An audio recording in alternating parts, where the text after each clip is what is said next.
I swear I had something I wanted to do before we tried the Elite Four again.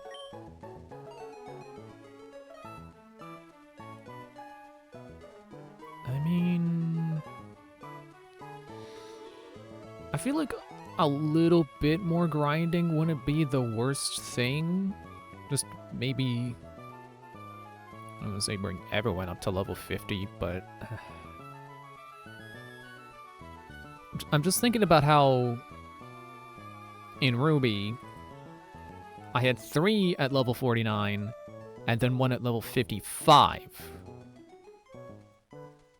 I don't even have 3 at 50 this time, or 3 at 49, let alone an additional at 55.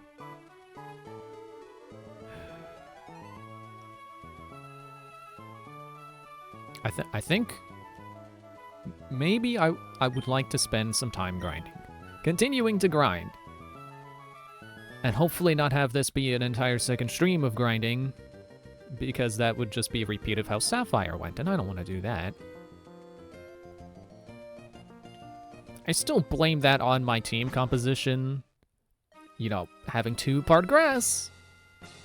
Especially when grass Pokemon have, like, the highest amount of weaknesses. Maybe not the type with the most weaknesses, but certainly one of the types with the most weaknesses.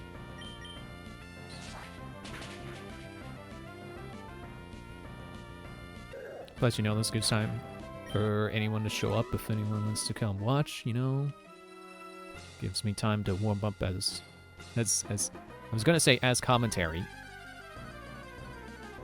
I definitely need time to warm up as commentary, apparently. Golbat, how about you goal away? How many times have I said that one?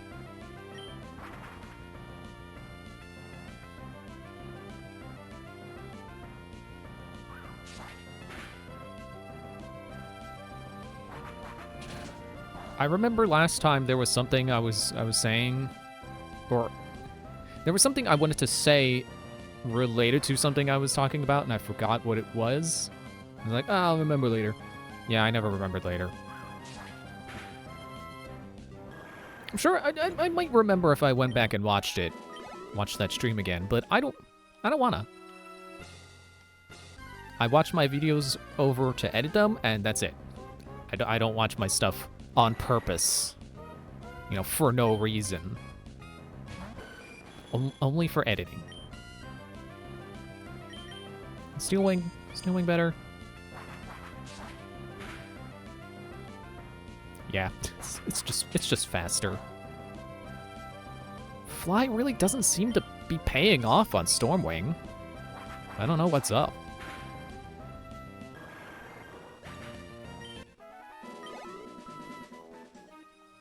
Let me look into that. Stormwing, what's up? What's the deal? Oh, well, it's only 70 power. It's not... Oh, I meant to switch them. Because, like, yeah, Aerial Ace is just faster. I should just default to Aerial Ace.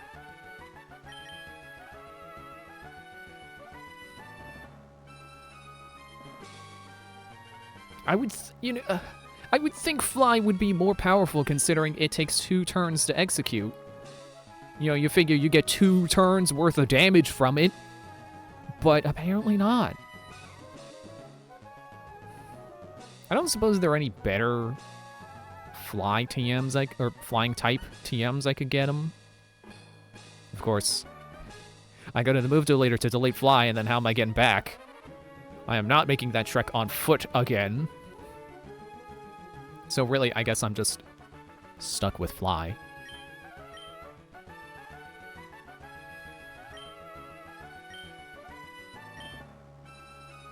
So I guess that's good to know. Also, Fly has a chance of missing, and Aerial Ace literally can't. So, yeah, maybe I should be defaulting to Aerial Ace.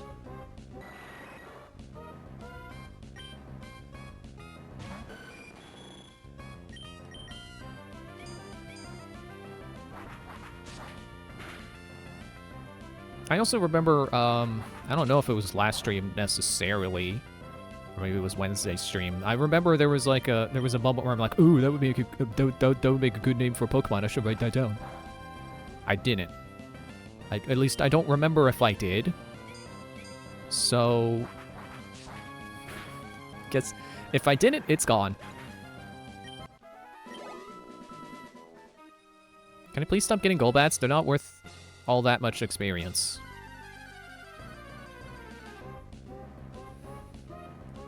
I would like to at least, like, maybe give us until, you know, give this like an hour and a half, maybe, or, you know, go until I feel like I'm ready.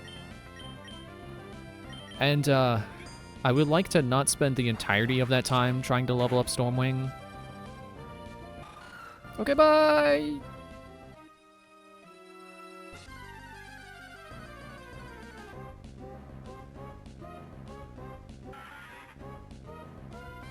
Well, at least I don't have to worry about you shoving me away.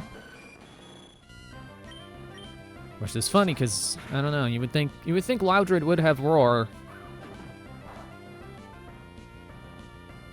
I guess Roar's not that loud. It's just scary. It's not loud, it's just scary.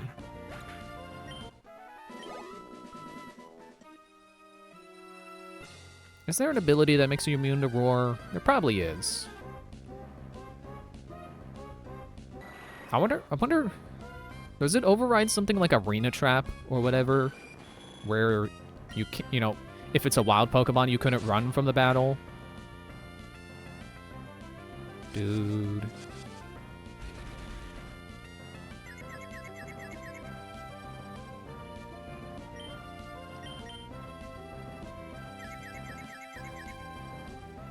Dude. Excuse me. Excuse me again. Jeez, sorry.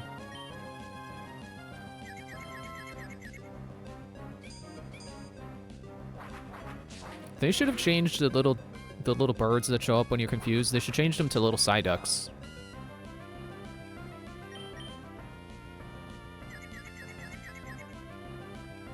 Although I think in modern games they use stars. They should have made them little Psyducks.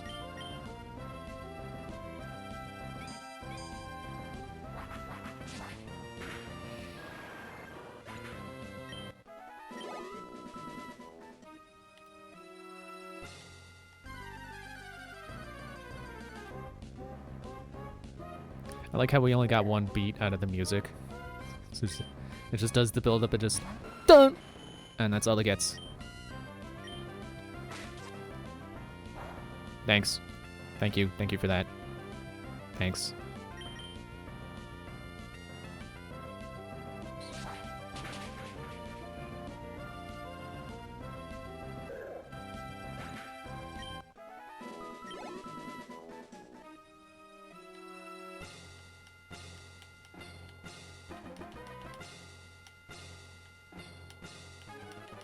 I forgot how if you turn fast enough, you just stick in place. It's good to know Generation 3 has been less sticky than other generations.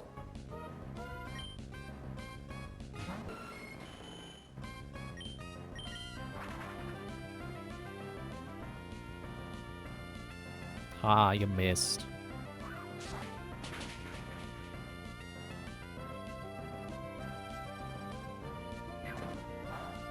Okay.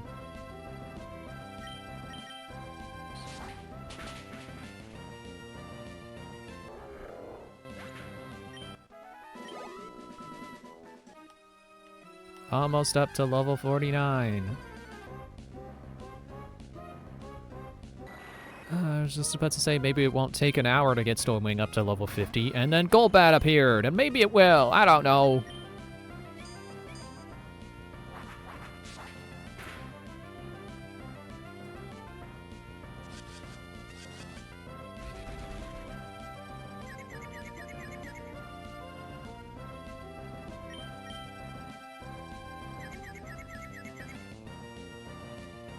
Dude.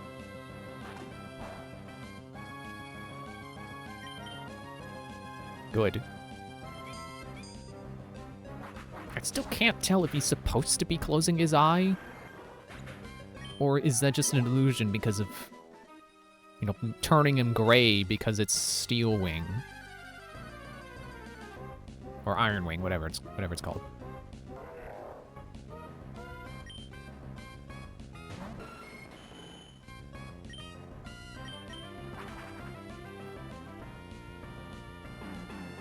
Hey, thanks.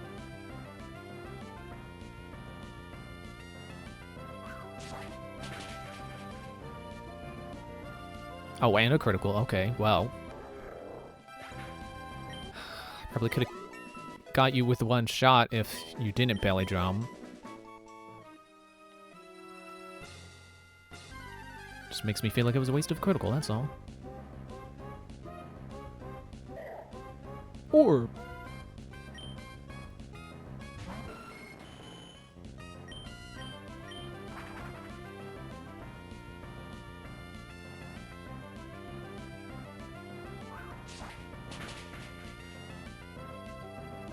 Gotcha.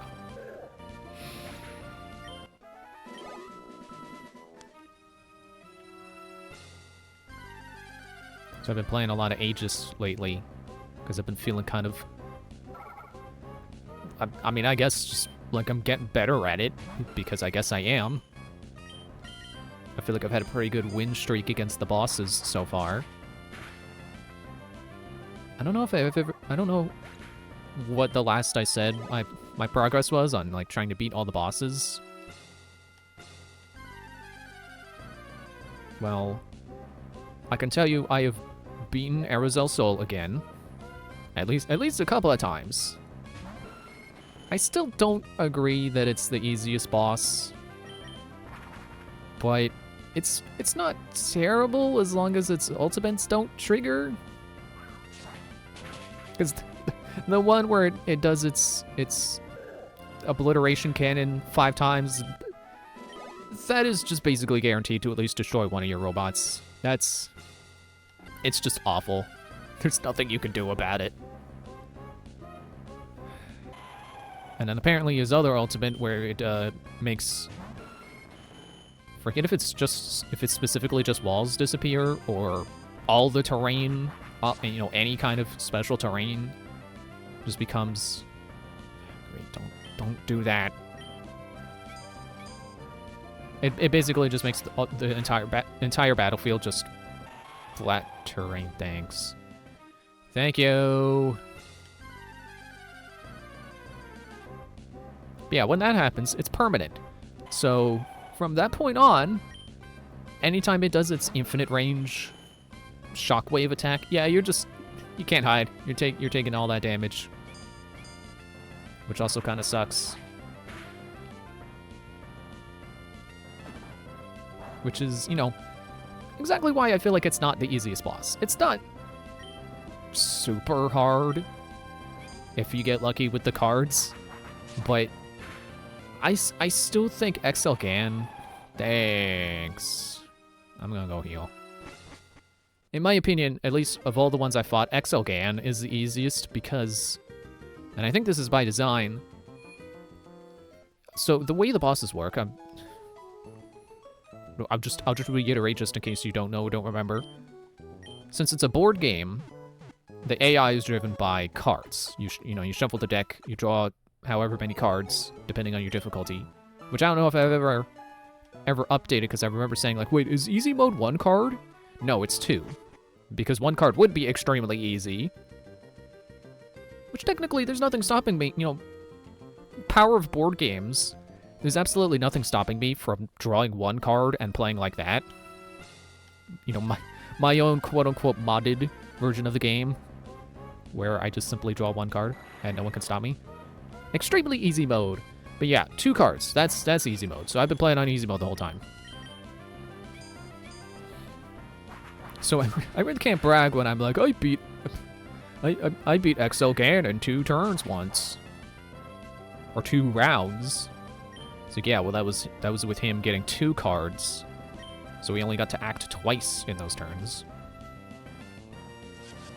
I think hard is 4 cards, because you know, every difficulty goes up by 1 card drawn every round. So hard mode is hard because the boss gets to move 4 times per turn.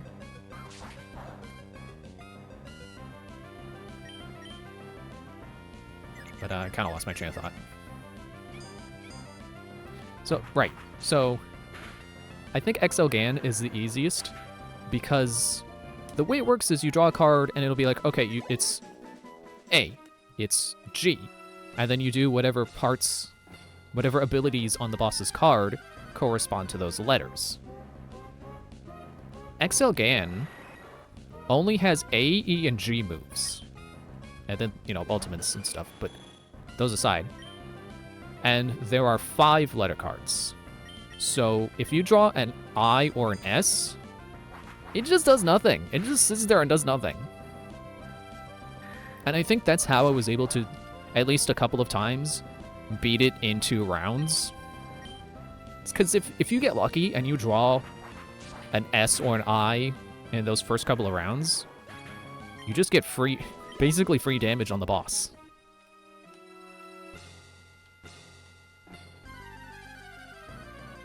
Now, I know the designer of the game himself has said bosses are designed in ascending order of difficulty. Boss 1 is the easiest, and and so on.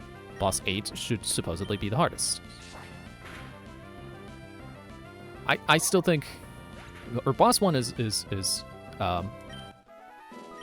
Arozel Sol, and then XL Gan is boss 3.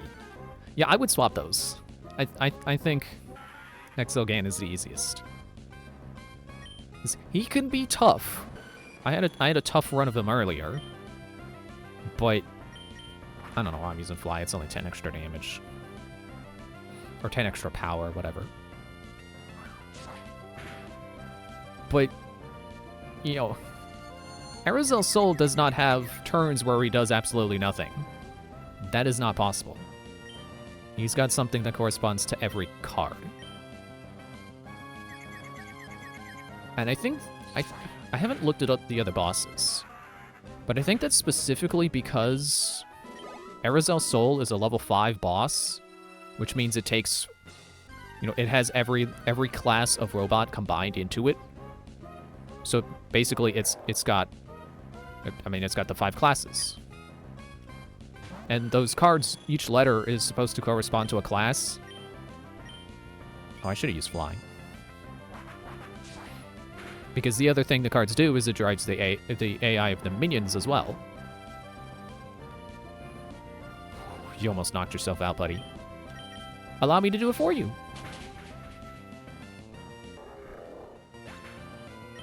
So, obviously, if you draw an A card, that means the A-class minions get their turn. Which, for as scary as it can feel when the AI gets a bunch of minions summoned, they need their cards to be drawn before they can do anything. So it's not the worst thing ever if you're suddenly surrounded by enemies. Well, not surrounded, but the boss summons a bunch of minions.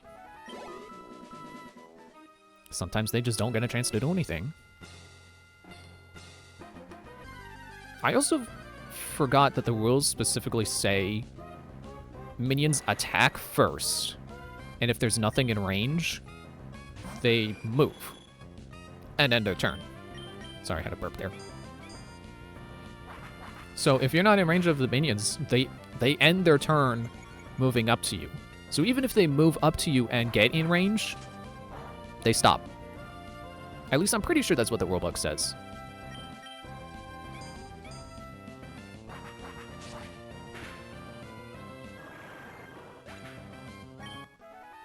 I could have sworn that there's a rule that says that no matter what, your attacks will do at least 1 damage, regardless of how many defense buffs your target has. I couldn't find anything saying that in the rulebook. So I think I confused that for accuracy, where there's no way to make accuracy go higher than 6 or lower than 1, because it's dice based. So You can't roll a 7. You can't do that on a 6-sided die. And it's impossible to roll a 0, unless there are special dice I don't know of that have zeros on them, but game uses standard 6-sided die, so there's no 0 on there either. It's 1 through 6. So that makes sense. But I guess if... You know, there's nothing specifying that... At least that I could find, again, nothing specifying that damage works the same. Gotcha. And look at that, we're almost at level 50. Yeah, level 50. And it only took 20 minutes, not an hour and a half.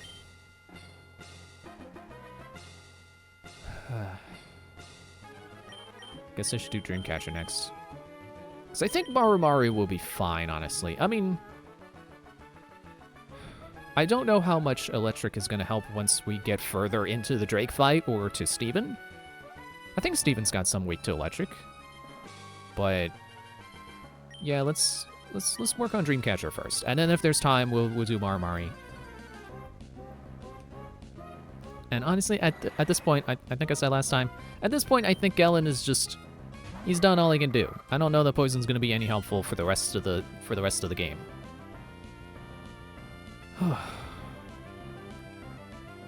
This is not great. I don't want to fight a Golbat with a grass Pokemon.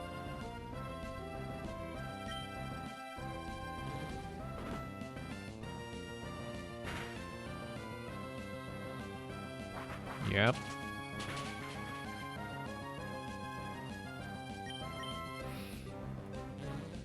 I think I mentioned before that I had clarified for me that bosses and minions in Aegis do not harm each other, despite, you know, splash damage being a thing.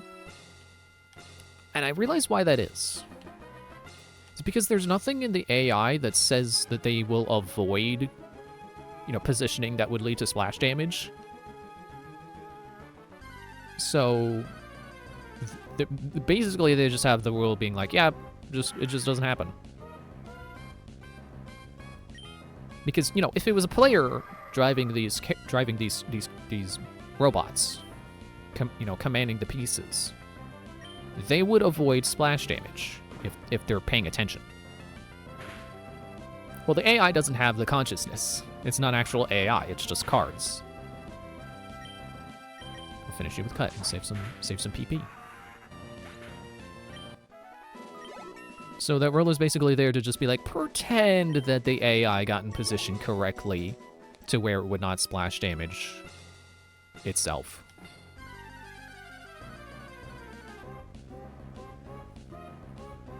So even if I don't like it that Aerozel Sol can't obliterate its own minions with its Stellar Cannon and Bossa Nova Shockwave, it's not a big deal. It's not the worst thing.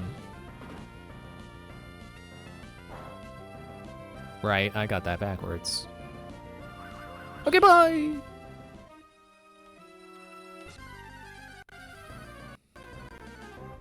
Jeez, what are you doing? Why are you lagging? I think my wallpaper was shuffling because it's 8 o'clock. But it's not the wallpaper I'm looking at, so I guess it's the wallpaper on my other screen that is completely covered by my stream setup.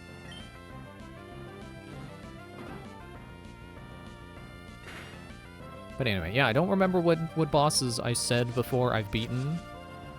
But I can tell you, I've rematched Aerozel Sol using the correct rules this time, following the rules correctly, and I beat it. In fact, I think I've beaten it at least twice since understanding how the rules work correctly. Yeah, I think at least 2 or 3 more times. Because I believe I did at least 1 additional match. Dreamcatcher, please. Thank you. I think I did, so the 1 match where I'm like, okay, I know the rules now, and then try to beat it correctly. And then I think after that I did another one where I used Ashla's team, and I went straight to all SSM, and then just stood in a corner and fired rockets at it. Although that might have been the one where I was like, yeah, I'm gonna fight it. I'm gonna follow the rules this time.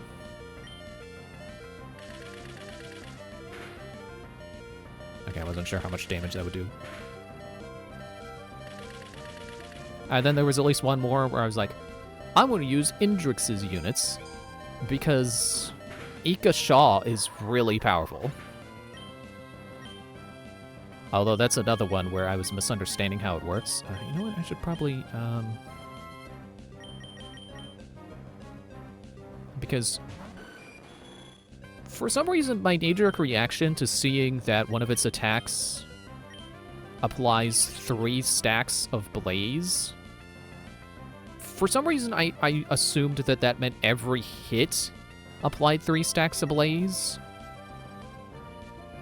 I don't know why I thought that, because I don't think that for the ones that say they apply just 1 stack. So I don't know why an attack that applies 3, I'm like, oh, every hit, ooh. It's like, no.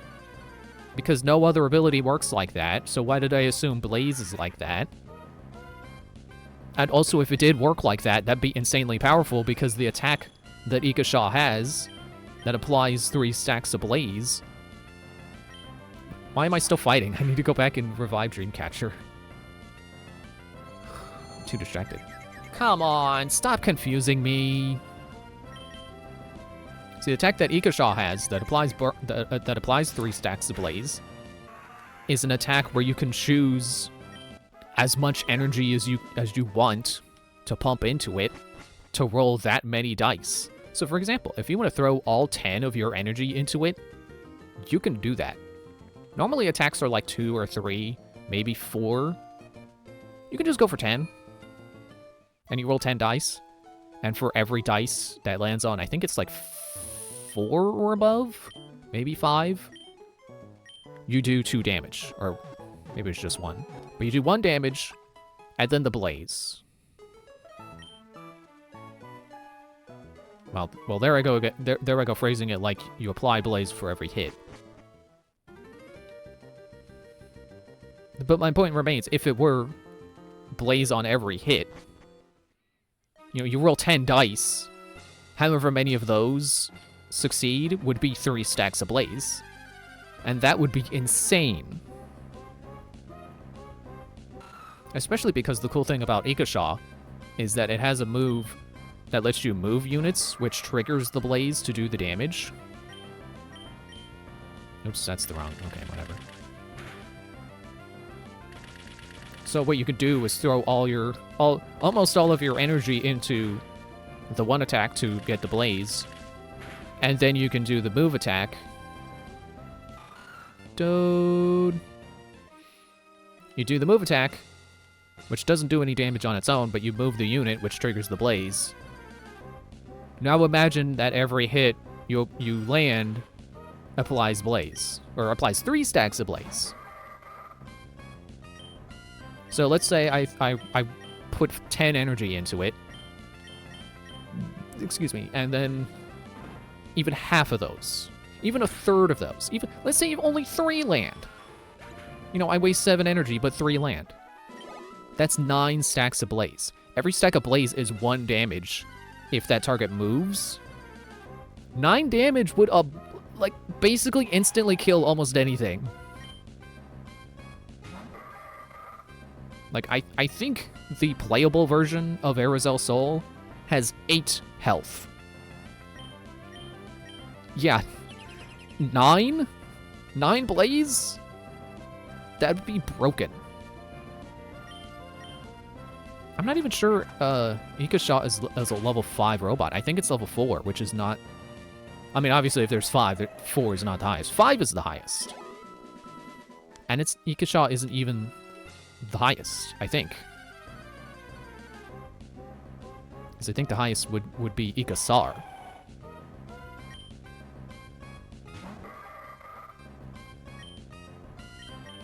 But I still think 3 stacks of Blaze is pretty good.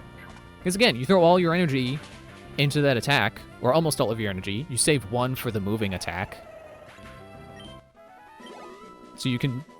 I think if you go into Ikasha, you get... your max energy is 11. So you throw... Well, it depends on what your other robot... what your remaining robot is. But based off of the default army, or that default team build, you would have 11 energy. So you can throw 10 into the attack. However many of those land is how much damage you do, plus 3 stacks of blaze that you can easily trigger. Yeah, that would be... That's still pretty good. Because again, let's say that only 3 of them land. But you know, under what is perhaps the correct blaze rules, where you can only, it's only for the action and not per hit, 3 damage, but then the 3 blaze. And then you use the move to move your target, and then you trigger the blaze. That's still 6 damage. That's still a lot. Unlike that, which... Hey, my shades! What's a stronger move to hit you with? It's apparently not cut. It's not bullet seed.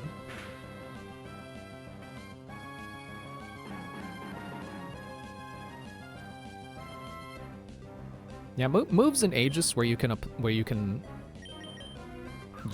put as much energy as you want into the attack. Those are fun.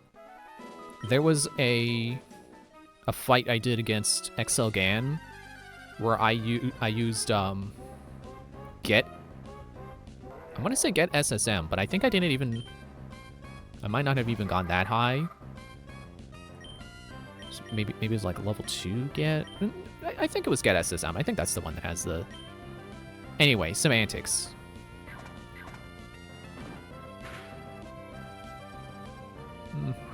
Dude!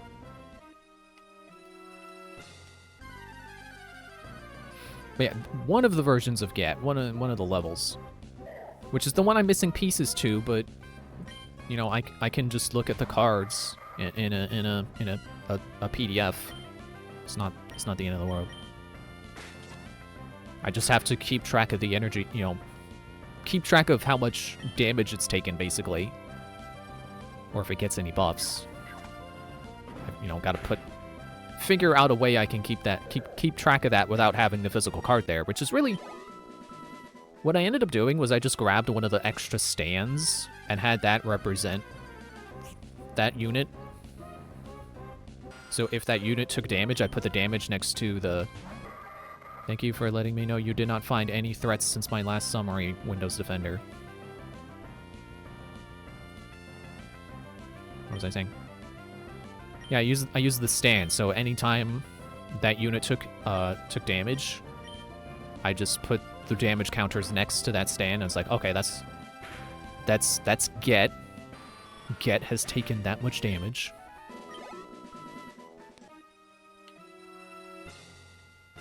And anyway, the point I'm trying to get to is that I used that X energy attack to defeat XL Gan. I just threw all of my energy into it, and yeah, it did a lot. So I think how did the attack work? Also, what do I want to do against this guy? Break. I think that attack does... So it's two pool. I feel like that it's hard to understand what I'm saying, but you know, the number 2. I don't think I'm being that hard to understand. 2 pull.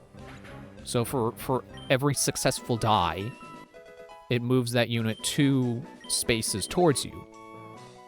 But if they're right in front of you, that's 1 damage. Because the rules say that for every 2 spaces you're supposed to move, that you can't because you're against a wall or, you know, another robot. That's 1 collision damage. So throw all 10 of your energy or whatever into that move. For every 1 successful roll, 1 damage. And I think it didn't end up doing a whole lot. It was maybe like 4, but it was still a lot. It was still a hilariously satisfying way to defeat XL Gan.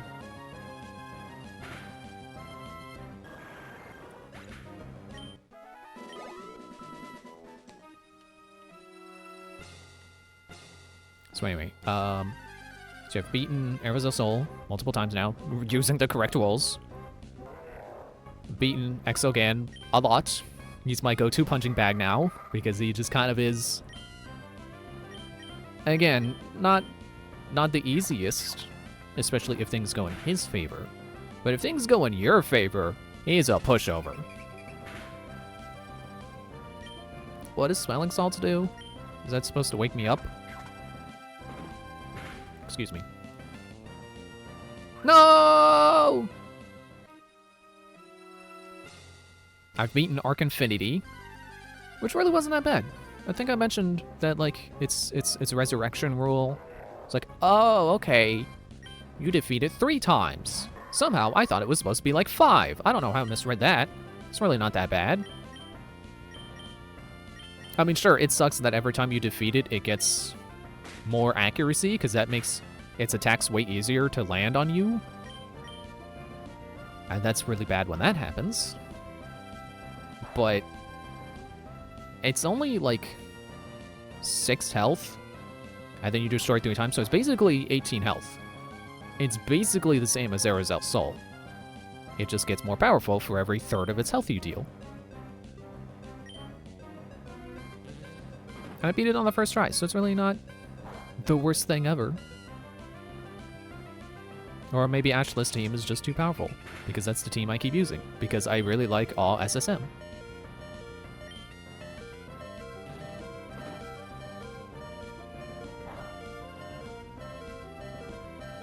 But I think all SSM might be a little, maybe not broken, but it's certainly really powerful how it can take 3 turns per activation, basically.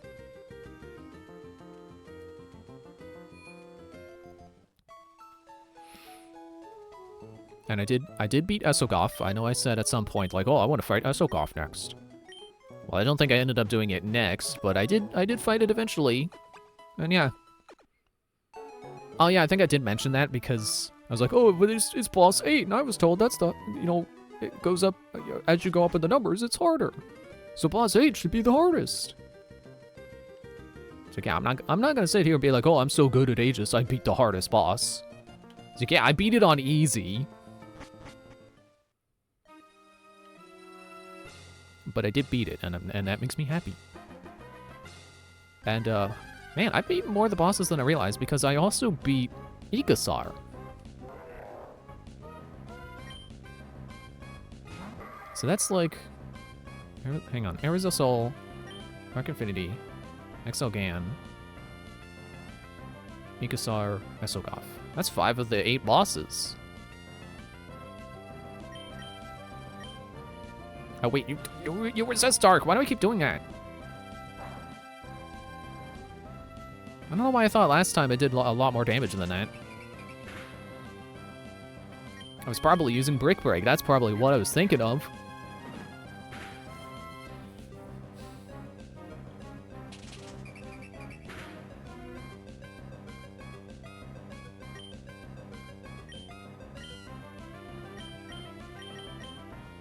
I don't know why I thought I had to change moves.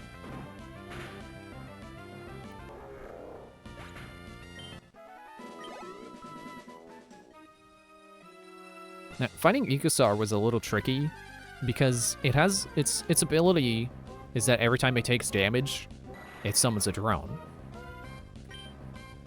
Which sounds kind of bad, but for one thing, the drones they spawn on the you know, the spawn points. Makes sense. And they don't move. So they block those. Which means if it summons a minion, it can't be summoned on the spot that the drone is sitting. Which could potentially mean that it just can't spawn minions. Well, for one thing, because it only gets 5 minions maximum, so it could end up summoning 4 drones and 1 actual minion. But since the drones don't move, that means that they can't possibly reposition themselves if you get out of range or hide behind a wall. Which you can absolutely do. And actually, I think that was how I fought Ikasar the first time. I just sat behind a wall and just threw rockets at it. Throw rockets? You don't really throw rockets, you fire them. Whatever. Just pelted it with rockets from afar. Maybe that's what I was thinking of when I was like, oh, I fought Erza Cell by hiding behind a wall. No, maybe that was Ikasar. Anyway, doesn't matter. It's all gibberish if you don't care about Aegis. But I've been having a lot of fun with it. I definitely think getting Aegis 2 was worth it. Those robots are really cool. And the new rules and stuff, you know, Blaze. I haven't done much with Rust. But Blaze? Blaze is cool. I like Blaze. Especially because you can trigger it yourself. So you can force your opponent to take that Blaze damage. There's no... like, oh, I'll just stay still and not take the Blaze damage and wait till it wears off. Well, not if I force you.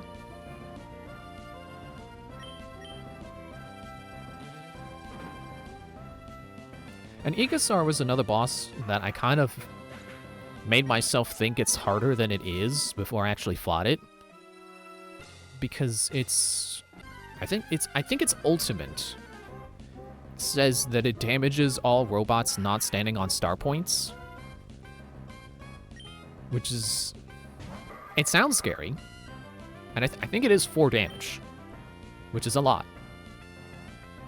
But it's not hard to like, it's an ultimate. So it has to specifically draw the ultimate card,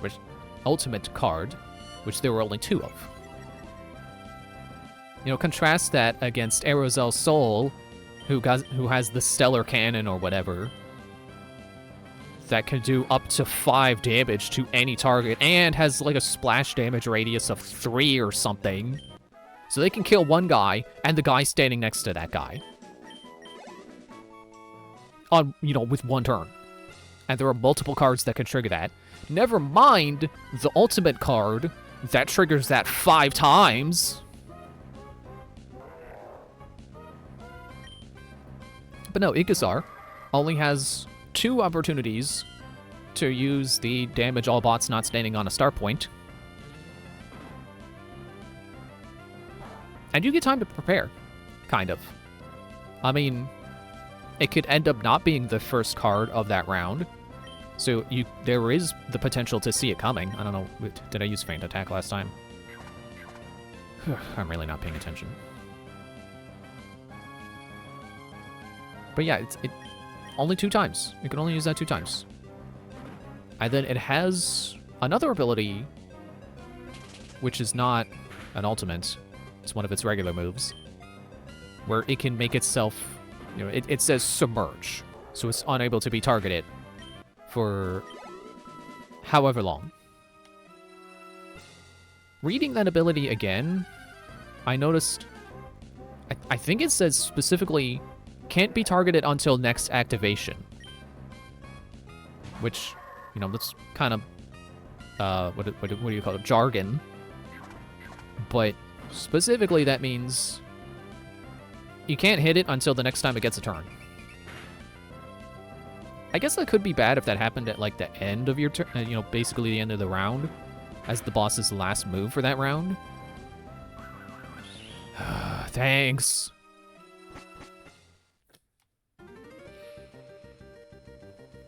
So the rhythm is that you go, and then the boss goes, and then you go, and then the boss go, and then when you're out of cards that determine what the AI does, then you activate the rest of your robots who have not activated yet, and then the round ends. So yeah, if you went, and then the boss went, and then you went, and then the boss submerged, that's 3 of your robots who can't target it. But it also has to succeed at a dice roll. And boss or solo mode, I keep calling it boss mode, I think, but it is specifically called in the rulebook solo mode. In solo mode, you get special abilities that you can activate by spending Valor points. And one of those abilities is to change any dice roll to a 1. which means you can make certain actions just fail if you decide, actually, I don't want that to happen.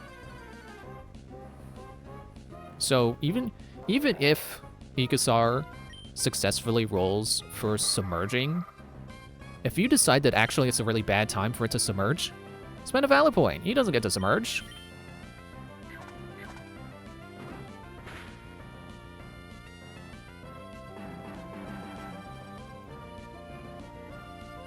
Oh yeah, also the thing with Ikasar summoning all those drones is they're S-class units.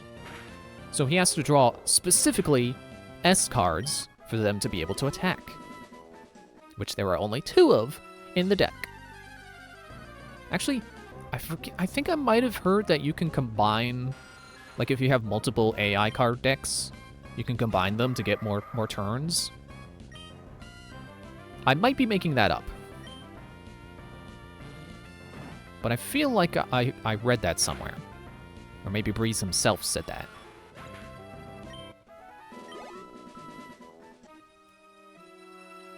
But even though I have 2 decks, I like to keep them separate because I just like, you know, Aegis 2 came with the AI cards, but I already had them. So I just, you know, I keep the new ones nice and just play with the ones I already had and already opened. Because I'm weird like that. Sometimes I just like to keep things nice.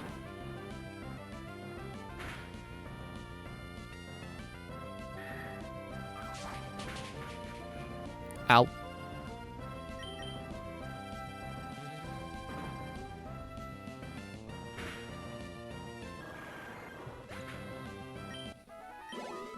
And yeah, I think I said, but boss can only have 5 minions total, which I think does include drones. Which I think makes sense because you only get 5 stands, you know, to make the game pieces stand upright. Oh, I keep forgetting what I'm doing. It's Zubat.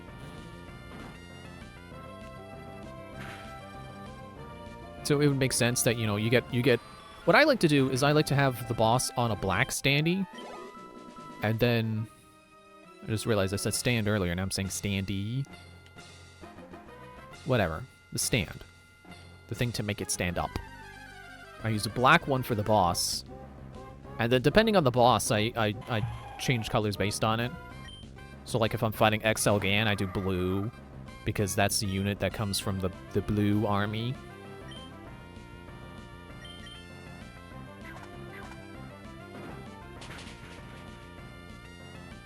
Yeah! No whirlwind for you!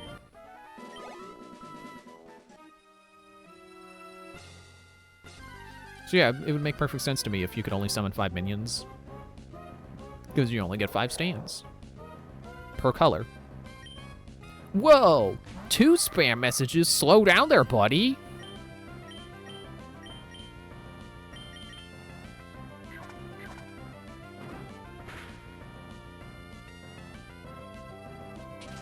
Ow.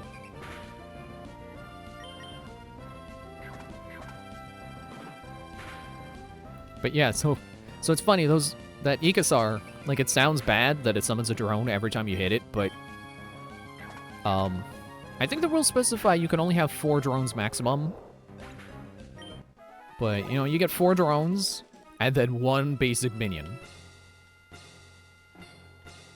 And then the drones take up all its minion space, and they're all the same class, so they only move on the same turn, and they can't move, so you can just hide behind a wall and not get shot by them. It sounds like a really bad ability, but it actually kind of does more harm than good to the boss in some ways.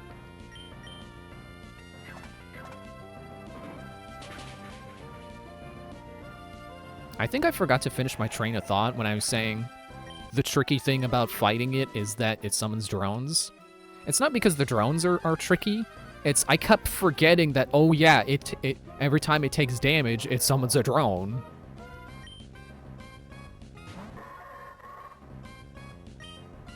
But I suppose that, like, as long as you recognize what happened between, you know, the last time it got hurt and the last time you summoned a minion. It shouldn't be that hard of a mistake to correct.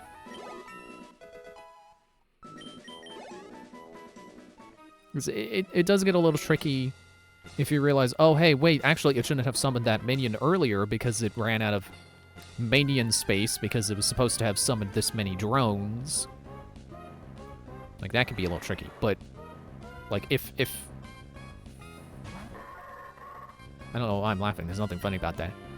If you happen to damage it, like, 4 times since the last time it summoned a minion, well, then you're fine. As long as you remember eventually. Ow! I went with Brick Break, that's not the good move. Dang it.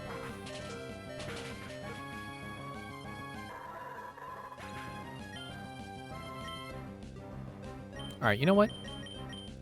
Marimari gets this one, because you're weak to electric anyway. Finish you off quickly.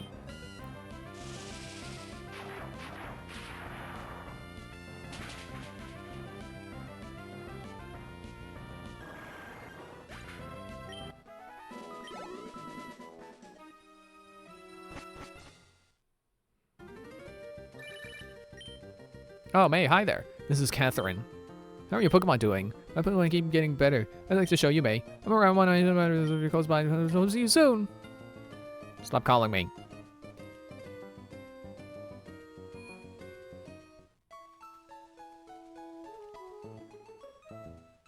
Yeah, I've been having a lot of fun with Aegis.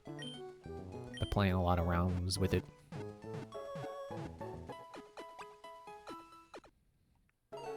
I wouldn't have considered myself a board game person, but I definitely really enjoy board games that you can play by yourself. Board games that have solo modes. Because, you know, I've mentioned before, I really like Pocket Paragons, which is a card game, not a board game, but it is a game with physical materials, and it's not digital, and it does have a solo mode. And I really like Aegis, I like fighting the bosses. I got Space Lion, and that's neat. It also has a solo mode. No, wait, I've made this mistake before, not Brick Break.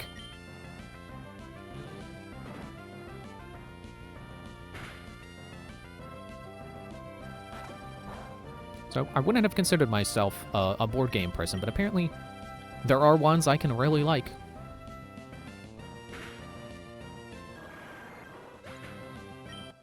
Maybe it's more that I like board games that have combat. I like combat board games. I don't know if I would say I like strategy board games necessarily. But I definitely really like Aegis. Which is, you know, exactly what it is. It's a strategy board game. It's basically Fire Emblem. But in my opinion, way cooler. Because instead of anime girls, it's combining robots. It's way cooler. I know saying anime girls is really disingenuous because it just like just boils it down to, you know, whatever. But by now I think a big part of Fire Emblem's appeal is the waifus. Let's not kid.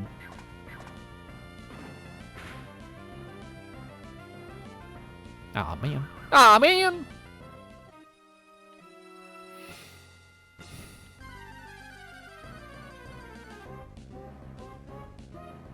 And honestly, at this point, I don't even know if I really like Fire Emblem that much. I think Awakening is just the exception for me.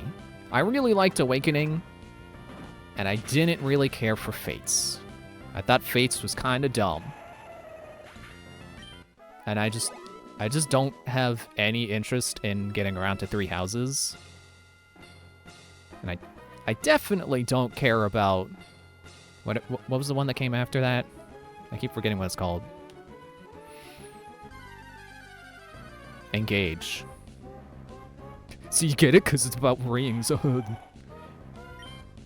It's like an engagement ring. I don't know if that's what they were going for, but that's what it makes me think of. So it could have been what they were going for.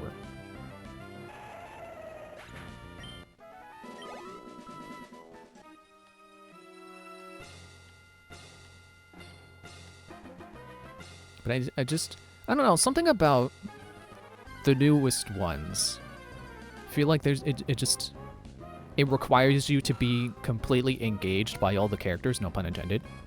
You have to like really be invested in making all your units good, and it's like I don't have the energy for that. I just want to find the like 2 units I like and then just use them all the time.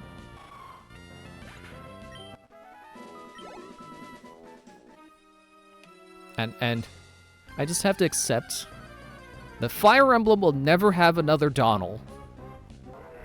There will never be another villager with stat growths as good as Donald's, because they toned it down with the villager in Fates. She wasn't nearly as good. At least not that I experienced. I also just realized I did the wrong move.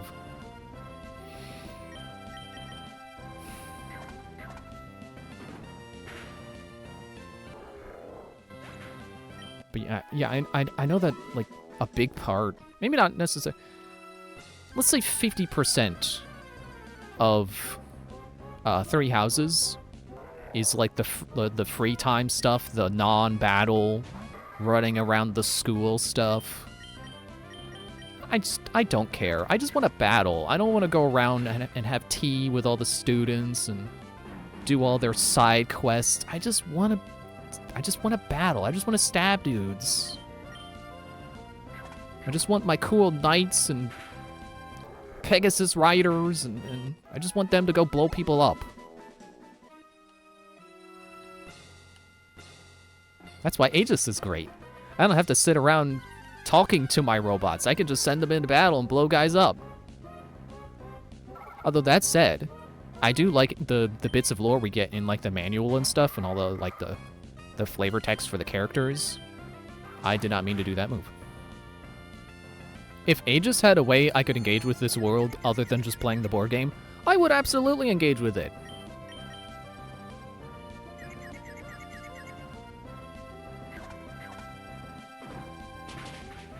Which does remind me of another battle I did. I wanted to try using Poppet's units against Exelgan. So I used Aegis 1 pieces, because Poppet is unfortunately not in Aegis 2, and I hope she didn't die between the events of 1 and 2. I'd be sad if she died. I like her gimmick of, like, she thinks destruction is a good thing.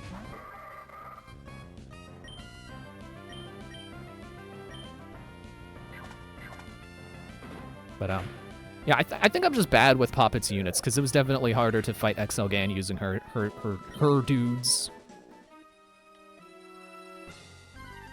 But anyway, back to Fire Emblem, because, I don't know, I feel like that was a more interesting I mean, not more interesting to Aegis specifically, but I feel like more people engage if I talk about Fire Emblem, because that's a thing they probably have played. Like, I've also tried to play the older Fire Emblems, and that is just also not something that clicks with me. Like, it's just too clunky. And the screen is cramped because they're Game Boy Advance games, and... Well, okay. I've tried Sacred Stones. I can't sit here and be like, oh, I didn't like the Wii ones. I never played the Wii ones. Or GameCube. Like, I've never played Ike's games. I hear people really like those ones. I don't know if I would like those ones. Also, what am I doing with Dreamcatcher? She's good. Take that there, Ron.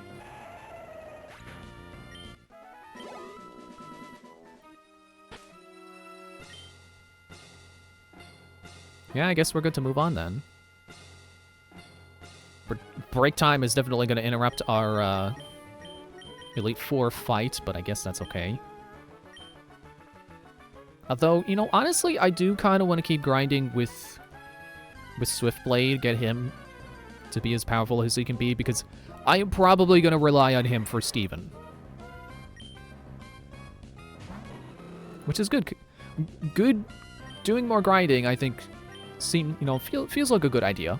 Not just because of that, but also I can, you know, keep on my train of thought. Oh, right, you resist fighting. Also, excuse me.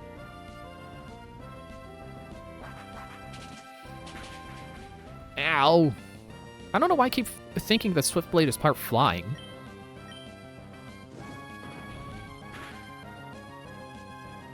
Yeah, there we go. Get out of here.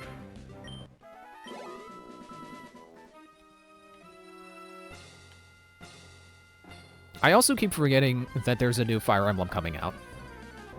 Or has it come out yet? I don't...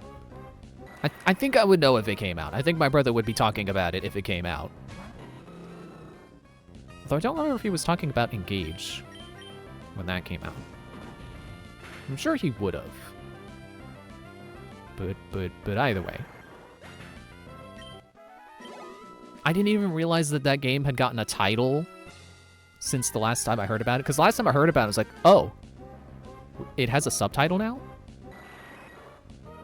So I keep forgetting it exists, and I keep forgetting what it's even called. I could not, right this second, I could not tell you what it's called.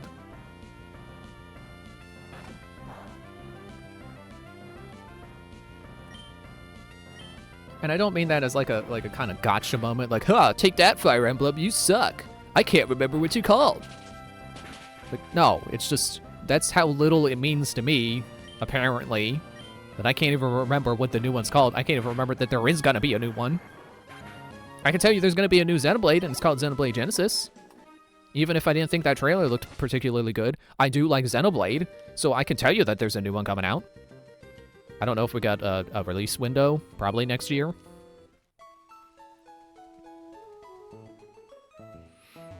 Which also reminds me, I do feel a little bad for Chugga Conroy because he said the Nintendo Direct made his like next year of plans change. Like, that sucks when that happens. Because I remember, wasn't that the thing with it was either Mystery Dungeon or Splatoon. One of the well, I think it was he was gonna do Splatoon 1, and then Splatoon 2 was announced, and he was worried that that was gonna be an expanded update rather than a new game. Also, hello, Ethereal Sapphire. How are you tonight? I'm just going to do a bit more grinding before we challenge the Elite Four again. Yeah, and then there was, like, I think Mystery Dungeon he was about to do the original Mystery Dungeon, and then they announced the remake, so he had to quickly, like, change plans. It's like, now it's happened again for him, so it's like, oh, jeez. I hope that doesn't keep happening to him. But also, I don't know if he particularly minds because it means new content for games he likes. Which I think a lot of people are saying that his, whatever, you know, his next year of plans was gonna be Xenoblade 3. And because they announced the Switch 2 editions, that apparently his plans have changed. It's like, well, at least it means more Xenoblade content for him.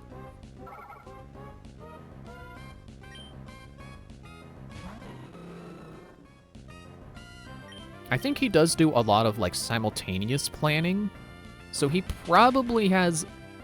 It's probably easier for him to shift gears this time than it would have been for him, or than it was when Mystery Dungeon happened. So I'm hoping that he's got some. Well, I think he's almost ready to do a new thing. So if he was about to do Xenoblade 3 and his plans changed, then I think he recovered pretty quickly.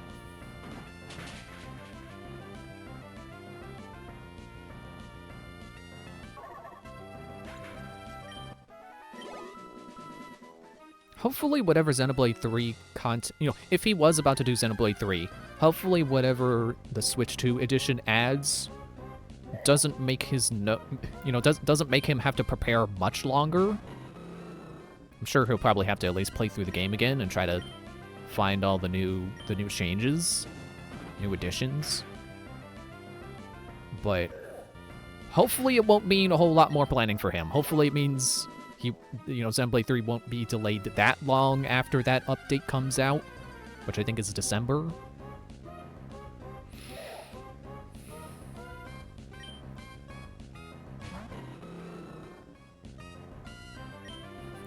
I like how easily I got distracted from the topic of Fire Emblem. I'm just like, yeah, I can remember Xenoblade's coming out. And then I just completely derailed. Yeah, I think Fire Emblem just isn't for me. Awakening is like the exception. Awakening just happened to strike a chord with me, but all the other ones are just like, I don't really care.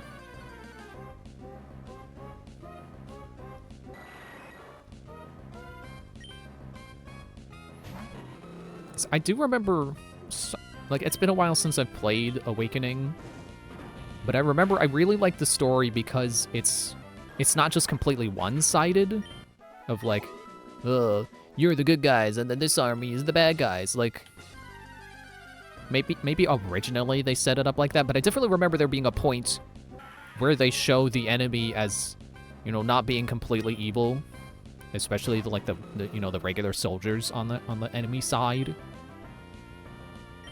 Hello, Loudred. Listen to these giant kicks I'm gonna give to your ears. Or I guess your face, the top of your face. But I always like that. I always like when stories, like, okay, I feel like I say this a lot. I don't have anything wrong with, I don't want to say black and white, good and evil stories. I guess that's the way to put it. Like Super Mario Bros. I don't care that Bowser's blatantly evil and Mario's blatantly the good guy. It doesn't bother me. But I do really like when they manage to make both sides reasonable. When they show that, like, not everyone is entirely evil. Sometimes it's just a matter of perspective. And I think to my recollection, Awakening did a good job of doing that. And I don't know that any other Fire Emblem game has done that. I could be wrong. Maybe they're all about that.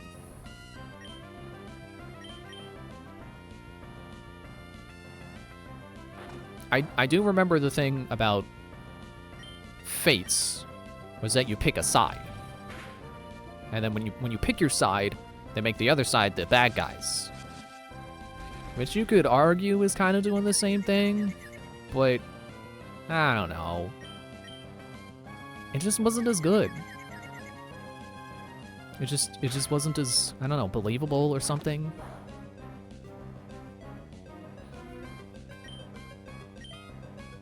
I keep wanting to use Earthquake, but Golbat is flying.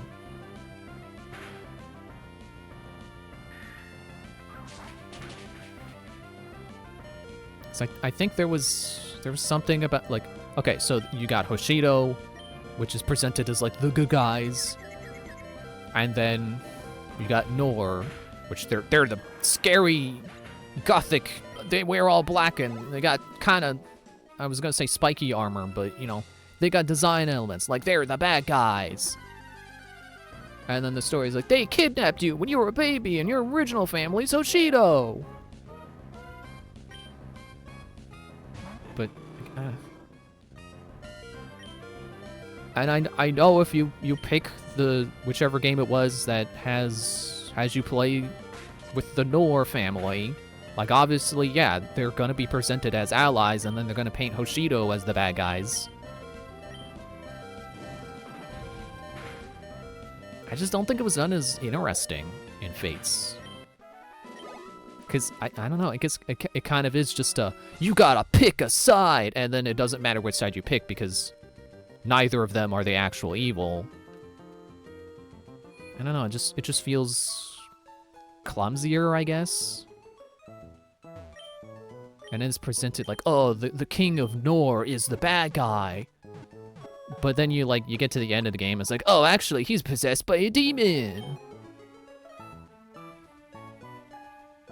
It's kind of lame. I don't know. Like, at least in Awakening, sure, you had the demon guy behind everything. But at least it was blatant about it. At least it was like, yeah, Gremma is evil. You're supposed to hate Gremma. And the engaging part of the story isn't that, oh no, bad guy, we gotta beat him. It was, oh no, bad guy is my father. Am I gonna become a bad guy too?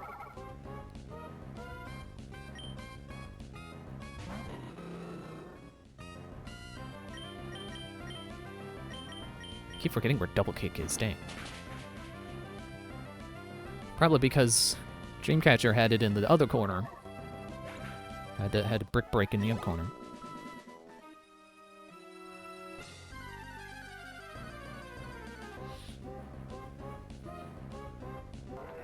Excuse me. I thought it was really stupid how Fates did not let you have every unit. Like, no matter what you did, you could not have every unit.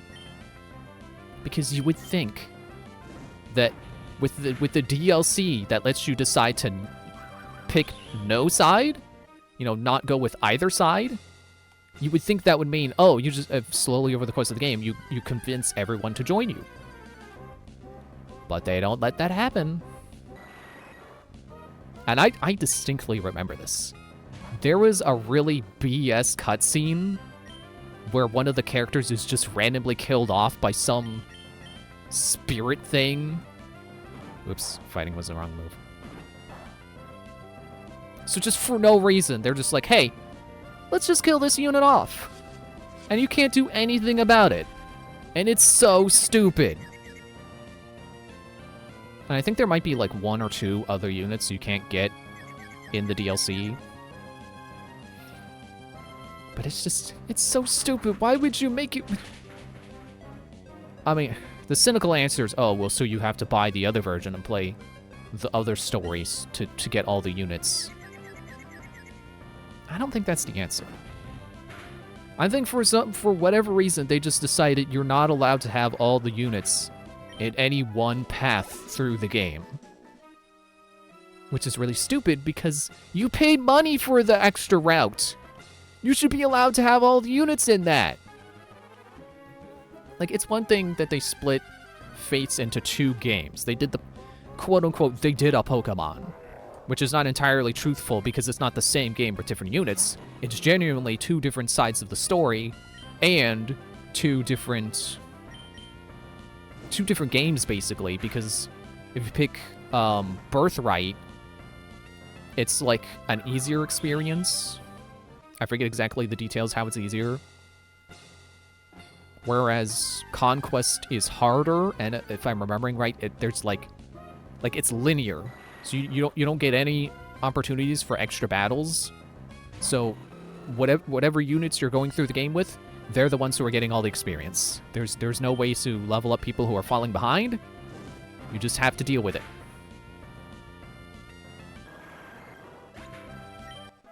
So it's really not it's not Pokemon. But it is selling you the same game twice, basically. Kind of. And then on top of that, they have the paid DLC route to pick no side. And you can't even get all the units in it, which is stupid. You paid money for that route. You should get all the units in it. It's one thing to have to buy the other route to play both sides. And I think it is cheaper if you buy one game and then you buy the DLC to get the other route. But then there's the third route, which doesn't come with a physical version. It is specifically the DLC route, which should have all the units. If you're paying extra money to play another route, you should get all the content in it. I shouldn't be shouting about this because I'm sure you understand the point. Whether you agree or not, it doesn't matter. But you probably understand what I'm getting at, so I don't have to shout. Apparently, I do care about Fire Emblem enough to complain wildly about not being able to get all the units in one of the games. In the one I thought wasn't even very good, on top of that.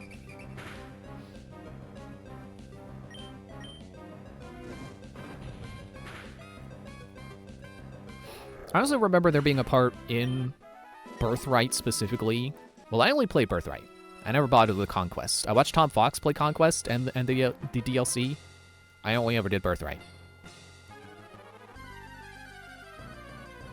But I remember there being a part in Birthright where kind of similarly to the DLC route, they'll just randomly kill off a unit.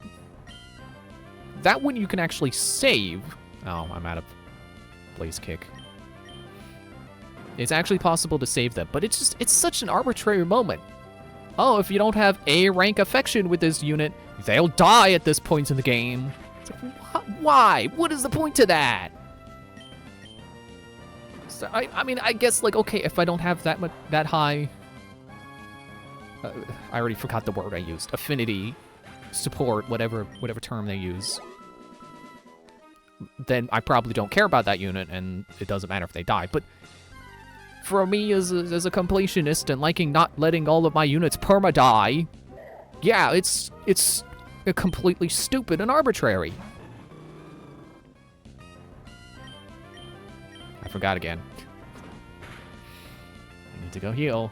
Never mind, a double kick worked.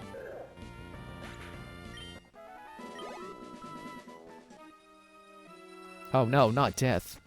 Yes. Worse than death, actually. Perma-death. Death you don't come back from.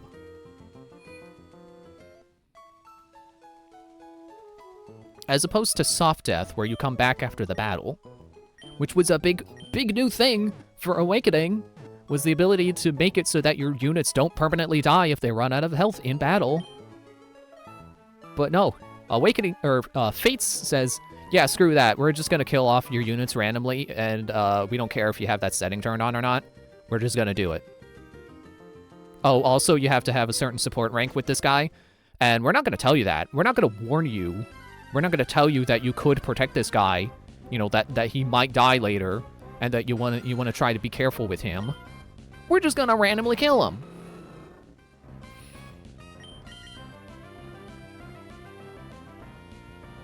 Never been a big fan of the permadeath, which is why I like Pokemon Conquest. Yeah, me either. Like I said, I like having all my units, even if I don't particularly like them. It just feels wrong to take them away from me permanently.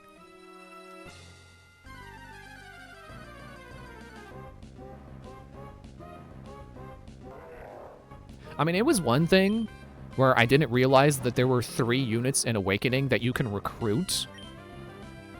Excuse me, they start off as enemies, and if you talk to them with, like, Chrom, they join your side. I had no idea. So all 3 of them, I killed them. On my first playthrough, they're all dead. But they do go out of their way to be like, oh, hey, this character has dialogue. You should probably pay, you know, they're special. You should probably pay attention to them. Because I think all 3 of them, when that battle starts, they have dialogue. So, or at least if they don't, because maybe 1 or 2 of them, like, don't show up right away. But when they show up, they have dialogue. So the game makes sure you know those units are special. They also, you know, it's not like it's not a explained mechanic that you can talk to units to gain them. Because I got Kellum on my side, and you have to talk to him to get him on your side. But he doesn't start off as an enemy unit. So I guess that's the difference.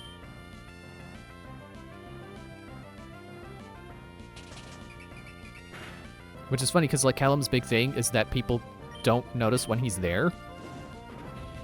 But I distinctly remember, like, oh yeah, he's one of the units where he starts in the battle as, like, a green unit, and if you talk to him, he joins you.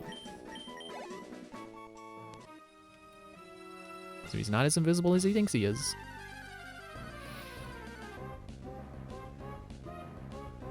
I don't know. Maybe... Honestly, I think part of the reason why I don't like Fire Emblem is because I know other people are really, really super into Fire Emblem. You know, aside from my brother, because, you know, he's a big fan too. Like I said, if the new Fire Emblem came out, he'd be talking about it, because he would have it, probably. He'd be talking about it. But him aside, other people I know are really, really into it. And it makes me not care. I'm too much of a contrarian like that. It's painful, honestly. It's painfully contrarian. But it's just, you know, to use Tim's thing, it's the expectations. People set up these big expectations of these games, And then I become really skeptical of them. I'm like, there's no way this game could possibly be that good, so I just don't bother trying it.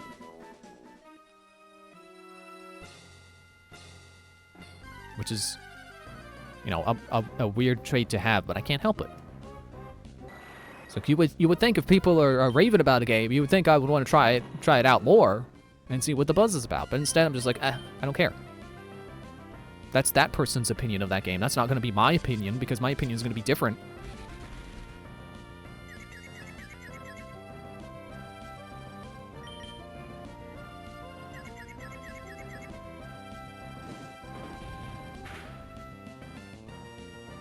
But I've done a few playthroughs of Awakening, and I do like, you know, I did try out different combinations of units to get different dialogue between them, and I do like how certain units are, like, surprisingly, you know, they surprisingly have things in common.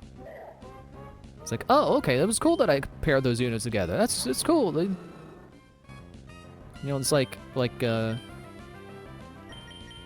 think Kellum was, like, originally a farmer, so, like, he gets along well with Donald, who is a villager. And is you know, very salt of the earth and stuff. He knows what it's like. So they're pretty similar. But then I remember, I think it was I paired Kellum with Penay, who was like the beast woman.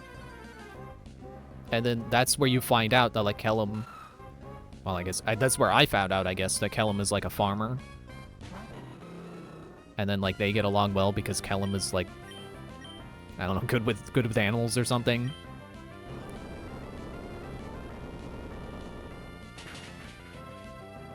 But, like, I feel like even if you told me that, like, the other games are really good about having all the units have things in common so they get along well when they have dialogue together. I don't know, it's just the expectations things. The expectation thing. I'd be like, well, there's no way it could possibly be as good as Awakening, and then I just don't bother trying. Fire Emblem is only so popular nowadays because Smash Bros. Saved it by them just pumping a ton of Fire Emblem games into Smash. No, I think it's the other way around. I think there's so many Fire Emblem characters in the game because Awakening saved Fire Emblem, and people really wanted people really wanted more Fire Emblem characters in there. So they added Chrom and Lucina, and Robin. Or, well, specifically they added Lucina and Robin in Smash 4. And then the DLC, they of course had to add the new protagonist from Fates, because Fates was doing pretty good too. So it's really the opposite. It's Fire Emblem started doing really well, so they started putting a lot of Fire Emblem characters in Smash.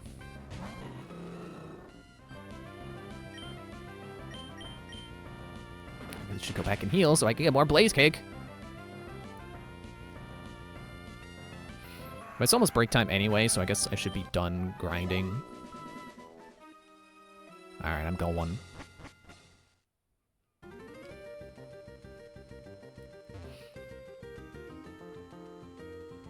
And I guess while on break, I can start thinking about things to talk about while we're going through the Elite Four. If I can even manage to get a sentence out instead of just talking about what I'm thinking with my strategy. I don't suppose I happen to have any money right now, do I? Oh, there's my alarm. And I think that lag is from my wallpaper shoveling.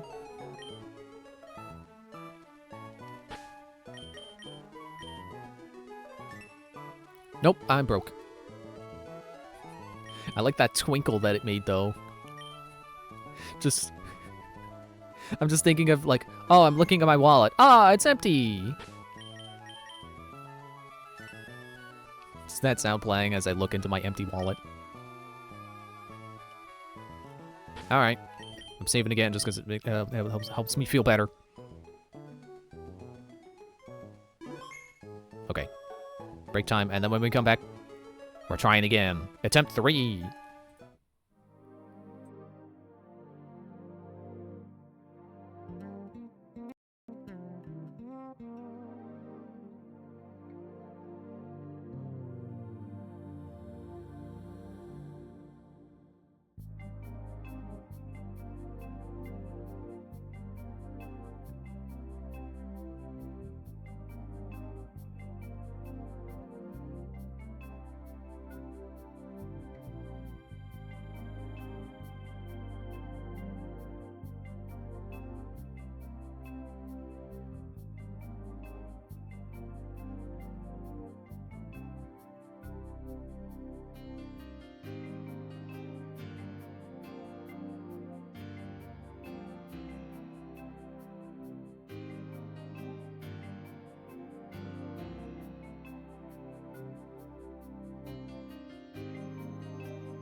Alright. Here we go again. Attempt 3. Do I have Swift Blades in front still? I think probably. Alright.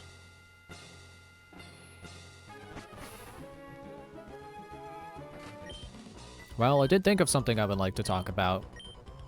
Which I don't think I have a lot to say about, but it should at least get us through first couple of Elite Four members who would, I'm hoping, aren't going to be much of a challenge now that we're leveled up more.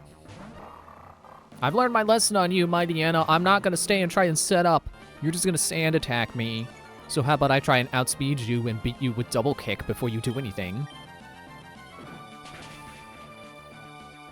Oh, okay. He is definitely going to get me with a sand attack. Yeah. At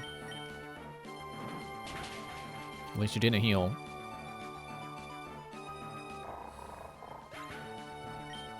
So lately, I've been watching a lot of videos debunking stuff.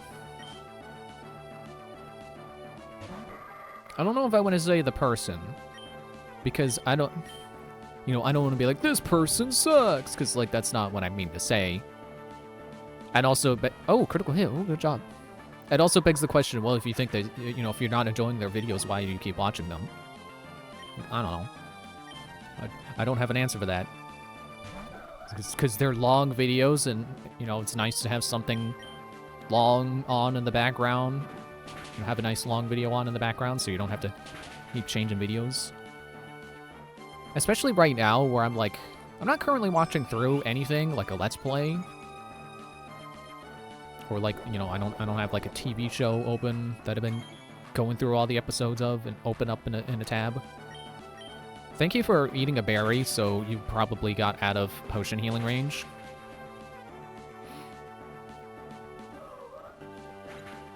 But yeah, I keep seeing them in my recommended, so it's like, eh. Even if I'm not super enjoying them, like, it's something. Wait, what type is what? Is like Water Dark? Is that correct? What else do I have for? Oh, wait, duh. But yeah, they mostly. Actually, I say mostly. I think it is exclusively TikToks, debunking TikToks. Which I don't go on TikTok, so this is my exposure to this kinds of stuff people post on TikTok, expecting you to believe them. Yeah, one shot. Good job, Mari. Best filler Pokemon ever! Actually, this could be stolen. I mentioned before, they debunked videos by this guy who was like, this tree is moving! It moved 3 feet since last time I measured it! But then they don't show you any kind of, accurate measurement method, because it's fake. They're a liar. Oh, you survived. I'm surprised Cacturne doesn't have, like, rough skin or something. What is Cacturne's ability? Yeah, go ahead. I'm just gonna knock you back down to red anyway. I'm getting you in a heal loop that you can't get out of.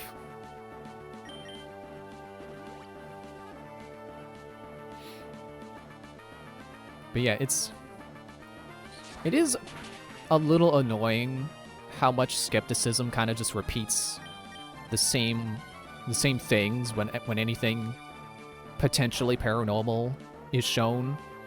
That time we literally had trash bags made into Pokemon. I mean, hey, I like Trubbish. I've had a Trubbish before. I thought they were pretty good. Well, how do you like that? Keep forgetting I don't have to read it.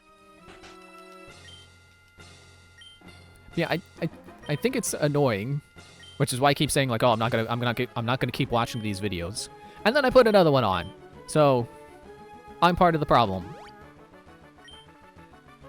But it's kind of annoying how it's like every you show someone a ghost video, you show a skeptic a ghost video and they're like, oh, it's fake. It was just string.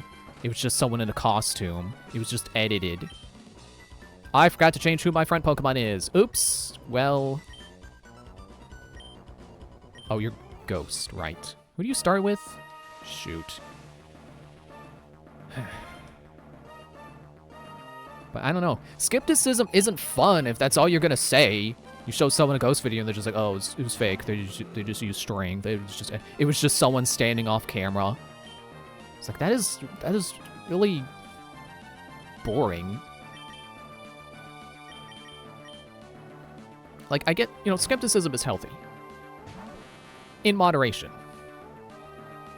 Haha! You gave me a free Switch! Ah!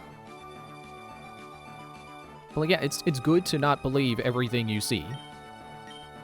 But it's also boring.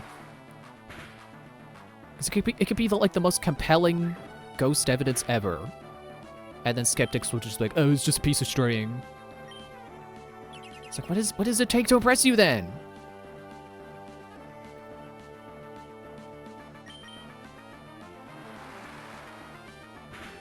It's like, I don't believe every ghost video I see is true.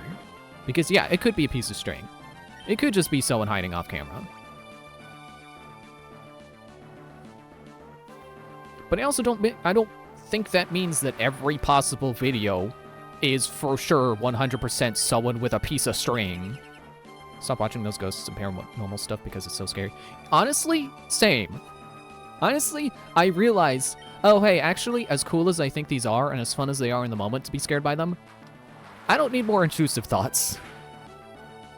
I don't need another ghost thing where it's like, oh, what if that happened to me? What if I had a demon head poking out from behind the doorway when I pass by the bathroom, when the bathroom is completely dark? Could I just been hitting you with Ice Beam this whole time? Because you're ground, right? Stop protecting, please. Oh. Was water not super effective? Bayonet. Oh, what was Bayonet again? Just Ghosts? Is Ghost weak to dark the other way around? I think Ghost weak to dark. I'm checking. Ghost. Super effective. I think, if I'm reading this right. Okay. You have Dreamcatcher's turn. Right. I remember, because I'm like, oh yeah, it's kind of appropriate. Dreamcatcher is good against ghosts.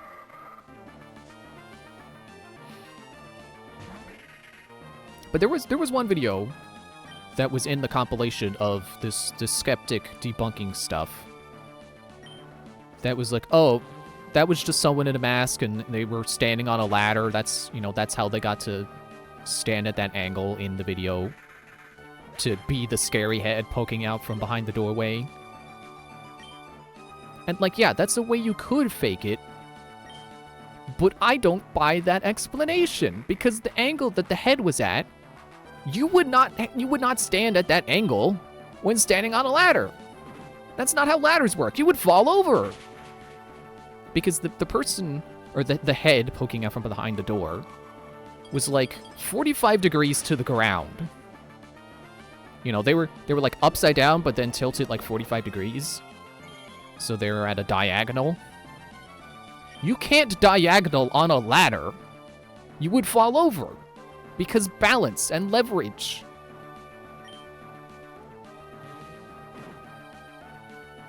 And like, yeah, sure. It still could have been fake. They could have faked it with the ladder.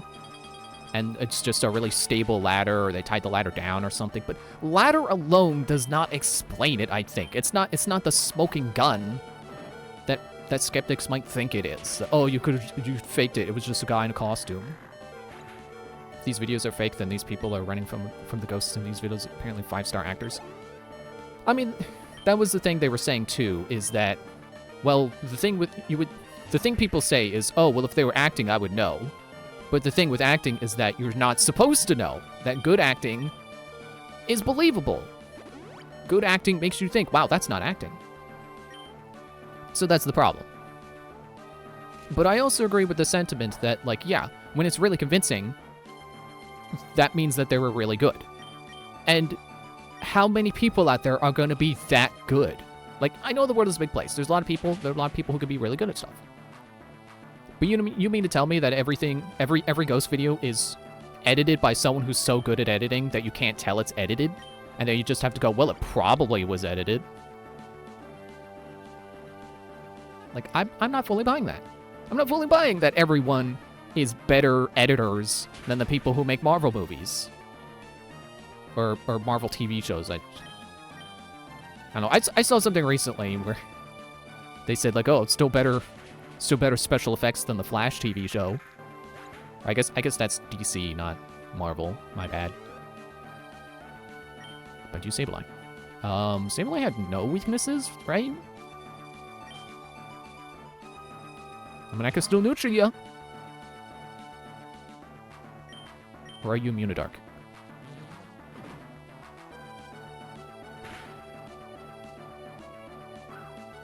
I've also noticed a contradiction with this particular skeptic's commentary, where sometimes they say, like, well, why didn't you go check that out?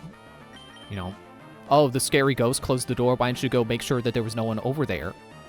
But then sometimes they say, why did you go check that out? If that was really someone there, if there was really someone there, you know, if there was really a ghost there, you should have run.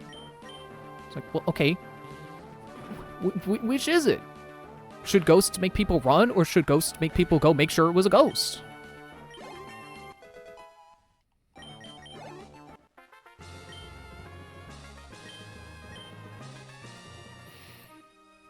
Okay, now it's ice next. What did they start with? I know it's not Galili this time. Is it Celio?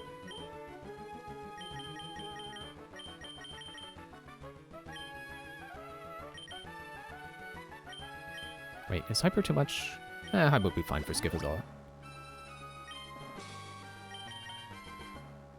Nice to have not had anyone be KO'd yet.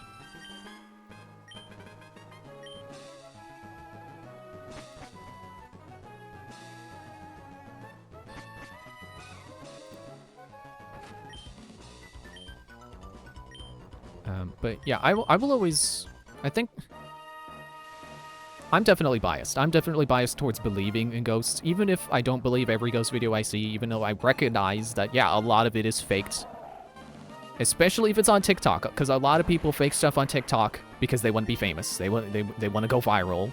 They want clout. So that's absolutely true. People will fake stuff. I hate when those videos had the haunted Siri in their phones. It was scary to me back then. I don't think I've ever seen that. Oh no, I'm getting pelted by the hail. Alright, we're gonna use full restore.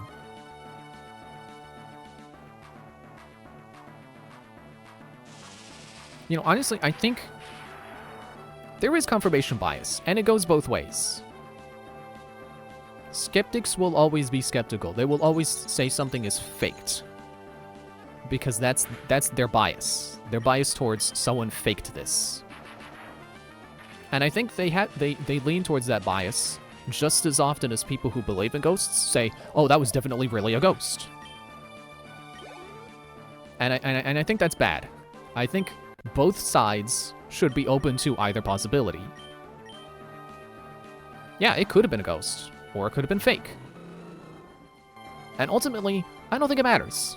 If you believe ghost video, if you don't believe it, what does it change?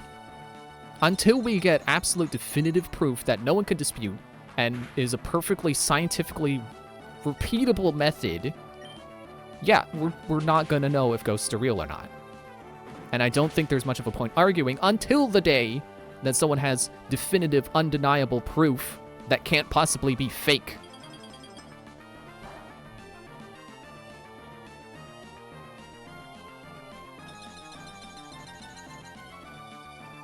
But yeah, my bias is towards believing because, you know, I don't see every video and then think of all the possible ways it could have been faked.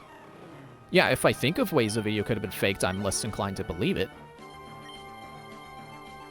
I keep having this problem of not reading who's coming next. Is it Celio?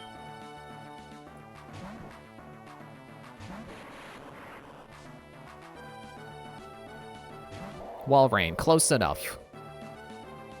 Hail stopped. It's good for me. I don't want to see a real ghost. That would freak me out for the rest of my life, and then I want to leave my home instantly. I mean, it doesn't necessarily have to be as black and white as, like, every ghost is bad. Ow! Like, I can see how it would be annoying to live with a ghost and, you know, they're constantly throwing stuff off of your shelves. I would not want that. I would not want a scary severed head floating around in my shower. You know, peeking over the shower curtain at me when I'm not looking. And then when I look, because I see it out of the corner of my eye, then it's not there. That'd be freaky. I don't want to be jump scared by a ghost every day of my life.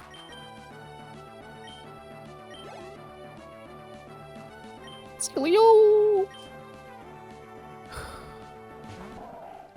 I don't like how close to being defeated Marumari is, thanks to Wall Rain. Why did I go Shockwave? I should have started with the other one. Well, one of the most compelling pieces of evidence I've ever seen... Uh-oh, not double-edged. Oh, no, no! Oh! Okay, it's fine. Swiftblade has fighting moves. I mean... So does Dreamcatcher. But, whatever. I gotta remember that the 3 level 49 Pokemon and 1 level 55 Pokemon I had at the end of Ruby is at the end of Ruby, after all the potential level ups I got from the Elite Four. So that doesn't mean I need to be at minimum level 49. That means, at minimum, that's what I'll be when I win. So it's possible to be even lower than that, which was probably what happened anytime. Or, that time. Anyway, that's where the any came from when I accidentally said any time. I was messing up my sentences. One of the most compelling pieces of ghost evidence I've ever seen. Well, I mean, it was a video, so, you know, not something I've seen in person, obviously. I don't have any personal experience with ghosts. But it was a video where... I mean, it was a clip from a live stream of a ghost hunter. I think they were ghost hunter. They had a voice recorder. So it was a live stream, and they spoke into the voice recorder, and then... You're gonna heal, aren't you? Yep. And then they played it back, and then you can hear screaming coming from it. And it's a very demonic... I don't just mean, like, scary ghosts. Scary ghosts screaming. Like, no, it was a very, like...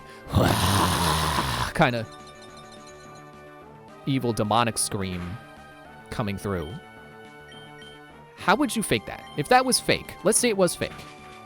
How do you live stream a voice recording and then you talk into it normally and then you play, there's no screaming going on. And then you play it back and suddenly now there's this screaming in it. The only thing I can think of is like, oh, well, it's a fake voice recording and they just practiced what they were going to say and then they said exactly what they said in the recording and then they played it back, but this time with an edited clip. I guess that's possible, but I don't believe that's what happened because I like to believe in ghosts. It's more fun to believe in them. And just saying, oh, it was edited. I don't know how, but somehow it was edited. Like, that's not fun. And again, skepticism is healthy, but it doesn't make you smarter than everyone just because you're like, oh, it was fake. Because they did it. They faked it. Somehow. Friendly Ghost is a different story for me. I might stay, but those super scary, demonic, undead-looking ones? Nah, I'm out. Yeah, that's fair. You know what? I'll save. And I'll remember to switch my front Pokemon this time. My wallpaper's shuffling again. There's going to be a little bit of lag.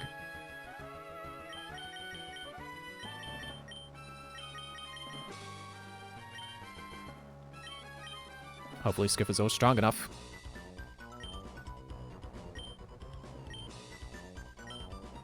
Yeah, there was another clip I've seen, which is not ghosts, but it was supposedly a video of fairies that was supposedly from a live stream.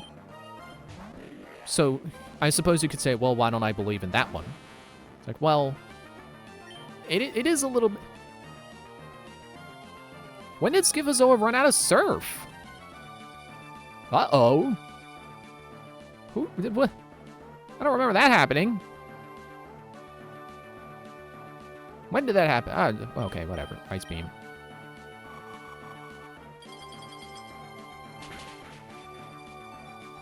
I don't know, I guess somehow fairies are just less believable to me.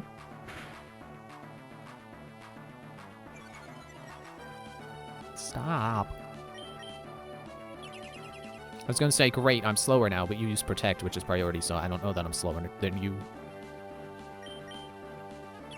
But yeah, the person debunking these videos said that, well, what they probably did was they just got a live stream overlay and then played that over an edited clip of them quote-unquote encountering fairies. Which I find that's a believable explanation.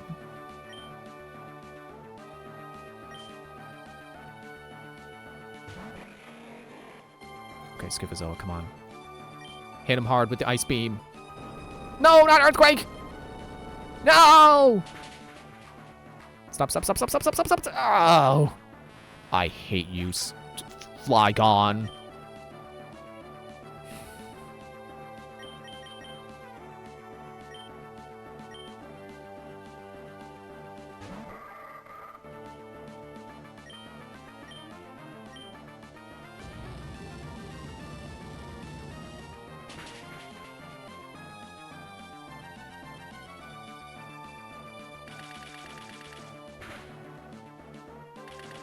I've completely stopped talking because I am just upset at this. I freaking hate Drake. I hate this stupid... Stop with the dragons. I'm sick of dragons. Stop it. It's overdone.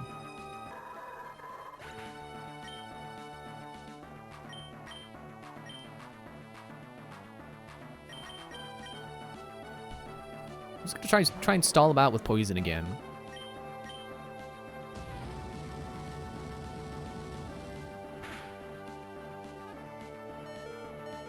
Stop getting critical hits, you jerk! I guess I need more grinding.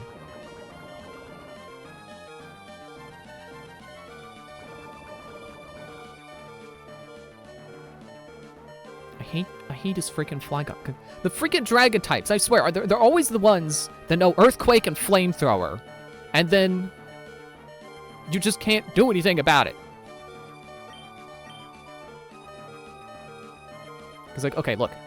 So Galen's got Levitate, so immune to Earthquake. So he's fine, but he can't do much offensively because he's poison and Flygon resists poison. Weak to fire, weak to ground, weak to fire, weak to ground. Is fire weak to ground? Where's my chart? Weak to ground.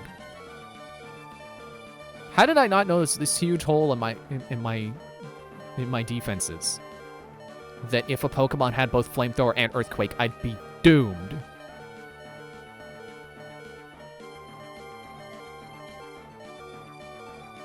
I don't know if this guy streams anymore on TikTok, but I would like to see if he still does. This guy would have ghost communication equipment and go to graveyards on live streams at night. Yeah, and that's another thing that skeptics really are skeptical of. It's like the Spirit Box. And that's, you know, I'm kind of skeptical of it too, because they're, you know, a valid criticism I see going around from skeptics is the concept. Stop getting critical hits, you jerk. You're strong enough. Ugh. It kind of ties back to confirmation bias. Pareidolia. I think there's a term specific to, you know, seeing faces in things, being inclined to see something as being a face or a person, when it could just be something that just vaguely resembles a person and you just saw it out of the corner of your eye. So it looked like a person. Like, that's what I think shadow people are. You know, there's the myth of the shadow people who only exist in the corner of your eye. And if you try to look at them, they disappear. Well, it could just be, you know, the pareidolia effect. You thought you saw something out of the corner of your eye, but it's the corner of your eye. So as soon as you go to look at it directly, it's gone.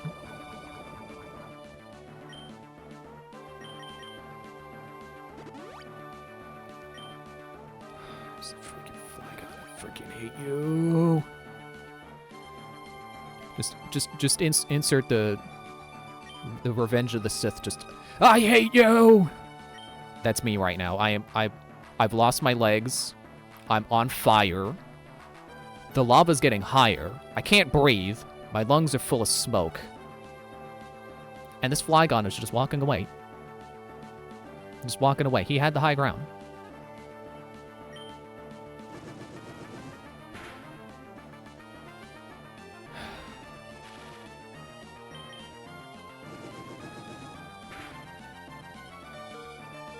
And again, the thing that really frustrates me about losing the Elite Four is I don't get my items back. And I lose money. Sure, I'll still have half as much money as I earned on the way up here. So basically just one gym leader's worth, or one Elite Four worth of money.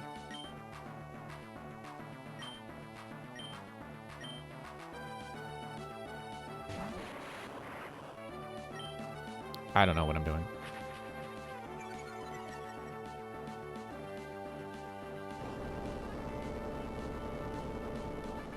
But that's barely anything.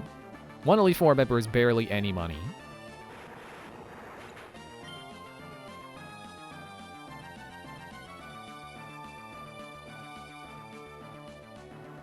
I just noticed Dreamcatcher is my only female team member this time. And then Marumari being genderless. What was I saying? Other than being mad. Yeah, pareidolia. And you could say the same thing about spirit boxes. It's the human mind trying to find patterns in things. So when you flip through, you know, you do the I've seen the method of where like using an actual radio to do it, and you just slowly turn the knob one direction and then the other. And I feel like that's an even less believable method because it's slower. You're flipping through the channel slower, so you're more likely to catch words. You know, actual English, you know, well, I guess English if you're doing it in English, you know, if you're listening to English-speaking radio. But yeah, you're just as likely to, or you're likely to catch actual words coming through as you flip through actual radio channels where actual talking is going on.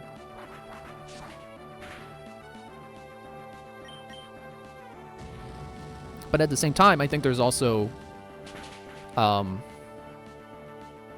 you know, if you're in a haunted factory and you're flipping through the, you know, you're doing the spirit box thing, and you hear someone say something about, like, factory accident, and you think you hear that through the spirit box. You know, it is an interesting coincidence that you're in a factory and you're flipping through the radio, and the only comprehensible thing you hear while flipping through the radio is factory accident. You know, it kind of reminds me of the idea of, like, I think I've mentioned this before, where, also, I don't know what I'm doing. I'm leaving, but where?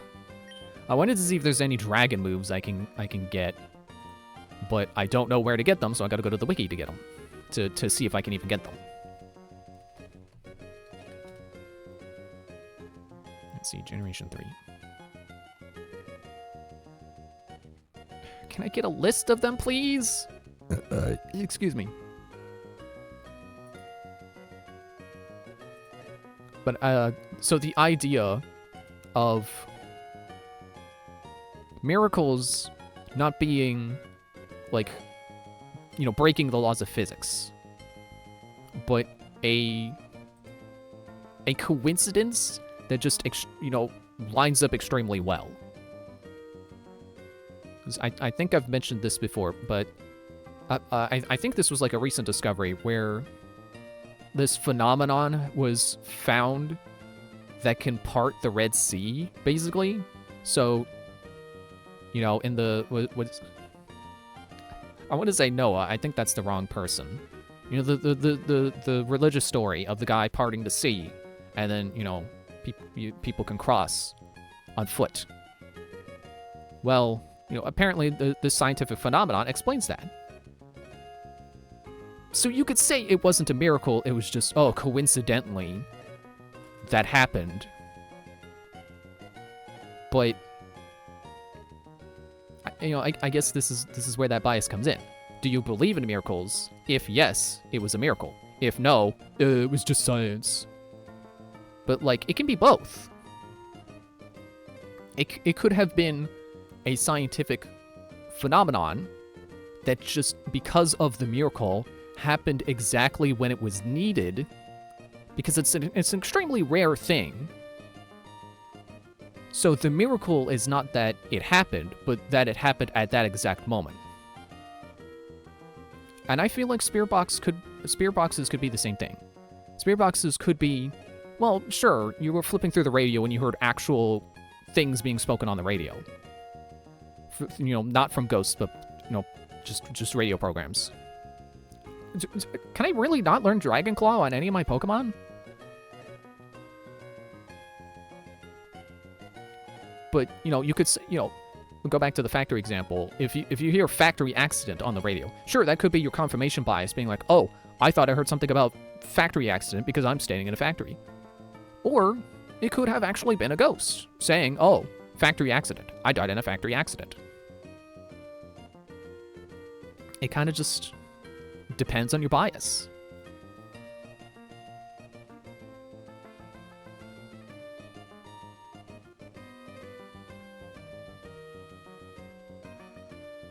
Oh. So I was going through the HM list, and it's like, Ore. What is the Ore region? Or Ore region? The Pokemon Coliseum region, apparently. Did not know that that was what it was called. I don't know how believable the situation is I had, but I hope...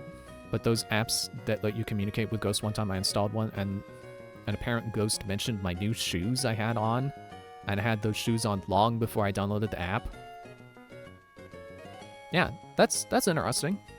You know, you could say it was bias, but were you thinking about your new shoes at the time? Probably not. It was just coincidence. Or, you know, maybe a ghost actually was like, hey, nice new I like your new shoes. There is no... The only Dragon TM in this generation that I can see is Dragon Claw. It's in Meteor Falls. I might even already have it. It's TM2. Let me see if I have it. I don't. This is what I need. I'm too angry. I need a calm mind. Not that it's gonna help me beat freaking Drake. Freaking Drake of the 99 Dragons, or whatever that game was.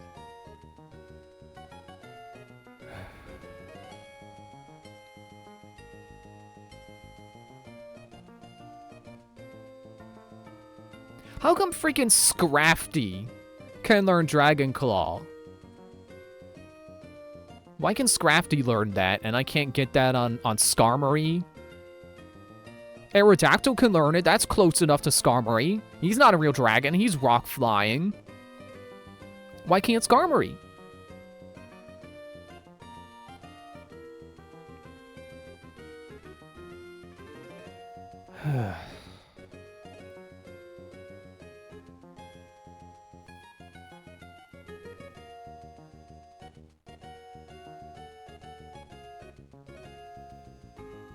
I know I'm just getting heated in the moment, but I think I actually do actively hate Drake. This is some BS, man. Back to the old grind. I'm gonna level Schifozoa up until he's level 60 or something. I don't know. Oh, he's already in the front.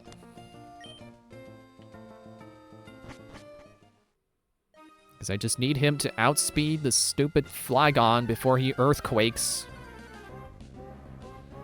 I'll buy some battle items so I can X speed him or something.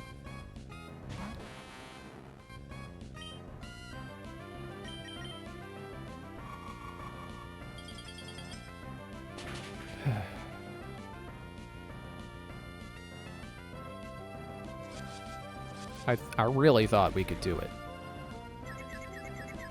You know, I'm gonna something. I don't know what the word is. I'm gonna be more confident. We would beat the Elite Four if it wasn't for Drake's Pokemon.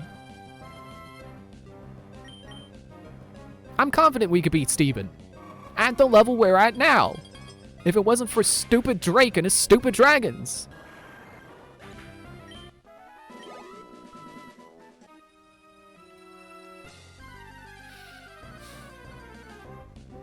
Anyway, what were we talking about before I got all bent out of shape? Like one of the dolly clocks, man. I'm just... Ugh.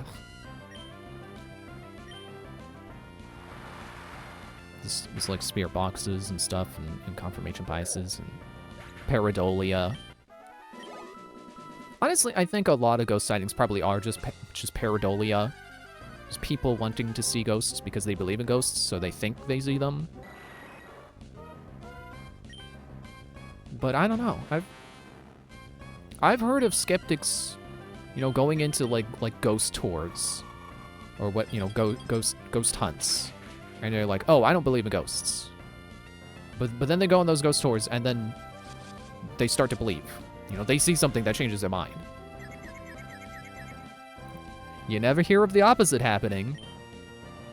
You never hear of someone who believes in ghosts going on a ghost tour and being like, I don't believe in ghosts anymore. I don't think that's a smoking gun to say ghosts actually exist. Especially after I just said, yeah, this is probably just pareidolia. But I don't know. And that's the thing, we can't know. We're not gonna know until we get definitive proof. That's the other frustrating thing about skepticism, is that skepticism believes that, you know, skepticism asserts that, oh, you can't prove it. That means it's not real. No, it just means we can't prove it. The absence of evidence is not the evidence of absence. And I think it is kind of annoying that there are people who don't accept that there are some things we just can't prove. There are some things we just can't know. There might be things we will never know. And is it really hard to believe that there will be things we can't prove? The universe is vast. We're not gonna be able to explain everything.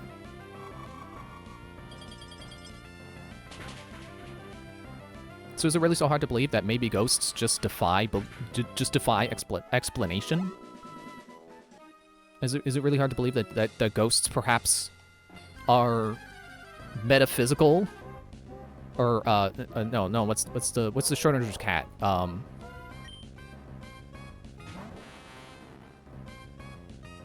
What is that class of physics?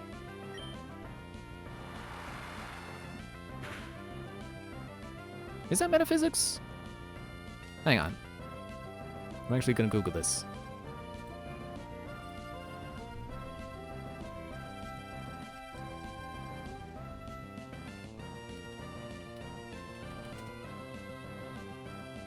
Quantum physics. Yeah, how do we know ghosts don't operate off of quantum physics? You know, we once thought that you can't break the speed of light. And then these I think they're quantumly entangled particles instantaneously transmit information. Instantaneously, faster than the speed of light, they transmit information, and they will always read the same. Or one reads one thing and then one instantly reads the other thing. They're simultaneously like positive and negative, and then you switch one to positive, and then the other one instantaneously switches to the corresponding position. No matter how far away they are. Instantaneously. They broke the speed of light, which we thought was impossible. Humans don't know everything. And I think it's important, it's very important, that just because we believe something right now doesn't mean we can't prove otherwise later. Never forget that, people like Galileo and Newton were once thought of as weird and crazy because they didn't believe what everyone else believed. I mean, I don't know about Newton necessarily, but Galileo absolutely was laughed at for thinking that the Earth was not the center of the universe. What a weirdo! But that was just because he was going against common thought. And, it's kind of... I don't want to say it's one-to-one with people who believe in ghosts. Like, oh, you're just crazy if you believe in ghosts because science says this. Because back in Galileo's time, people weren't scientifically proving the Earth was the center of the universe. They just believed it. And Galileo proved them wrong. But it's important to remember. Common opinion has been wrong before. It can be wrong again.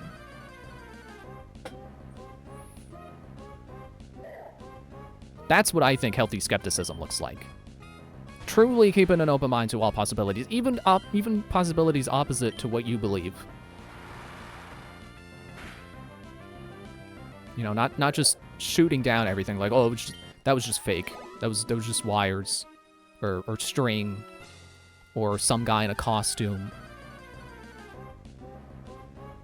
Because if you point everything as that, I don't know that that's true skepticism. That's just... I was gonna say denialism, I don't know.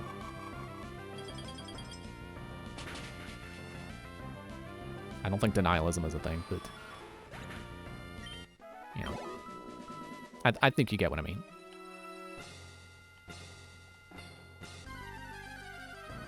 I think I've once heard something about, like...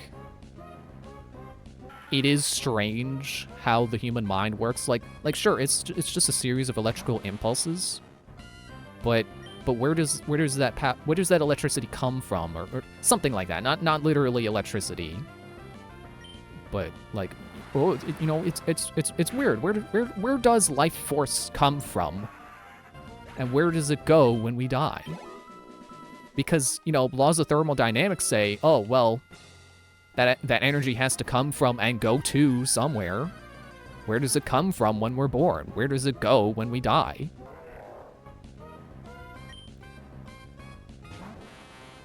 And who knows?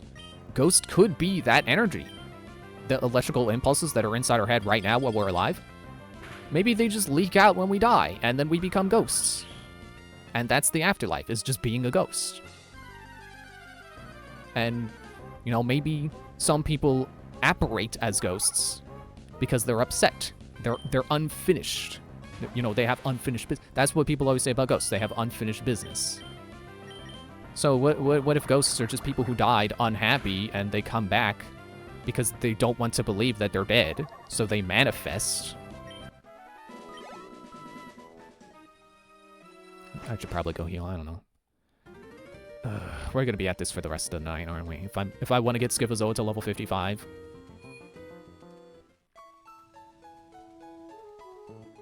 At least I'm on a good tangent. For now. Excuse me. I'm burping. Jeez.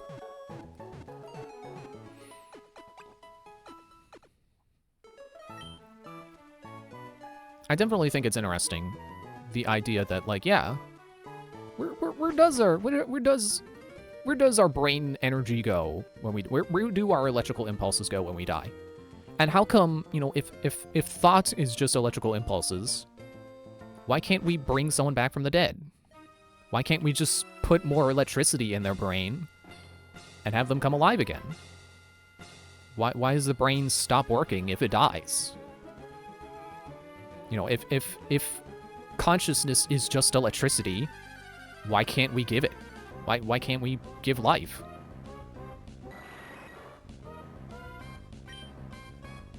I feel like that's a very important question to be able to answer before we start acting like we know everything about how the world works.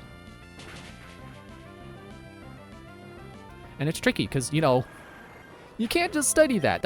It's not an ethical thing to study. You can't just kill someone just to study where they go when they die. You can't just mess with a corpse to try to bring it back. It's not ethical.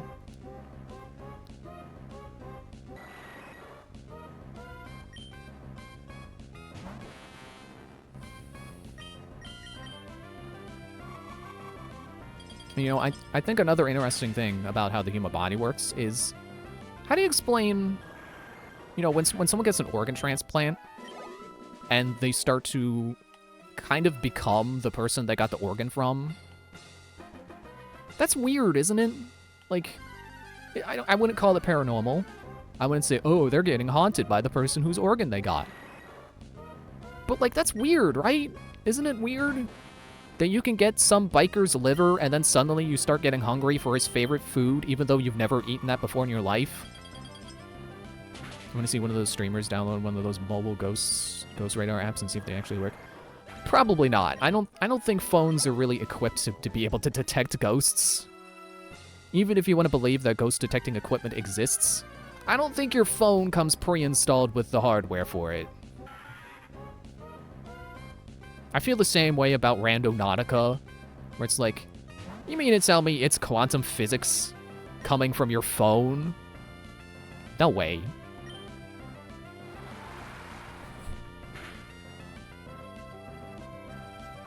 Although I guess the thing about Randonautica is like, that, you know, you send your request to Randonautica's servers and they do the quantum computing or whatever, but this was like, what, 2018 where Randonautica started taking off? We're just now getting quantum computing. I don't believe Randonautica had that when they started. Or I guess it was 2020, I don't know. Still. We didn't have quantum computers back then. There was no way Randonautica was doing that. I mean, we have a driver of sorts, the soul, the spirit. Yeah. You know, Adam Savage says something about how, like, his body is just like his meat mech that his soul pilots. Or something like that. You know, his meat suit or whatever. When did I close the cap to my water?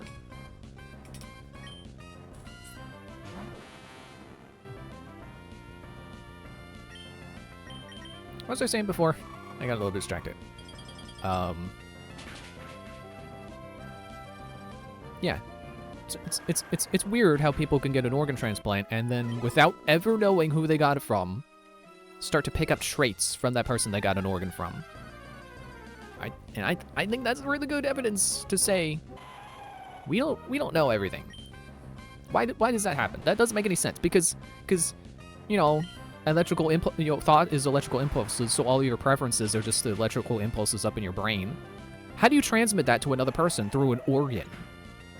How would my liver make someone else hungry for nachos? My liver doesn't even know what nachos are. I don't think the liver ever touches nachos.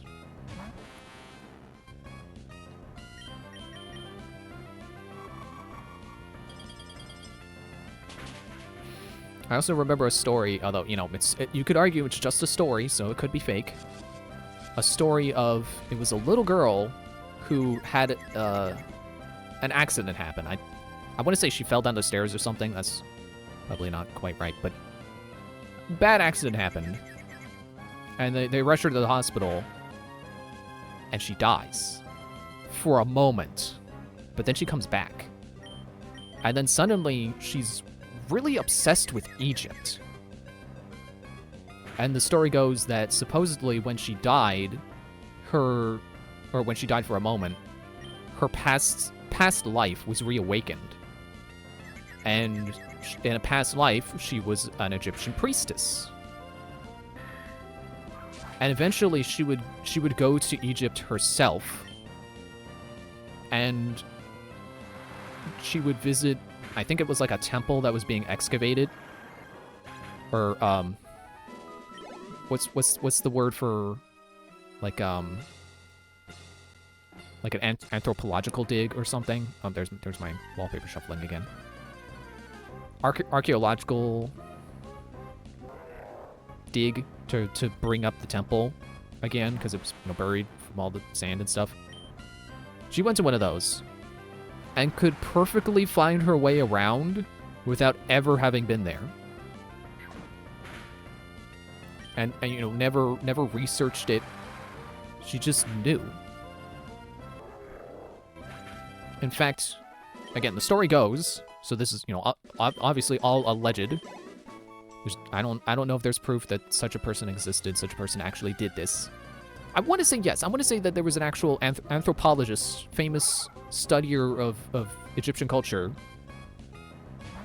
who actually made these discoveries. And yeah, she even knew the temple so well because of reawakening her past life that she found a room no one else knew was there. But she remembered it from her past life and was able to point, I was gonna say construction crews, digging crews to dig up the right spot to find the room. Right, this whole you start to become the person that you got a transplanted organ from is real. I mean, not that you become them, not like Phasgoo where you become a duplicate of the person and you entirely lose yourself, but you start to pick up traits from them. I think the most common thing is you start to get hungry for their favorite food.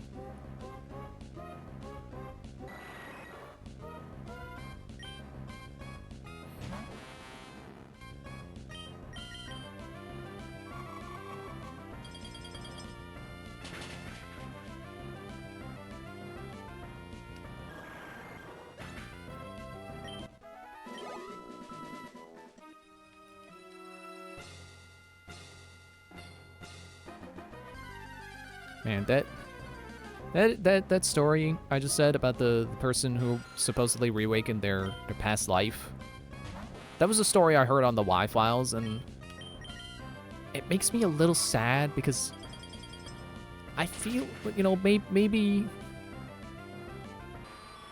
I just have some kind of bias, but I feel like their recent videos haven't been as good as the old ones. I don't know if they've just already talked about like all the like really compelling stuff and now they're kind of out of stuff to talk about. But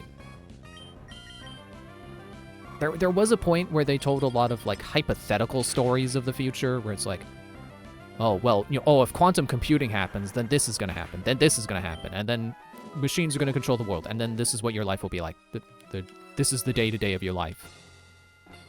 Under the rule of machines.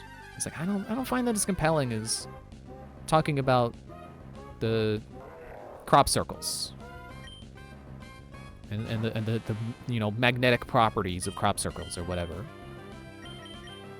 That stuff was super interesting. Which, there's another thing that people like to believe they've figured out because they thought of a way that makes sense to them that crop circles could have been faked. So that's what they stick with. That's their bias. Because the obvious thing is, oh, well, a crop circle isn't real. Someone just crushed the pattern into the corn themselves. Or I guess it's not always corn. It could just be any old field. But we've seen some crop circles with, pretty perfect shapes. And I do know that people have tried to, like on camera, like to try to disprove crop circles. They've tried to make a crop circle themselves using the supposed methods that people would use, and it was not a perfect shape.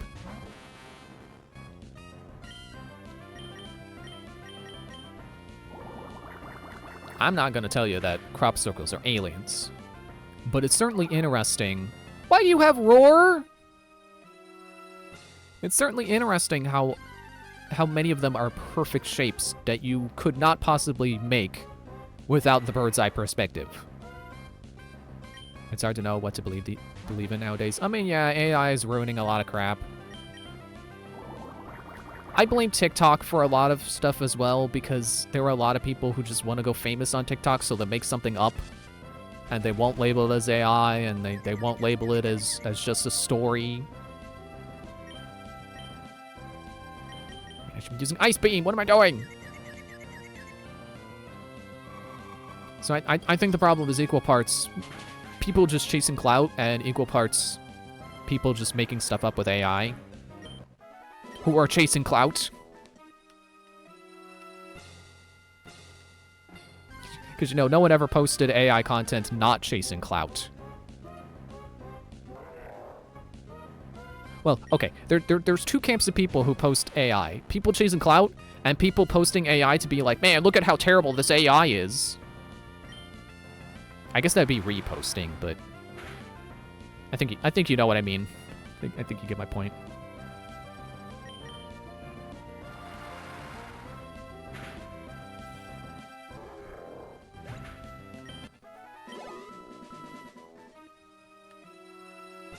I guess you should go heal after this.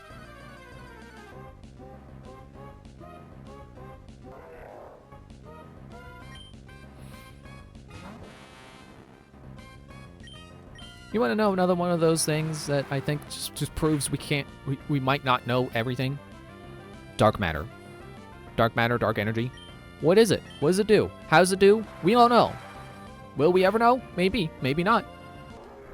Until the point where we figure that stuff out, I'm gonna say we don't know everything about the universe. So there's no point in being, being snobby about what you believe in, because it could be wrong. Even if what you believe in is scientifically backed, it could be, our understanding of it could change. Again, we thought we couldn't break the speed of light. It's apparently possible.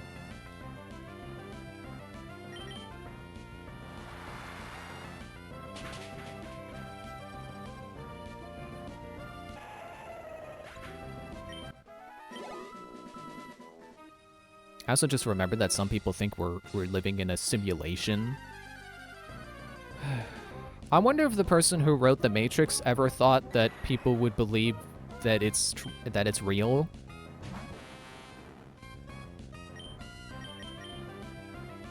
Because I don't think it's real. Because for one thing, who would put that much effort into a project like that?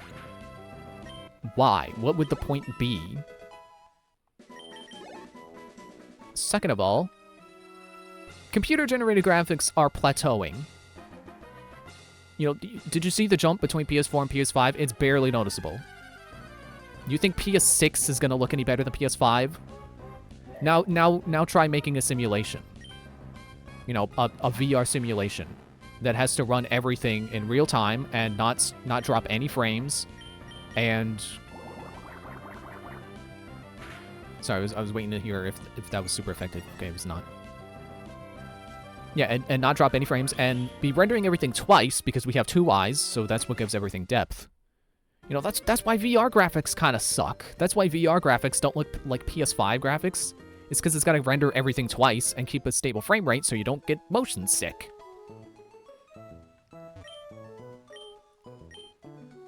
Now imagine it's also got to render, all the physics simulations that are extremely detailed. You got to render all the sound and all the lighting and, real-time lighting with reflections and, ray tracing and all that stuff. And, not to mention whatever systems that make you actually, able to feel and taste and smell. Who knows how much computing power that's going to take up? I'm not going to say the computers could never possibly be that powerful, but who would make something with that much work involved, and why? I remember when AI art was so bad you could post it as a joke and nobody would bat an eye or beg you to stop using AI art. Yeah, those were the days. Those were the days. I think the super genius people are the ones that usually believe that simulation stuff. Which is weird, because you would think that they wouldn't believe that computer graphics could ever get that good, but for some reason that's more believable to them than other things, like ghosts, I guess? No, you can't possibly prove a ghost exists, but oh yeah, definitely we're living in a simulation because computer graphics will definitely get that good.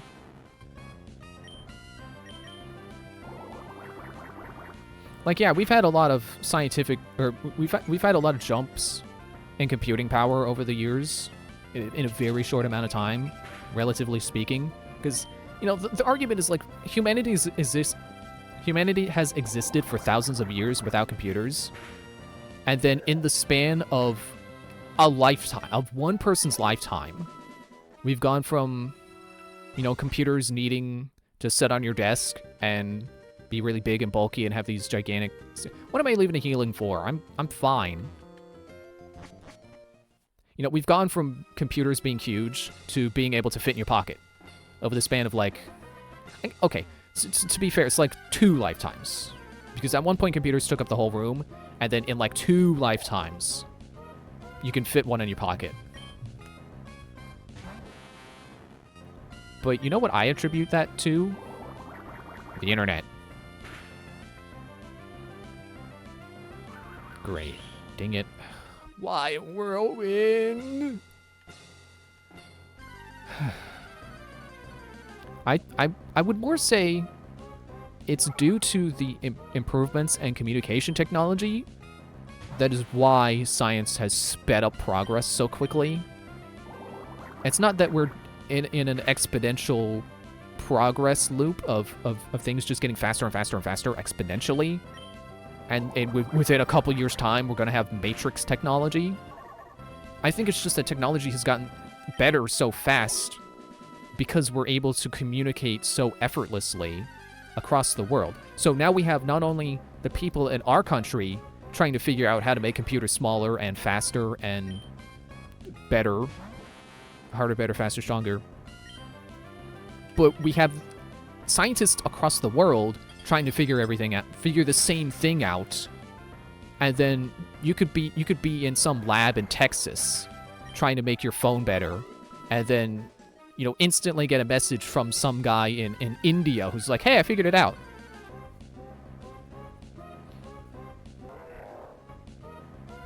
Because, you know, you can post your findings on some, I don't know, some scientific website, blog. I'm sure those exist. Where people share their scientific progress. And then someone on the other side of the world can read that and be like, huh, that's interesting. Let me try that. And then they make a discovery of their own.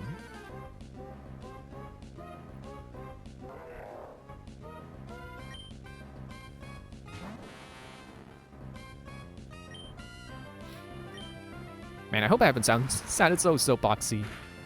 I just realized, like, oh man, have I sounded soapboxy the past hour or so, whatever, however long I've been talking about? Like, oh, you gotta keep an open mind.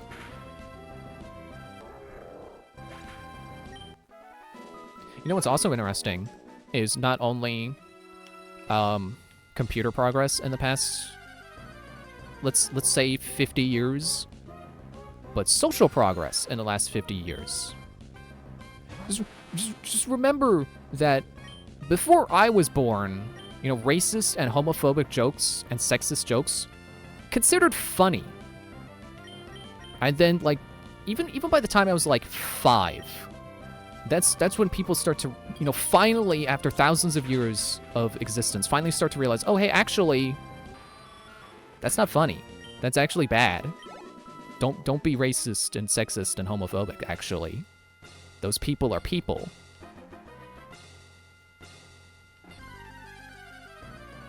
So really, I don't think computers are progressing at an exponential rate. I just think communication has made that progress easier. And that's why it's happened so quickly over such a relatively short amount of time. And the same for social progress.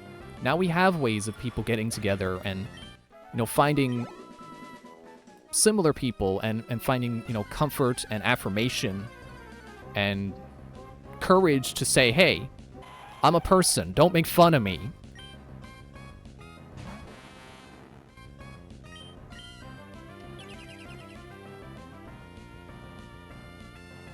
You know, it's I'm sure there are some stupid people out there who would believe that, oh, the opposite thing. That, you know, gay people have only just recently happened. Like, no. No. There have always been gay people. They just had to hide it because they didn't have the connections they have now and the communities and the encouragement to be openly gay. Do you know a lot of cowboys were gay? True fact. Cowboys are very gay. And that's not just a joke about Brokeback Mountain, no. Historically. Because, you know, regular day life, it wasn't acceptable to be gay. But if you were a cowboy, if you were out in out in Wild West, this is Wild West, you could be gay. No one cared.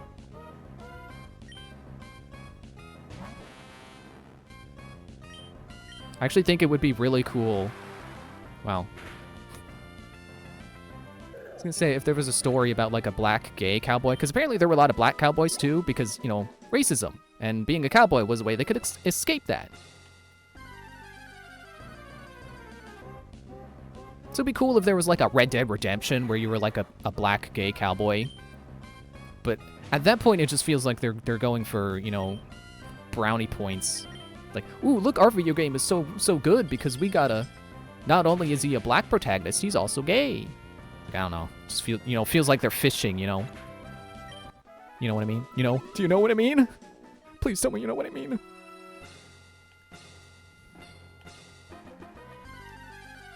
But if I was gonna make a Western, that'd be the protagonist I make.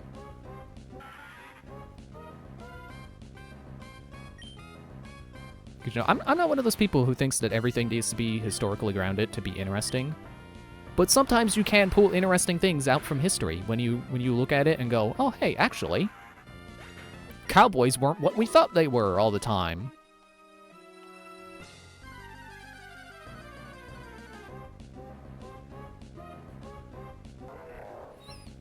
Like, sometimes historical accuracy does actually get you away from the tropes to realize, oh, hey, those tropes are completely arbitrary, and we only do them because some movie somewhere did it once and it was popular. You know, like pirates. Pirates don't look like Captain Hook. That's all tropes.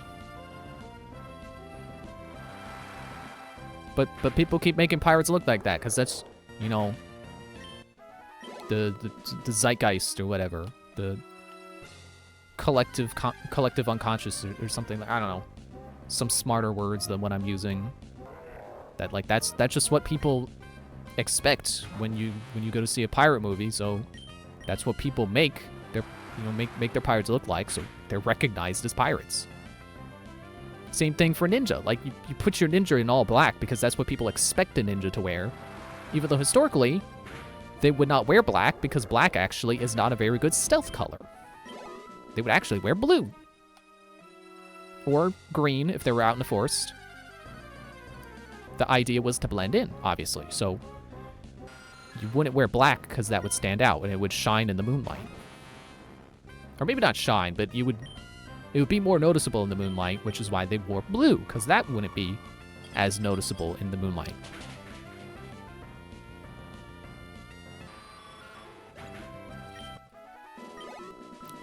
I think I had another train of thought I wanted to get on before I got on that tangent about tropes and stuff. And I've said many times, I don't care if you use tropes, but you know, you gotta make sure you do something to make it your own. I'm looking at my Five Nights at Freddy's wallpaper. My first thought is, you know, I don't mind that Foxy uses all the pirate stereotypes because he's a fox. He's already intrinsically, I don't know if that's the right word. He's already immediately more interesting than a stock pirate trope because he's also a fox. An animatronic fox at that. So, like, yeah, he's smothered in all kinds of pirate tropes. He's got a hook and an eye patch, and sometimes the hat. But it's fine because he's Foxy. He's immediately more interesting than the trope because he's Foxy. And sometimes he's a she, which is also cool.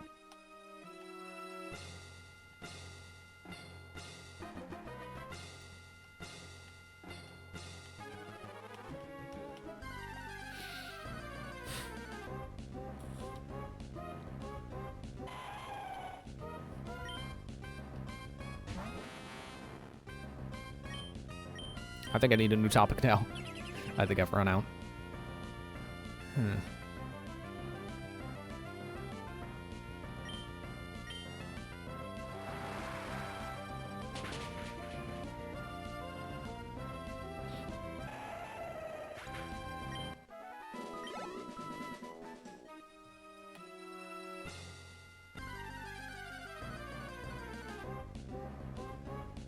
I can't remember if Diamond Pearl has a dragon gym leader or dragon Elite Four. Excuse me. I'm gonna look it up because I've looked it up before, so it's not cheating. I've already cheated. I'm not ruining anything by looking it up right now. I can't read this freaking sidebar. The text is too tiny. Gen 3, Gen 4, Diamond Pearl.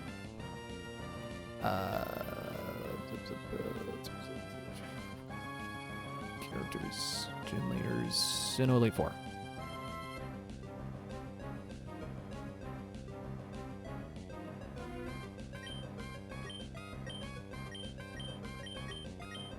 Okay, I should go heal after this. Especially because he hit himself.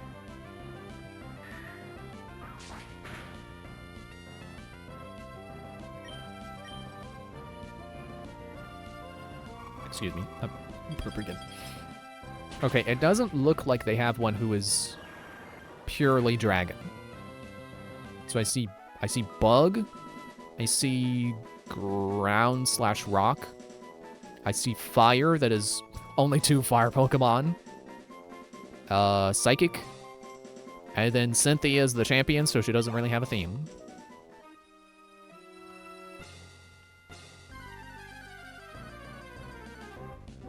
And thankfully, no one has duplicate Pokemon. Yay! No more of the freaking 3 Dragonites that Lance had. I'm so happy.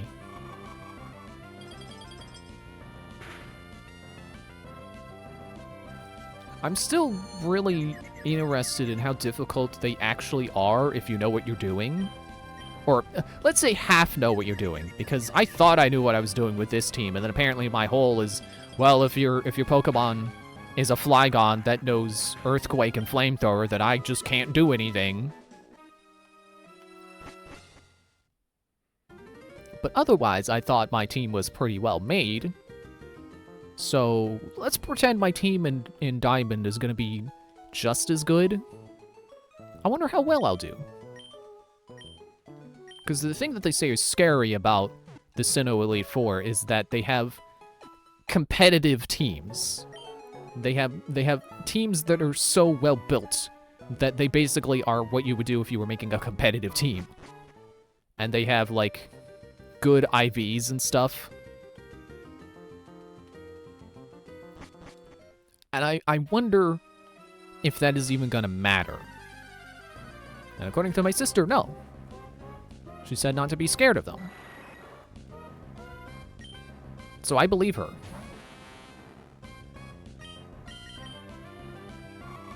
I mean, to be fair, she has been playing these games since, like red and blue came out. I was gonna say blue and yellow, because I want to say her version was yellow. Maybe, I don't know if she got, like, red or blue. But yeah, she's been playing these way longer than I have, so I don't know if it's just that she knows what she's doing and was good at Pokemon by the time she got to the Elite Four, or if she genuinely just knows, like, yeah, they're not a problem. But like I said, I'm gonna believe her.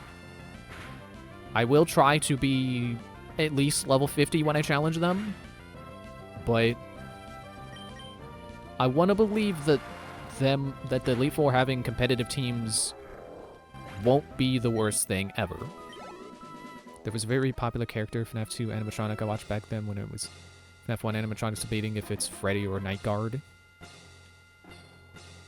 Oh, you mean Shadow Freddy? Because that was like a purple Freddy that was like an Easter egg. I think under modern understanding of the lore, Purple Freddy is definitely neither. I remember that much.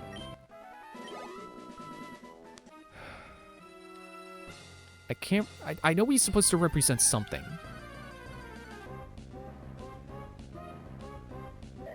The same with Shadow Bonnie. Am I about to look this up while doing this battle? I guess I am. That sounds like my brother's home. Or it's the neighbor.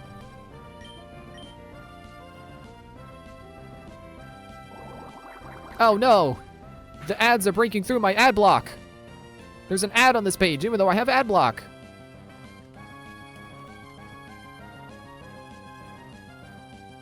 That was a funny animatronic. I don't know if we can share the link. Oh, I know what you're talking about. I don't think I have links blocked, but yeah, I know what you're talking about. So you don't have to post a link if you don't want to. Yeah, I remember it was like, wasn't it like an edit of Golden Freddy that was made to be purple and have like a human face and a badge, I think.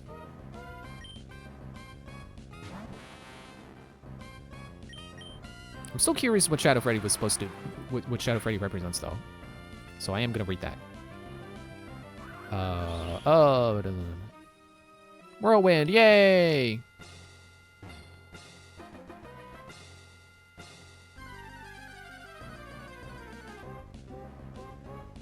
By the way, isn't it great how Shadow Freddy's origin, or like his official name is Shadow Freddy? Wait, what do you mean Pizzeria Simulator MFA files? What? Huh. Oh no, another ad! Ah! Oh, funny animation. I don't know if we could...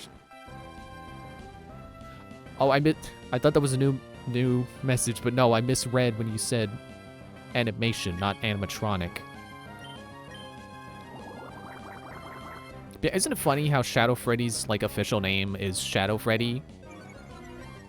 And then Shadow Bonnie's official name is RWKFSFASXC.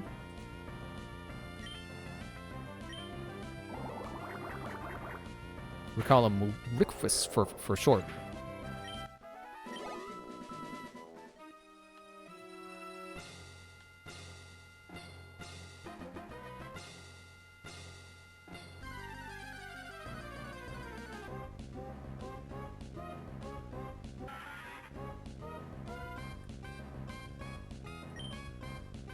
Okay, I guess it wasn't on the wiki wherever I read what Shadow Freddy's supposed to represent, but I mean, considering his presence in like wait, I'm gonna say in FNAF 3.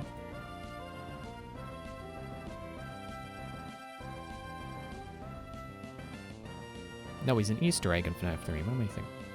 No, he is in the minigames. When does he show up there? The thing I'm talking about is called 5 AM at Freddy's, the prequel. Oh. I don't think I've seen that.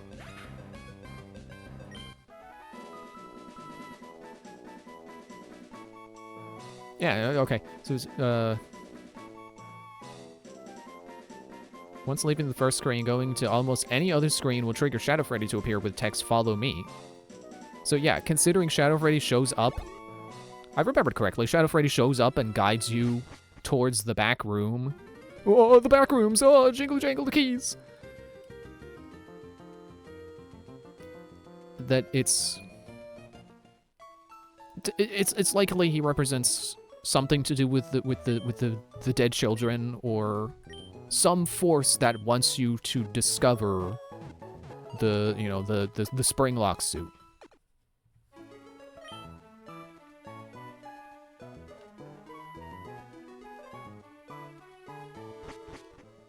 And I think Shadow Bonnie also represents some similar form of like, well, they're not against you. They're trying to help the children somehow, just not in the same way as Shadow Freddy. Not as explicitly helpful, I guess. But I think Shadow Bonnie does show up with like next to the code that you're supposed to remember to type in on the wall tiles in the FNAF 3 office.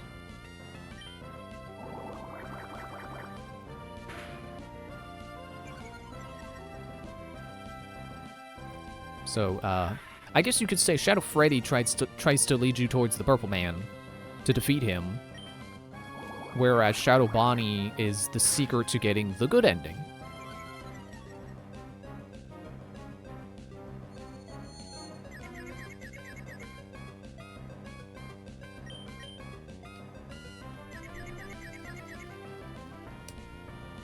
Just putting my keyboard away again. Ow, don't step on me. Don't tread on me. that just makes my mind jump to, like, you know, the leaps in connections. But, you know, early America, and then, like, oh man, Assassin's Creed 3. Oh man, I love Assassin's Creed 3.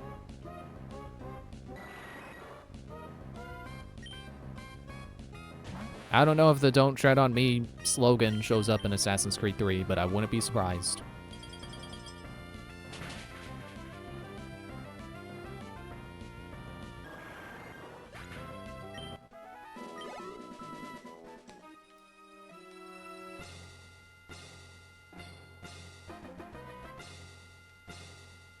You know, you can tell that I'm truly a big fan of Five Nights at Freddy's and Assassin's Creed, considering how easily I'll just reference them for, like, no reason. How quickly my mind just jumps there.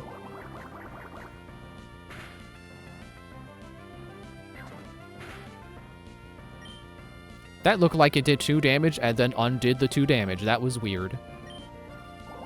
But I guess it went from an 8 to a 6, and then my eyes just didn't fully look at the number, so it looked like it went from 6 to 6!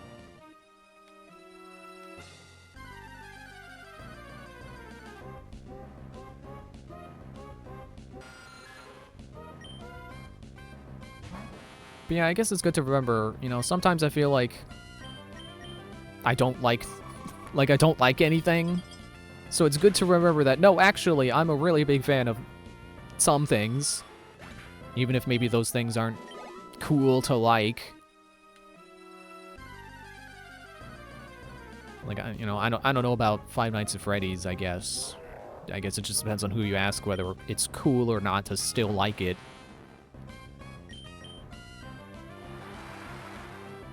And Assassin's Creed is tricky, because, like, people hate Ubisoft. So you bring up Assassin's Creed, they're gonna be like, yeah, but Ubisoft. It's like, true. But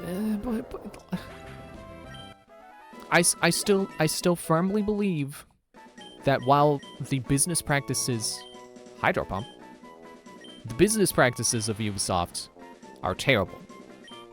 But the people who actually make their games, you know, the people that keep getting fired because the executives are just stupid, those are the people who actually care. Those people actually care about making a good game and continue to make good games.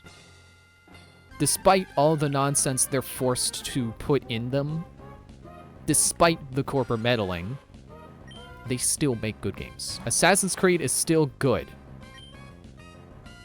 I heard apparently the remake of Black Flag is really good. I saw it got like a lot of 10s and 9s from reviews. Which isn't surprising because it's Black Flag and people love Black Flag. So, cool.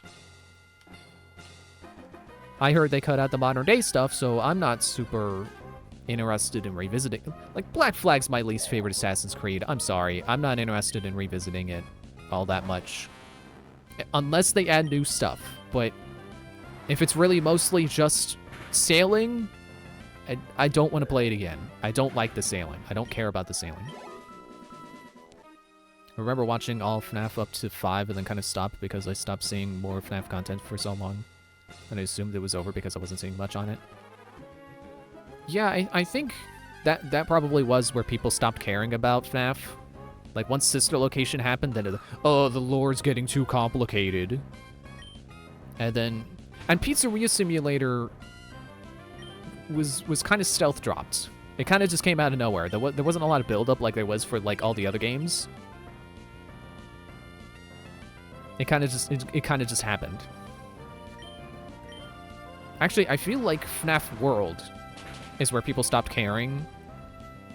Because that's, I don't know, I think a lot of people started to feel like that's where it became really kiddie, and because FNAF World really was, but there was a point to it.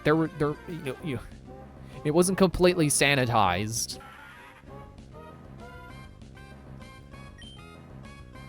But it is kind of tricky to play FNAF World and actually get all the lore. You do definitely have to go out of your way for it, whereas in the other games it was at least teased.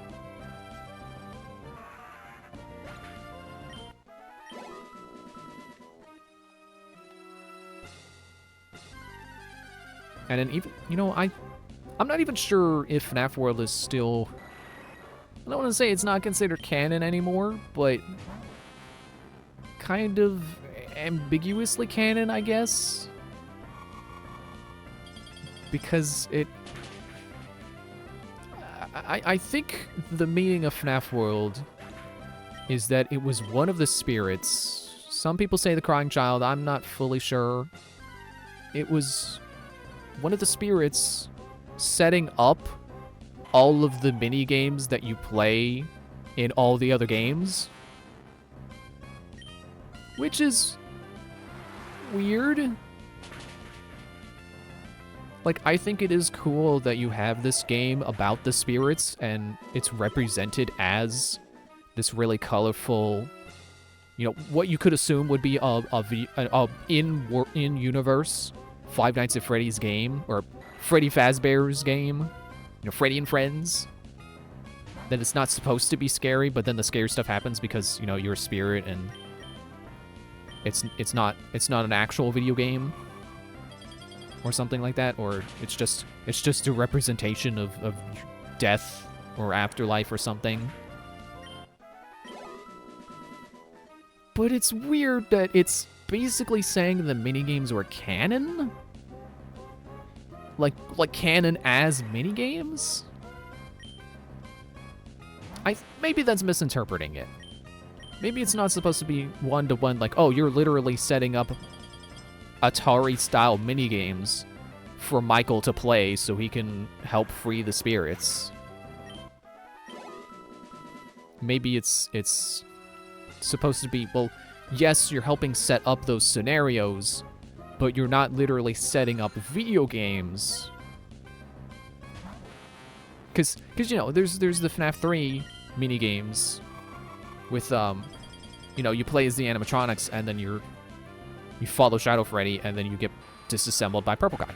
That actually happened in the real world of the game. Purple Guy was hiding in a secret room, and he was using the suit, and then he got in the suit, and then he spring-locked himself. So it's not that whatever spirit was setting up that as a minigame. It's that they were setting up some kind of message that could be found in real life, and it's just represented as setting up the minigame. Because I think one of the things you do in FNAF World as part of this, like, secret side of its story is, like, setting up the code that you see on the wall in the minigame in FNAF 3. The code that you tap wall tiles to input. And it probably wasn't literally someone knew a code and tapped on some wall tiles, and then suddenly their brain was overridden by Mangle's quest, or whichever minigame happens when you do that. Like, maybe that was just... For a video game, that's how it happens, but for in-universe, maybe it was a writing on a wall that, you know, told Michael what was going on. I don't know. There are more ways to look at it than literally it was video games. And yes, I'm aware of how Help Wanted said that it was all video games. Do you really believe anything Fazbear Entertainment would tell you?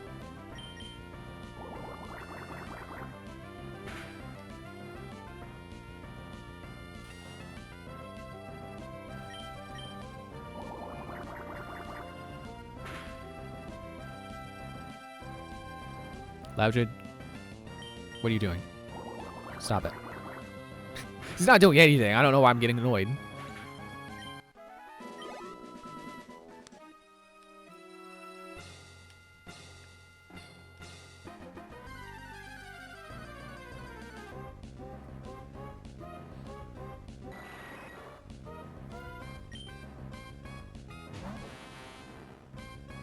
I do like how even after last time, with however long that was, I kept talking about FNAF. I've apparently still got more to say. Owie.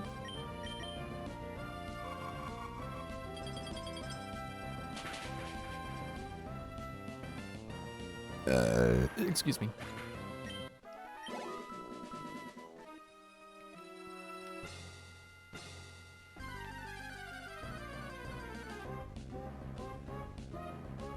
Yeah, I really should just find a bunch of topics in FNAF of FNAF lore that I want to talk about, that I have opinions on, and then just record. Don't even write anything. Don't prepare. Just talk.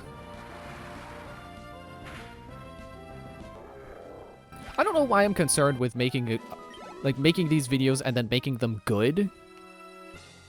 I don't plan to pivot my content to suddenly start doing FNAF essays. I can just make a few videos here and there that are low quality, just talking. No one's gonna be mad. I'm not gonna get arrested for doing that. I should just do it. Like, sure, I could edit them. I could edit out my ums and whatever. I could make a script. But apparently, when I do that, I don't want to edit it, as evidenced by the couple of videos I have made scripts for and read into a microphone and then not bothered with the editing. So why don't I just make it easy on myself and not script and not try to make it well edited? Just make the video. Just make, you know, an okay video is better than no video at all. That's an important mentality to have as an artist, or you know, if you do anything, just it's better to do it and have something to show for it than not do it and have nothing. You want to learn to draw? Start drawing. Doesn't have to be good, but just draw. It's better than nothing. And I don't mean to sound like those people who are like, oh, no AI, pick up a pencil, you loser. It's like, I mean, like, yeah, don't use AI. Maybe, like, you know, I'm not gonna try to persuade you one way or the other. But people are very, very loud about how much they don't like AI, so yeah, maybe don't. But you don't have to pick up a pencil. You can commission people. Oop, okay. Oh, I hit level 56, okay. I know I said I was gonna go to level 55, but like, there's no such thing as too prepared! Alright, we're going. We're doing it. Attempt 4. FNAF 4. That was the end of, that was supposed to be the end of that story. Maybe this will be the end of mine.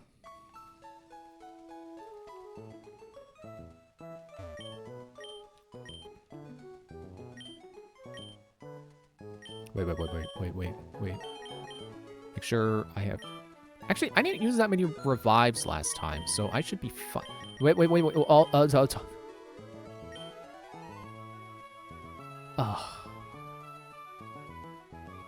I just realized the crappy thing about Drake. Can I even use an X speed before his stupid Flygon gets me? Scripted videos, you can tend to tell they are scripted when a content creator isn't good at acting or hiding the fact that they're reading from a script. Yeah, I definitely think that I definitely sound like I'm reading a script. As much as I want it to sound natural, I think it's obvious I'm reading a script. Especially if you watch my streams, because, you know, this is my cadence now, and then you watch those videos and definitely different. I think someone made popcorn.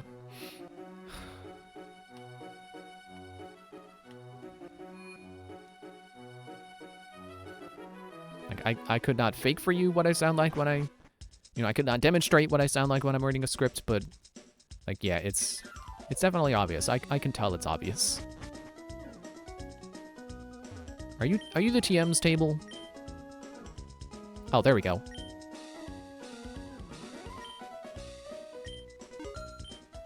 And I'll get a special attack.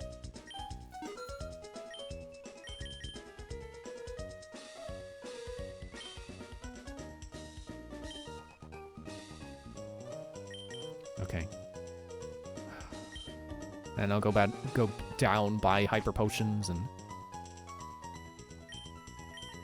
then we're off. I said hyper. I can only afford 4. Alright. And I'll buy a super, just for the heck of it. Now I'm almost truly broke. I'm broker than I was before. Yeah, like, I respect people who put together good edited videos. But, like I said, I've demonstrated to myself I'm not that kind of person. I can't do that. I don't have the energy for it. But what I do have the energy for is off-the-cuff rambling, so I should just go with it. That is the hand I have been dealt. So, when life gives you lemons, you burn life's house down.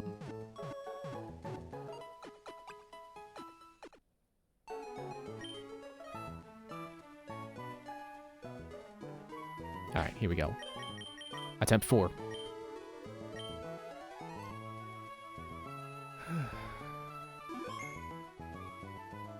I'm definitely leaning towards, I want to let's play the early FNAF games.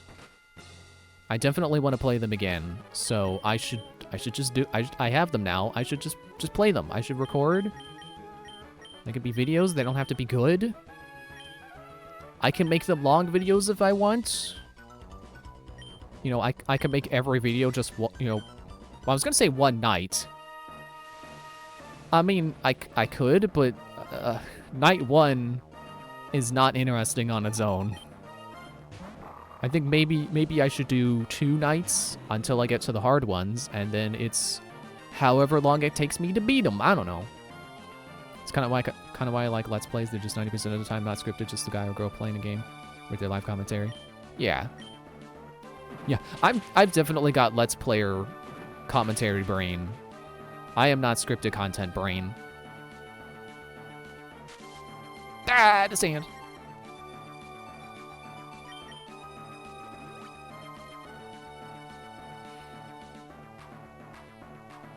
Yeah, I think I would rather watch a Let's Play than watch a single video talking about the game. Because Let's Plays just give you a better sense of what the game is like.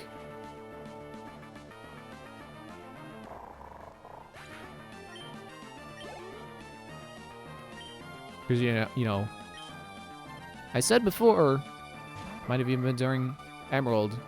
Yeah, it was probably during Emerald, actually, I remember now. Chugga Conroy got me into Kingdom Hearts. And it doesn't matter how many other people I've seen play it and talk about and review it. You know, I've seen at least 2 other playthroughs of Kingdom Hearts 1. And Kid Icarus has talked about it once, at least. And none of that was enough. I had to see Chugga Conroy play it and, you know, give his style of commentary where he... Oh, great, I missed. You know, where he simultaneously is, you know, playing, but also explaining. So it's not just reviewing the game, but it's also not just not explaining a single thing, you know?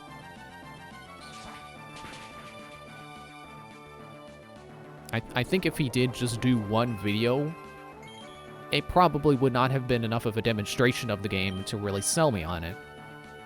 Swiftblade?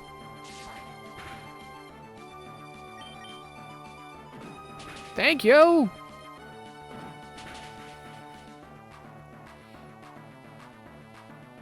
I also don't mind chill Let's Plays where they're not explaining the game at all and they're just talking about their day. You know, I love Nintendo Capri Sun's videos where he's, like, telling a story instead of talking about the game. I think that's perfectly fine. I love his stories. I don't know, I feel kind of weird, because, like, you know, the stereotype is like, oh, no one wants to hear the old man, you know, no one wants to hear their grandparents talk about what it was like back in the day. I do. I like hearing people talk about stories, you know, things that actually happened to them. I think that's cool. I like hearing Nintendo Capri Sun talk about things he did, you know, things he did as a kid. And I didn't read what Pokemon that was. I think Cacturne. you know, kind of compare and contrast what it was like for him as a kid and, you know, things I did as a kid. Nice dance.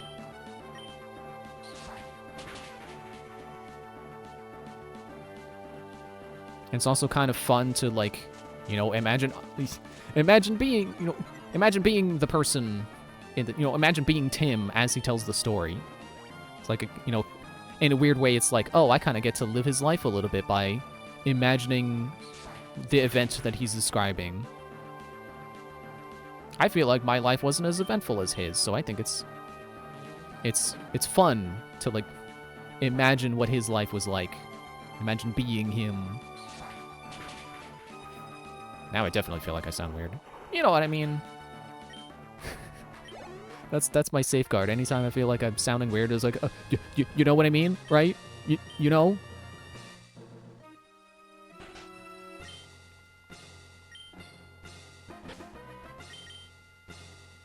You feel a growing connection with the Let's Player when they talk about more than just the game. Yeah, definitely.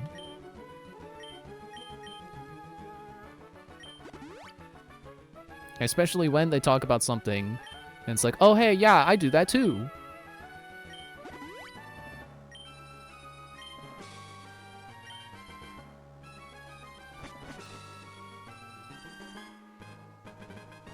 Like, all right, you're ghost. I gotta drink catcher.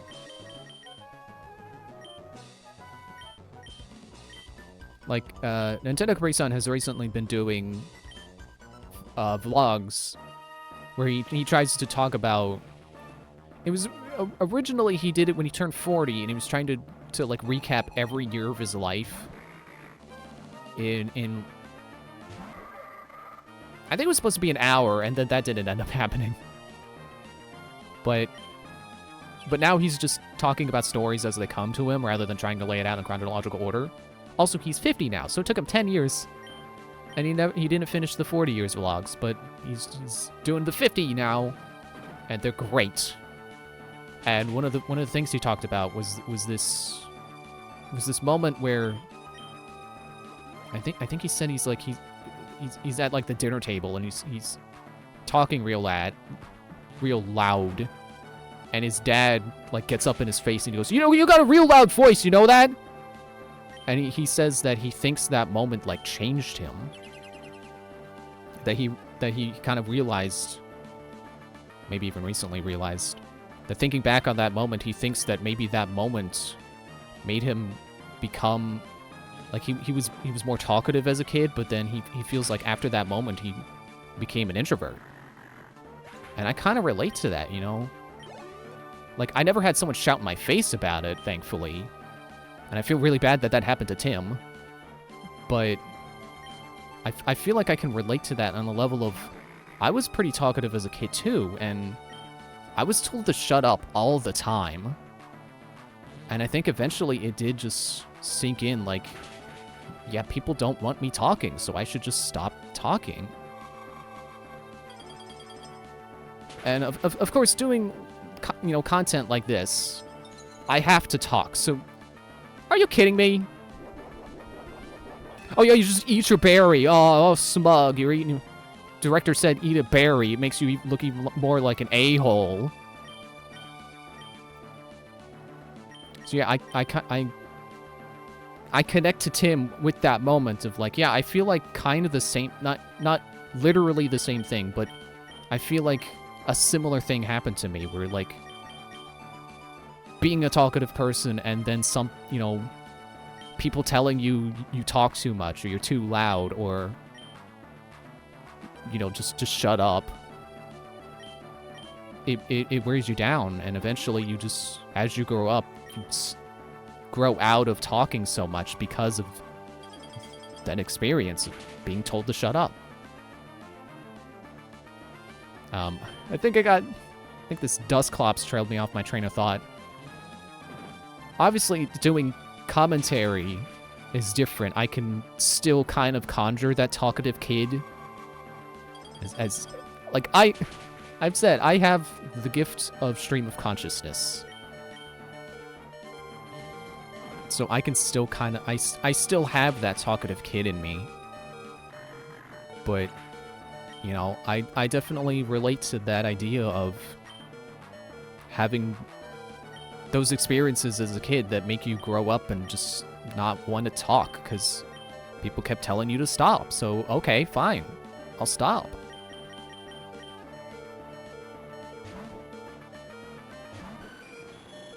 And then, of course, you know, people go up to you like, man, you're really quiet, you know that? You don't talk much, huh? People are never happy with how you are, huh? You can never please people. There's always, oh, you talk too much. Oh, you don't talk enough. Surprised they don't tell you, oh, you talk exactly the right amount. Oh.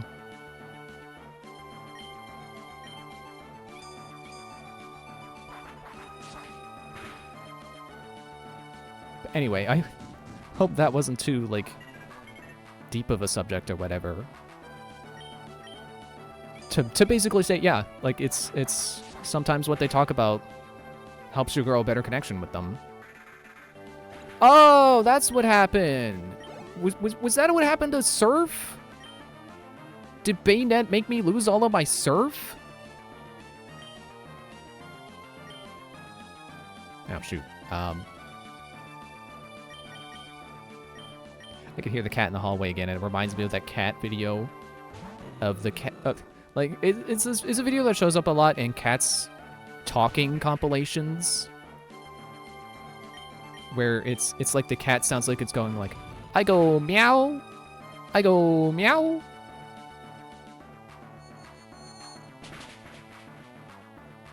I definitely don't think cats can talk, but they sure can mimic it.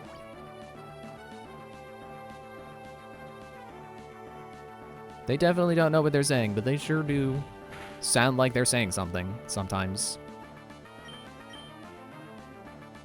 Swiftblade? You better not be critical. Don't be critical.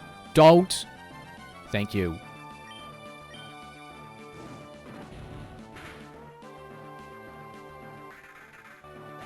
Okay, fine. I heard a cat say hello to a delivery guy once in a video. Yeah, I saw that one too. It's really cute. Sableye. Oh, this is where I should be bringing out the strong neutrals.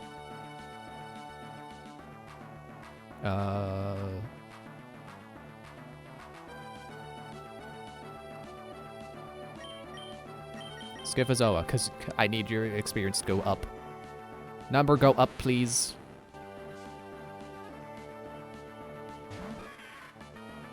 No, where'd he go? Oh, there he is.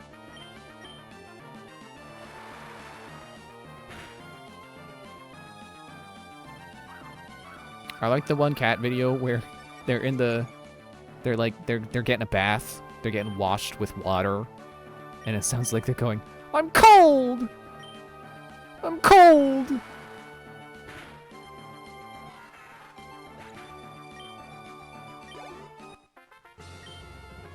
Take that, Phoebe.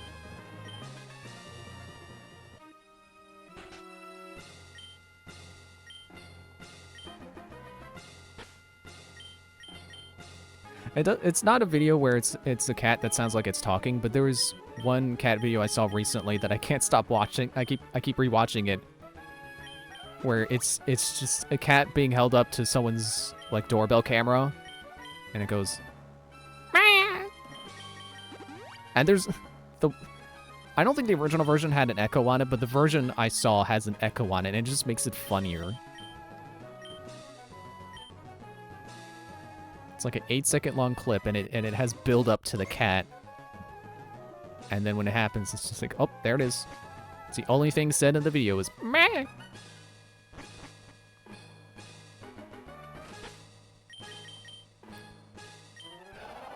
I don't remember what you start with.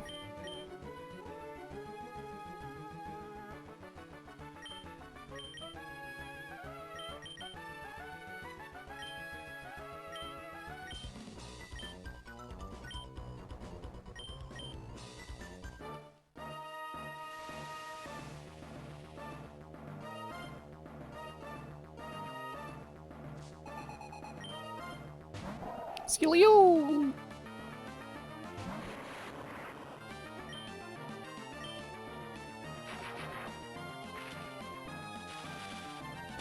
So are we gonna do this like we've been doing at Celio? You're gonna survive, and then you're gonna hail, and then you're gonna get healed, and I'm gonna knock you out?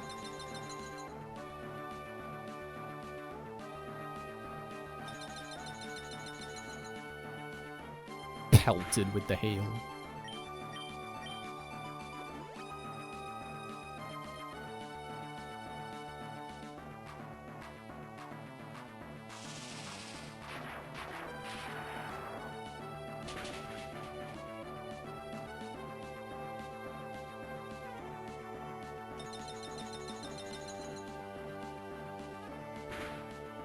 Ow.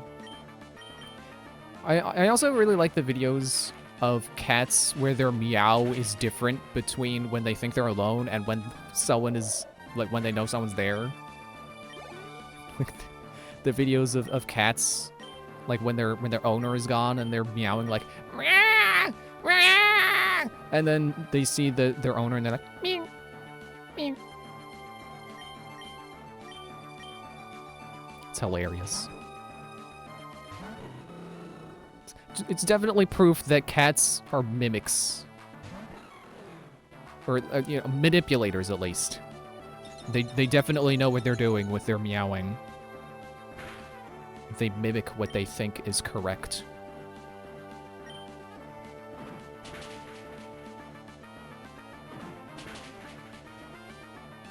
Ooh.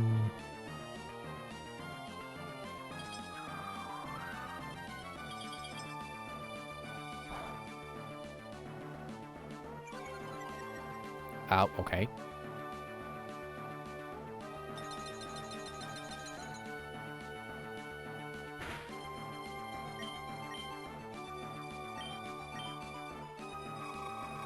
Ice beam over healing? Okay. Ow! I saw that coming. That's what I think about that.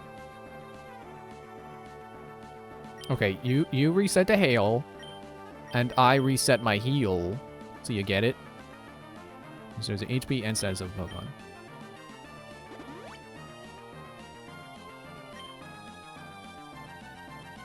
I might have been good with just a regular, like full heal, since I resist ice.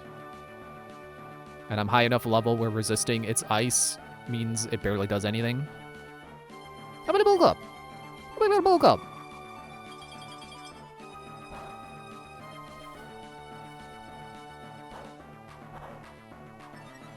And then I'll hope that I don't get frozen on the next turn.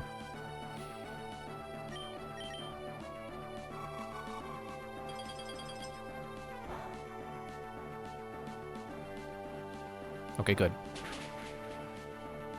If I get frozen again, I swear it's the most I've ever been frozen in any Pokemon game ever. Wall rain. More like wall hail, because that's the weather condition they like.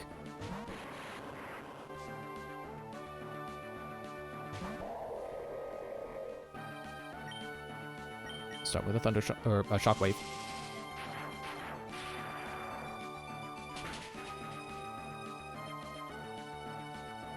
Maybe I'll do one more. Ah, surf!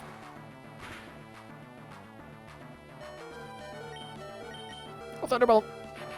It's either you or me, buddy.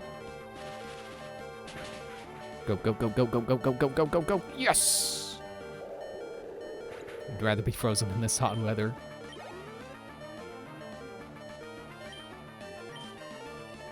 I don't know about right now, but I know last week I don't know.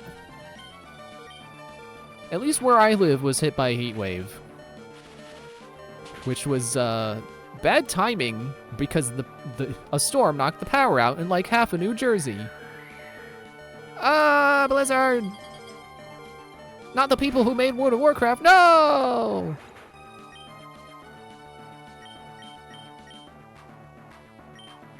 I'll kick a seal. I'll do it. You think I won't do it? I'm mad enough at Disney 4. I'll kick a seal. Uh-oh.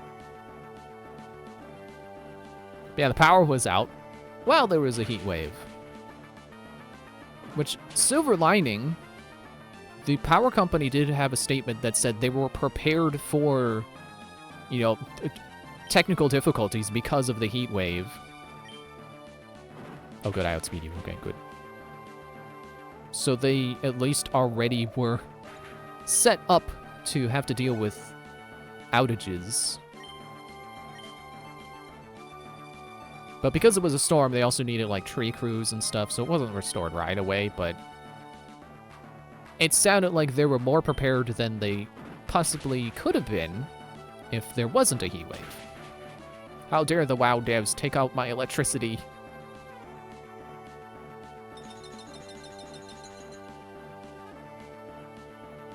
I didn't mean to read that right after talking about the power outage, but yeah, it happened. Deal with it.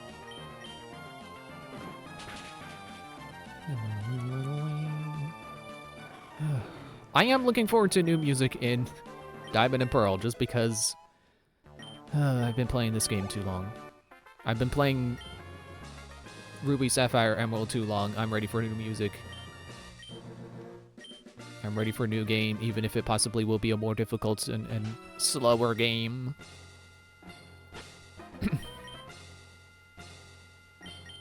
Yeah, I made the joke that when the power was out and it was a heat wave, I was like, well, time to play a Paper Mario game that I'll grow to despise with every fiber of my being. Because the joke is that that's what happened with Chugga Conroy when he played Sticker Star. He had, like, it wasn't a power outage, but, like, his AC went out during a heat wave, and he had no internet, and he was super sick. It's like, man, all these bad circumstances lining up. And then on top of that, he just happened to really hate Sticker Star.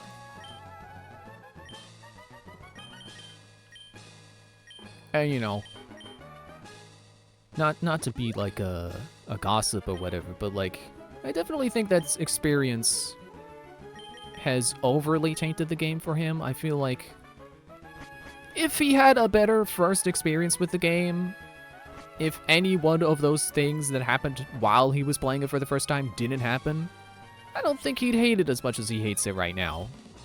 But you know what? It happened, and he hates the game, and whatever, that's his opinion. And my opinion is that I hate you, Drake. I hate you.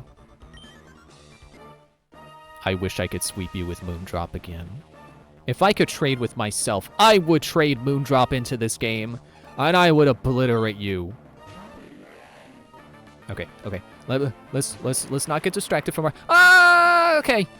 Mistakes were made. I forgot to switch. I was so busy talking about Chugga Conroy hitting Sticker Star. I may have goofed a little bit.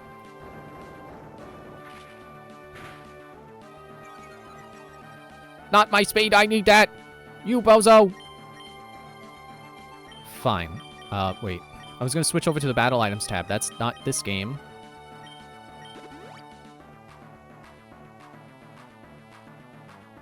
But yeah, it's not... Obviously, it sucks that Chugga Conroy had all those things happen at once. I hate that he was... You know, he's such a nice person. He's such a cool guy. He doesn't deserve to be sick during a heat wave, during having no AC and no internet.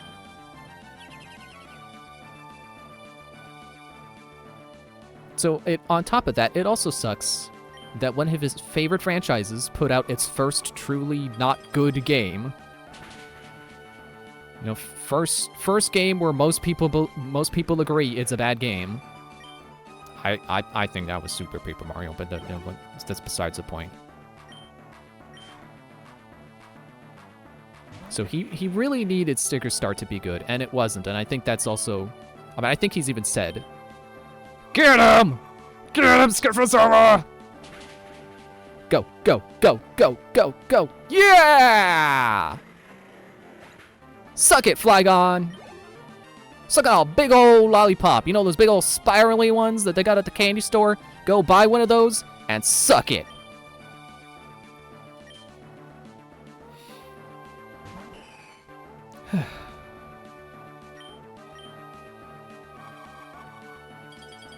But I think that goes to show that, like, Circumstances surrounding a game can definitely shape your opinion of it. It's not necessarily the game itself at fault.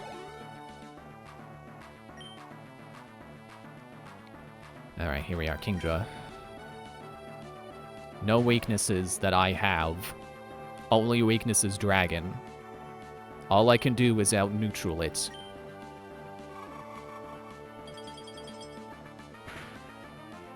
You know, I don't know if I have any game like that for me. Critical hit! Yes! Thank you, Scyphozoa! Thank you, Scyphozoa! Thank you, Scyphozoa! Thank you, Scyphozoa! It's fine. It's fine. It's fine. It's fine. I should have seen that coming. Yeah, I don't know if I have any game like that.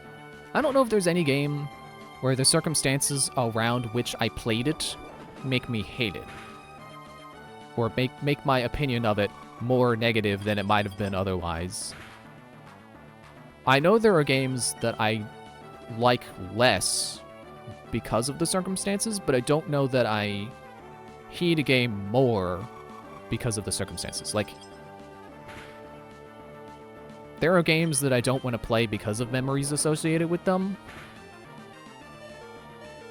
But I wouldn't say that they're bad games because, you know, influenced by those bad memories.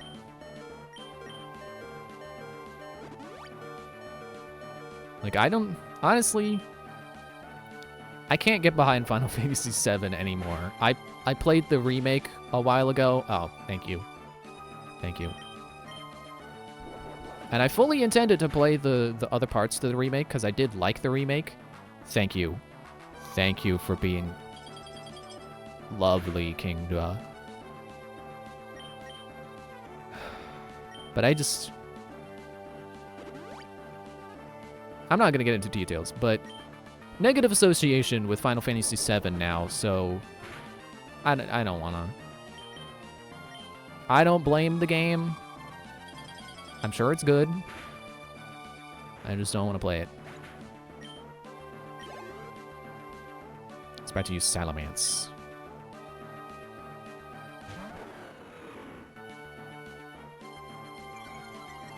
Oh, scary. Faster.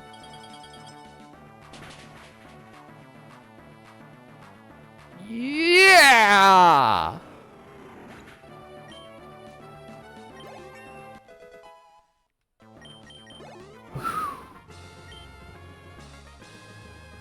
Superb, it should be said. Say it to Scyphozoa. Say it to his face! You deserve every credit for coming this far as a trainer of Pokemon. You seem to know what is needed. Yes, what a trainer needs is a virtuous heart. Pokemon touch the good hearts of trainers and learn good from wrong. They touch the good hearts of trainers and grow strong. Go, onwards! The champion is waiting.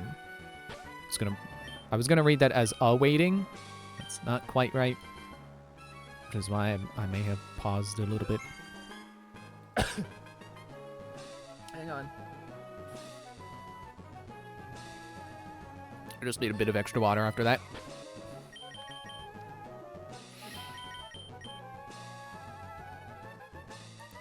No one fainted. Because that battle was all Scyphozoa.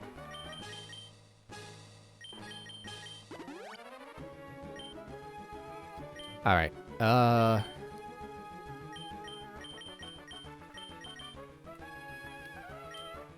Let me double check real quick. What is Steven's Pokemon? Excuse me. Nope.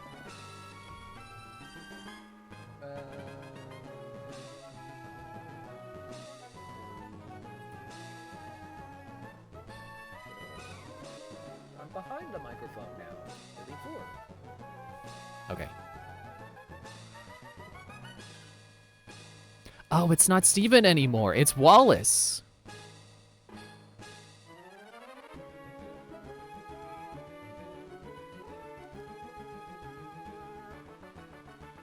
Okay, so...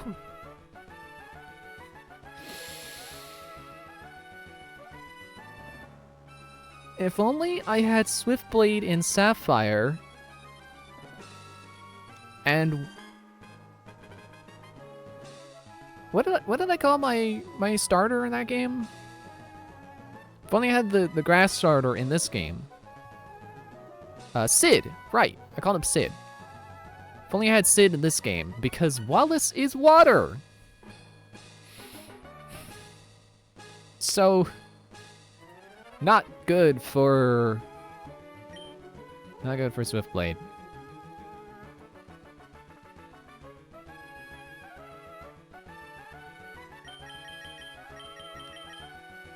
Do your best, Marumari.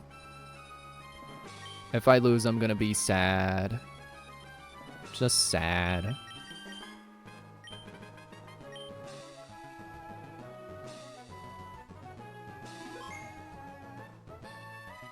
Here's how I feel like this is gonna go. I'm gonna start the battle. Oh, I'm gonna lead with Marumari. I've got this. Electricity! And then all of his Pokemon are gonna outspeed me and then instantly one-hit KO Marumari. They go up to level 58.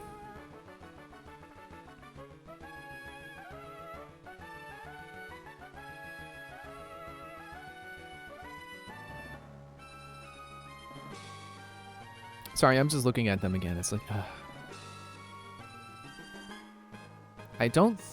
Okay, okay. One of his Pokemon is part ground and knows Earthquake. And Hyper Beam. Stop putting Hyper Beam on Elite Four Pokemon. It's not cool.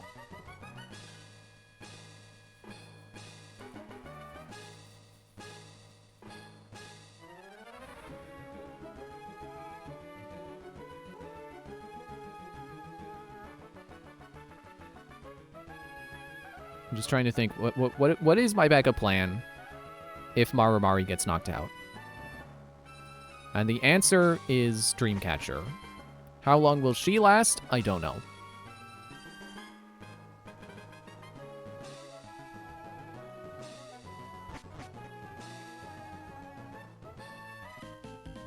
Welcome, May. That incident in Sotopolis City.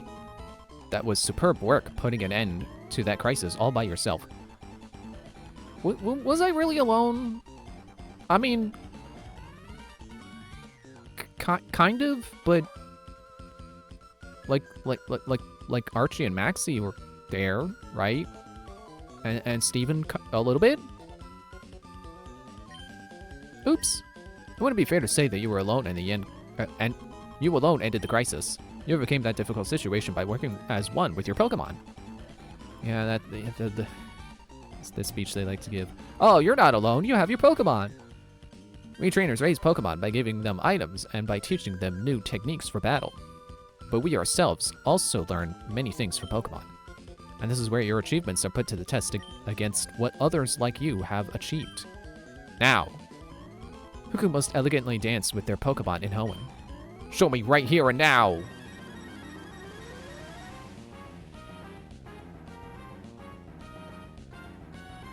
Is it just me, or does this guy look nothing like the Wallace that was in the other games?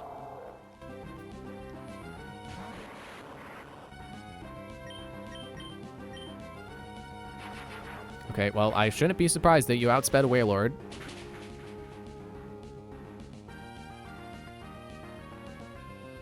Please. Please. Please. Please. Yes! Okay, I should have seen that coming.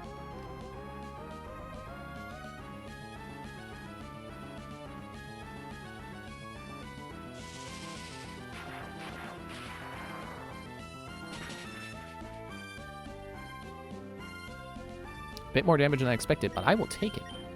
You're not in healing range, but you are... My heart is pounding, I gotta breathe. You are in KO range. And that's a level for Marumari. It's about to send out Gyarados. Okay. This is the Pokemon I for sure wanted Marumari alive for. I would have used a max revive to bring back Marumari if they were not available. Because I feel like it's commonly known fact, Gyarados is water flying. Which means 4 times weak to electric.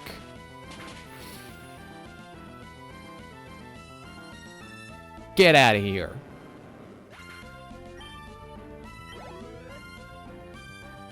Let's use Whiscash. Okay, that's the one that's part ground and knows earthquake. So we need... You know what I just remembered? Dreamcatcher only knows Bullet Seed. Well, let's try it anyway.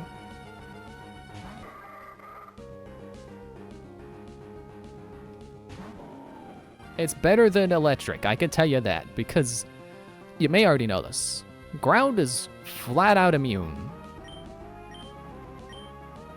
Oh, you faster. Ooh. It's 4 times weak to grass because of water, ground. Dreamcatcher, why did you stop? And now he's raising his special defenses. Dreamcatcher, why'd you let that happen? It's okay, just hit it as many times as you can. Just keep going. Keep going. Keep going. Keep going. Okay, I'll take it. 3 hits. It's better than 2. Earthquake. Okay, okay, okay, okay, okay. Resisted. I forgot grass resists ground. That's awesome. Bullet Seed. Bullet Seed. Bullet Seed. Come on. Yes! Critical! Thank you, Dreamcatcher! Yeah, Bullet Seed actually isn't that terrible when in the hands of someone who actually can deal damage. I'm sorry, Ludicolo, but... I'm just shaking my head. I'm sorry, Ludicolo, but no. Not you. Milotic. Pure water, as far as I know. I'll let Dreamcatcher keep going.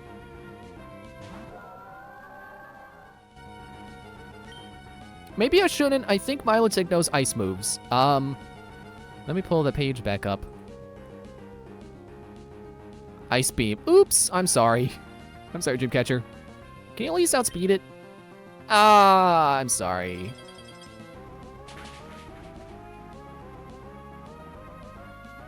Dang it.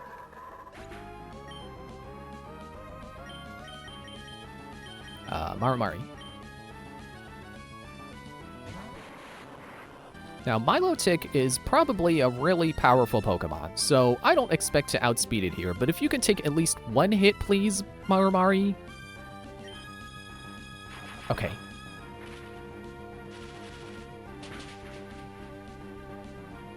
It's not what I want to see.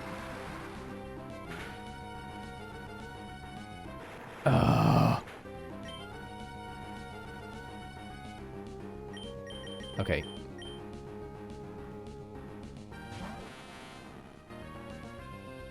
What was it you got again? Ice Beam, Surf. You got Recover, so you're gonna be a wall. You also got Toxic, which I'm immune to. I would really like to revive Marimari. I'll just do a regular revive for now.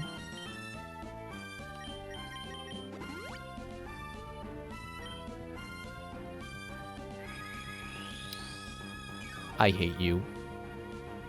I hate any NPC Pokemon that can restore its own health. Stop that. Quit it. Don't do it.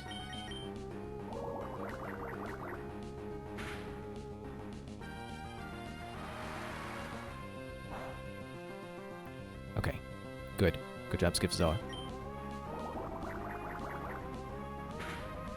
I'm immune to your poison, but you're not immune to mine.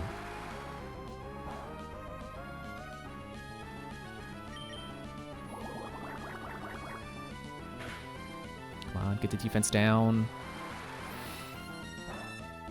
Can Acid poison? Does Acid have a chance of poisoning, or is it only defense down? Cover. Makes sense.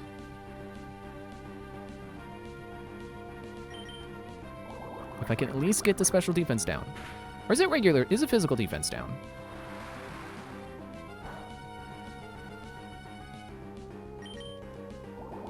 How much PP does Recover have? Can I... For a 4 error... Alright, I need to do some recovery of my own.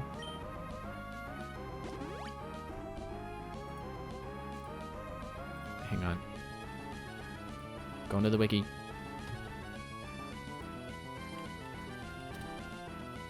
Five. How many times have they done it? 2?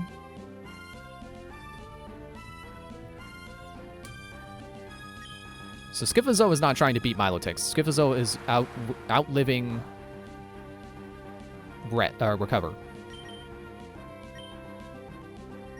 Fortunately, you resist both water and ice, and so do I. You know the rules. So I guess acid kind of is my best option.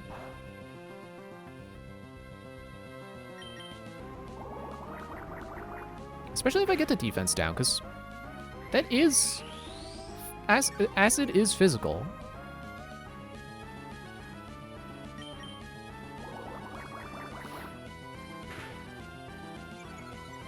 There we go.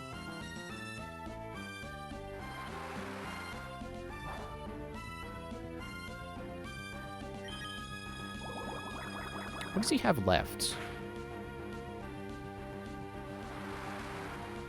Keep referring back to Cerebi. Okay, he's got a Tentacruel and a Ludicolo. I don't think we fought either of those yet. What is the best option for Water Grass? Is it just electric? Can I just go back to Marimari? Where's my type calculator? Water Grass. Oh. Oh, flying. Poison. Gallon!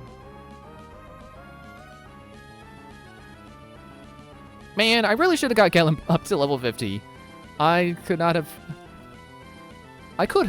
foreseen this coming. I could have, you know, researched.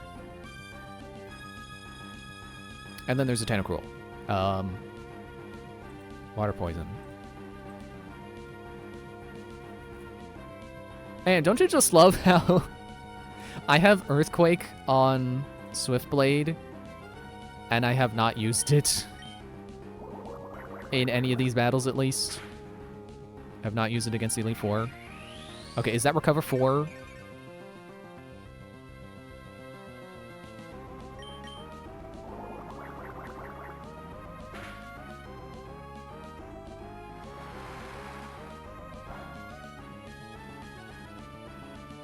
Okay, I should heal again.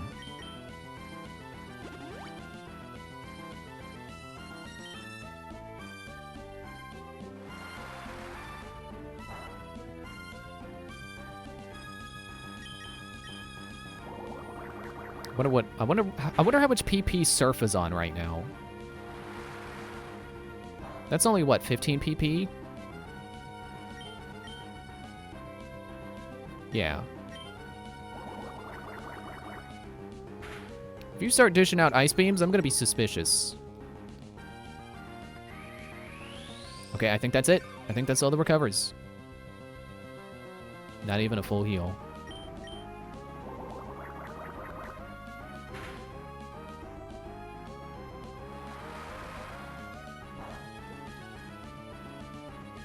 It would be really cool for you to run out of Surf, because then in an emergency scenario... Oh, there's my wallpaper again. What? Okay. Is that the last recover? When Milotic runs out of Surf, then it should be safe to send out Swiftblade. He doesn't have anything super effective against water, but he at least shouldn't, you know, he should resist ice. And okay, does Recover have more PP in the older games? Hang on. Wait, let me... Should be my tab history. Recover, move. 20? 20 PP?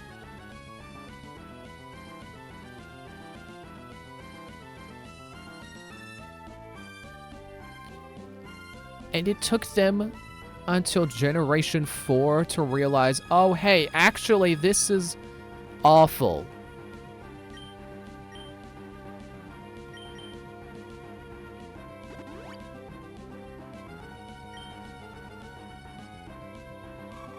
Well, Scyphozoa is... Oh, there's the Ice Beam.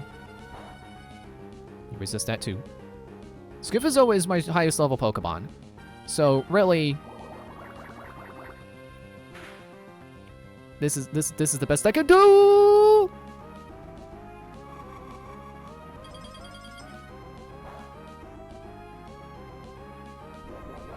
And there's your berry. Wasn't sure if you've eaten that yet.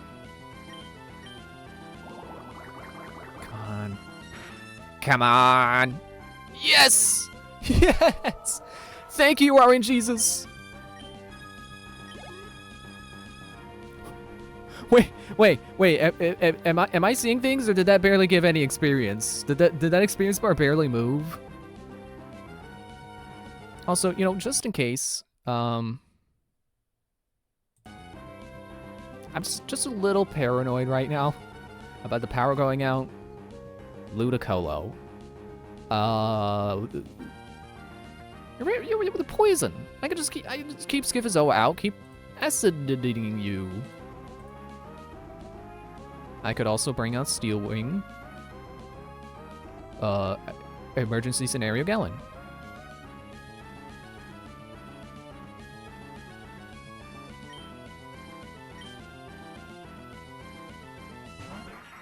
You also aren't weak to ice, but I think don't resist it. Let me go back to the type calculator. Yeah, you don't resist it. Oh, you take less damage from steel. Steel and ground. You know, funnily enough, with all these water Pokemon, with the champion being water type, I think Ludicolo actually would have been better in this game. I think it would have been a better pick for this particular champion. Anyway, here's some acid. I'm just happy to be past Milotic. All right, grass. Which I'm neutral to. Okay. I guess that's the one benefit of being part acid. Or being part poison. Resisting grass. Or being neutral to it because of being weak. You know, getting rid of my weakness to grass. Yeah, if you missed on that first, after one evasion, I would have been a little bent. Okay, I feel the need. Excuse me.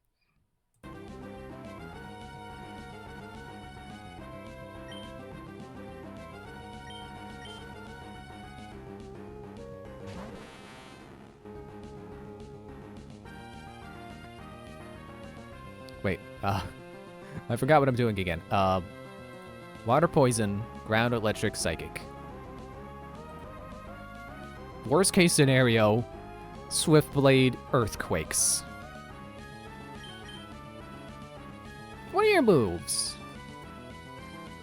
I'm like super cheating by looking all this up, I feel like. But okay, Toxic, Hydro Pump, Sludge Bomb, Ice Beam. So nothing you could do to me hurts, but also nothing I can do to you. But I do have level advantage and more potions than you. For now, I'm gonna prepare Marumari just in case. Sludge Bomb. Is, hang on. Steel Wing does not resist water or ice, but is immune to poison.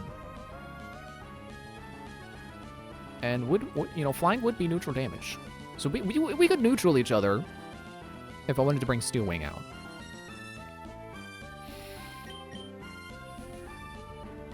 I have a feeling you're going to keep using Sludge Bomb, so I'm going to Barrier.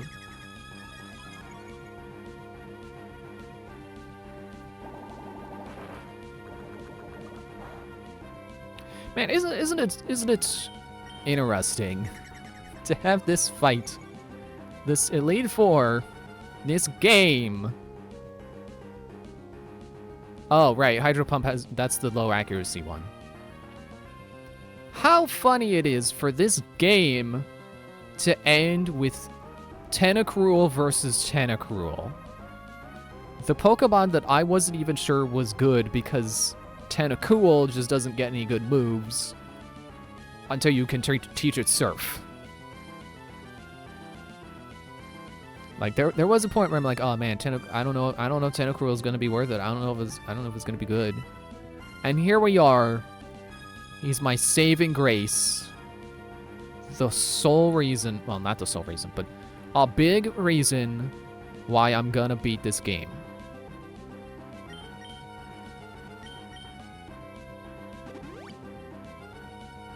And I am gonna beat this game. I'd love to see that. I'd love to see Hydro Pump is like one of the strongest water moves. Barely did anything because I resisted. But the problem is, the inverse is true.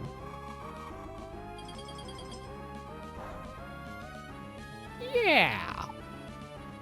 That's not good. I guess I'll just wait for you to run out of Hydro Pump. You got, what, like 2 PP left on that? I can keep hitting you with acid until your defense lowers. That would be helpful. Maybe not for Marumari, but in general. Again, preparing for the worst. It would be helpful.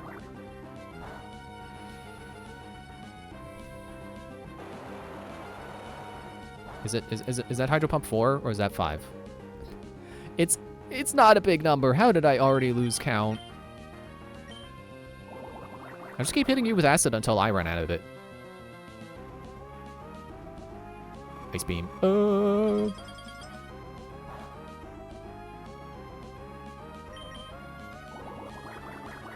What moves again?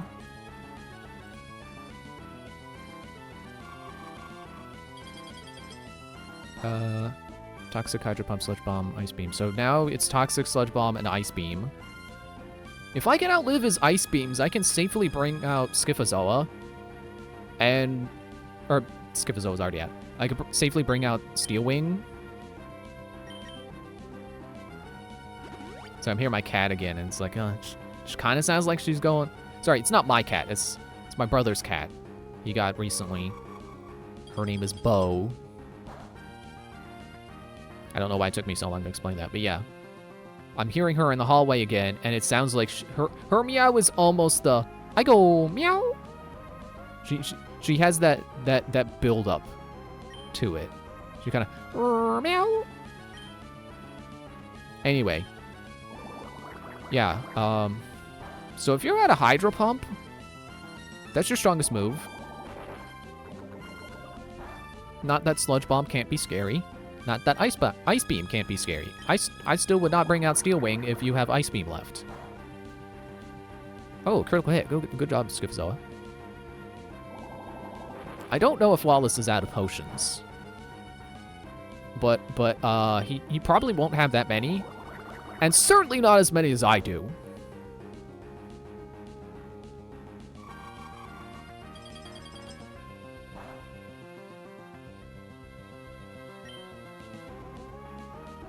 Alright, I'm out of acid. Sorry, I was reading Ice Beam when I was gonna... yeah. Icid kind of came out that way. I don't know how hard you would hit Swift Blade. But, I'm just gonna barrier a couple more... Oh, never mind. That's weird, I thought he only used it twice. Nope, PP says that was the 4th time. Okay. So,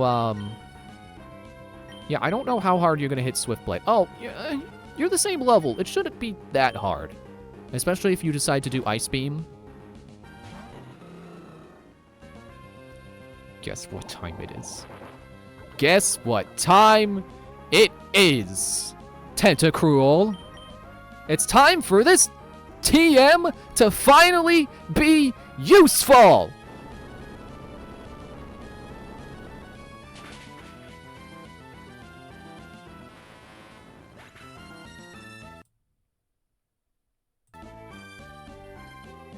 I heard some rumbling earlier. I don't know if it was thunder, but just making sure.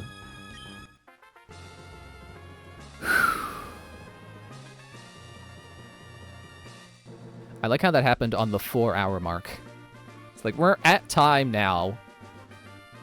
Thank goodness it's over.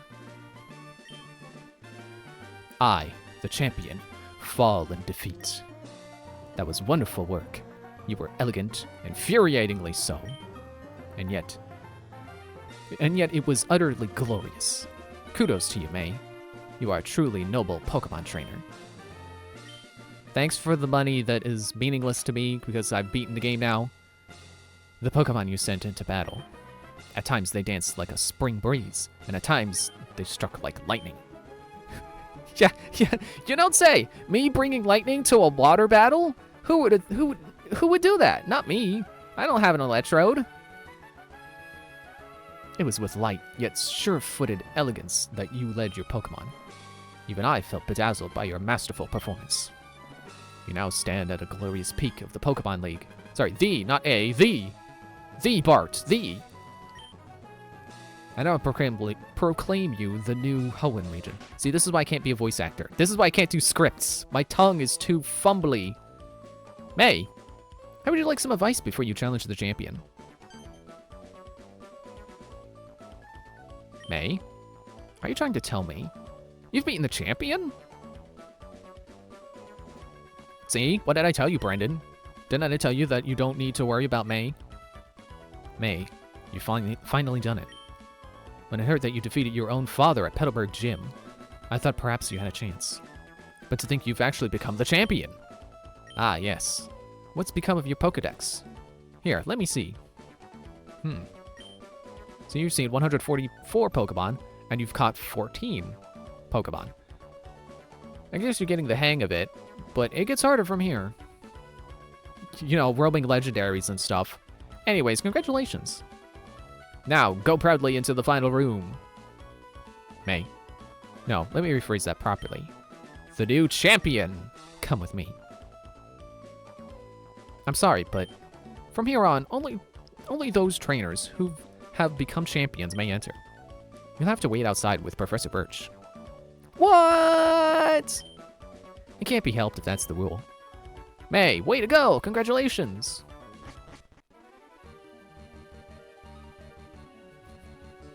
Wait, I just remembered.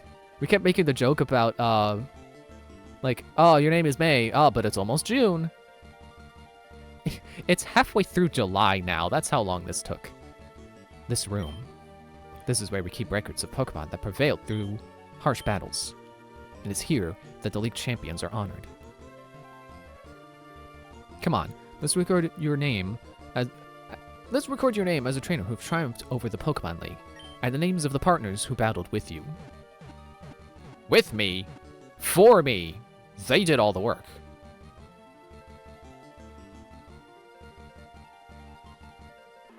You know, I would imagine doing Pokemon training in real life. If you trained a Pokemon, they shouldn't need you in battle. Like, they should know, you know? Pokemon are smart enough that they should be able to understand, if I, a grass Pokemon, am fighting a water Pokemon, I should use my grass move.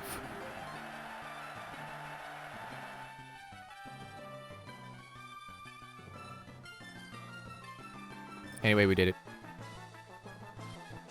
I like how I had Skarmory on my team because I'm like, oh, well, I struggled so much through Sapphire that I want a Pokemon I know is good to help me through the Elite Four again. Steelwing was cool, but did he really contribute a whole lot that any other flying Pokemon couldn't have done? I mean, you know, outside of the Elite Four aside, inside of Pokemon League, did... No. I think there were moments where being part Steel helped. You know, there were moments where he took some dragon hits. I still stand by. This was a better team. I should click the button so the credits can roll. I still stand by. This was a better team than I had in Sapphire. Maybe if I had that team in this game, it would not have been such a struggle to beat Sapphire. You know, I don't necessarily know if my teams were swapped, if it would have been an easier time in Sapphire, but it definitely was not the game to have 2 grass Pokemon. Because I didn't know that this was going to be the game where they changed the champion to be a water guy. I did not know that was going to happen. But I still stand by, my team was better in this game. And Tentacruel is a good Pokemon. And, you know, and I'm going to go to the wiki page right this second. Because I keep looking at Pokemon, and I look at their stats, and I'm like, I don't know, are those stats good? I don't know if I could beat the game with that Pokemon. I don't know, they might be too weak. No, not Temata. Hit the N. Tentacruel. Stats. Health, 80. Attack, 70. Defense, 65. Special attack, 80. Special defense, 120. Speed, 100. Total, 515. I mean, I suppose I've seen Pokemon where they're... I feel like every time I look at the total, it's like 400, so I guess that's good. Excuse me.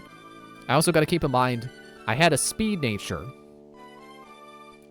What was it? Up speed, down special attack? Or not special attack, physical attack.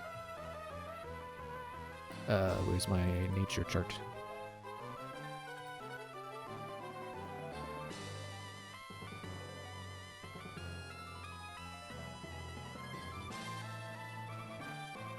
That doesn't sound right. Was Scyphozoa timid?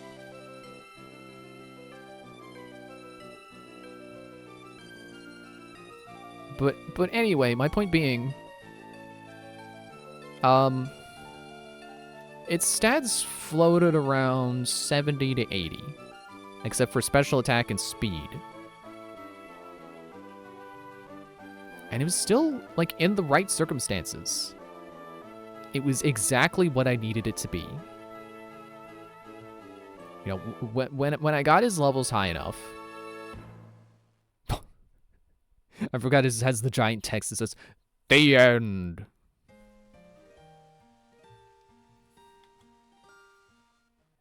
Yeah, when I got his levels high enough, when I got him to have Ice Beam, with having a plus speed nature, and when I decided, you know what, this battle is going to be difficult enough, I want both a special attack up and a speed up battle item. And I pop those on the first Pokemon, and not the one that I'm most scared of. Do it on the first, because that's where you need to get your setup going. Scyphozoa, my Tentacruel, was enough. So I feel like I'm starting to understand that, yeah, stats are going to float around 70, 80. And they will be perfectly fine. It's not the end of the world if their attack stats are both 70 or 80 or whatever. I feel like I keep flip-flopping between, like, stat or level ups matter and level ups don't matter. For as much as I've struggled with these Elite Fours, it's important to remember these are video games designed for children. Just want to pop in real quick just to be like, hey, post-game, hello? Anyone? It's almost midnight. I gotta stop. Dad, you came home. Did you bring the milk? Hey, it's May. Yes, who would have thought that your child would be in your house? It's been a while since I saw you, but you look stronger somehow. That's the impression I get. But your old man hasn't given up yet. Oh, yes, I have something for you. This came from someone named Mr. Briny.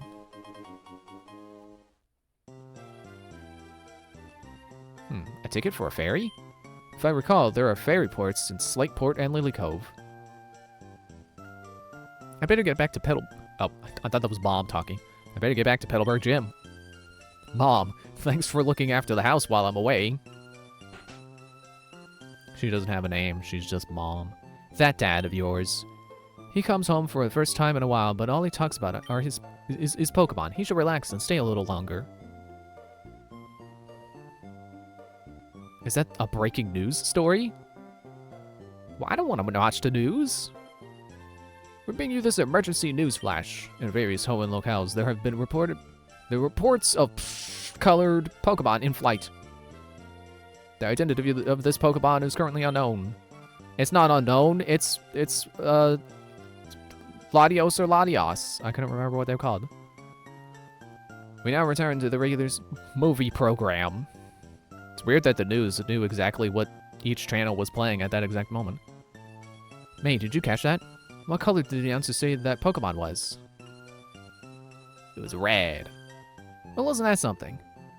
There are still unknown Pokemon. Yeah, there are like 700 other Pokemon we don't know about yet. How about that? It's almost like we don't know everything about the world we live in. Well, May. That was good work out there. I knew there was something special about you when I first saw you, but I never expected this. Oh yes, do you still have the Pokedex I gave you? I have something to show you. Let's go to my lab. Dude, I just want to go see where the ferry leads. Now, May and Brendan, I had the two of you help me study Pokemon. Thanks to your help, new facts are coming to light. It appears that in the Hoenn region, there are also Pokemon from other regions. Weird. It goes to show how rich and varied the natural environments of Hoenn happen to be. That's why I think it's necessary for me to upgrade your Pokédex to the National mode. Here, let me see your Pokédex units.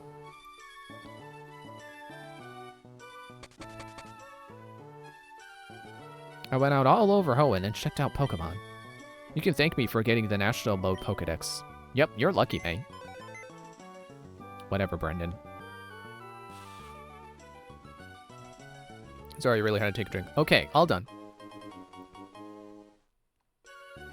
But listen, you've become the champion. But your Pokemon journey isn't over. There's no need to end the road that is Pokemon. Somewhere, there's a grassy patch that's waiting for you. Yeah, it's on one of those islands. What is it, like the Forbidden Islands or something? Let me remember how to fly.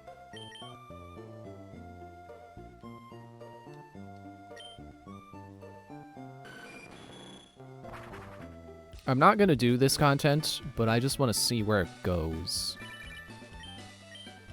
Scott! Hi, May. It's me, Scott. I'm aboard the SS Tidal now, and it feels great to be on the sea. By the way, if you're looking for something to do, there's this place I'd like to invite you for a visit. If you're interested, board a ferry in either Slateport or Lily Cove. Scott, you don't need to exist. Your character is pointless. I was about to do that. I'll fill you in on the details when we meet. I'll be waiting.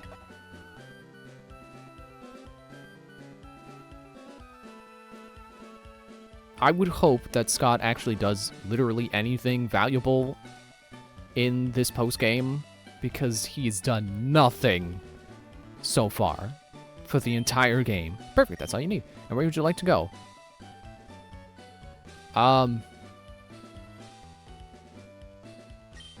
Look up city, then.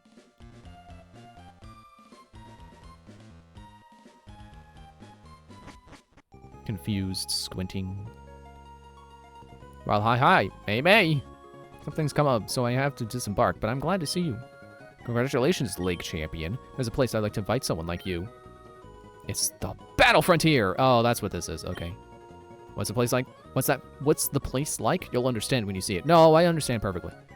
I've spoken with the ship's captain about this.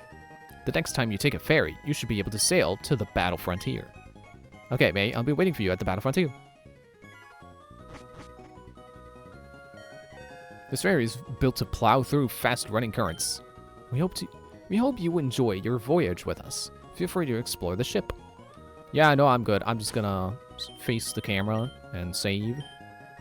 And then end the game, or end the game, end the stream, save the game. Thanks for watching. See you Wednesday when we start Diamond. I'm scared. It's gonna be slow and difficult, and the Elite Four's gonna eat my lunch. See you then, bye.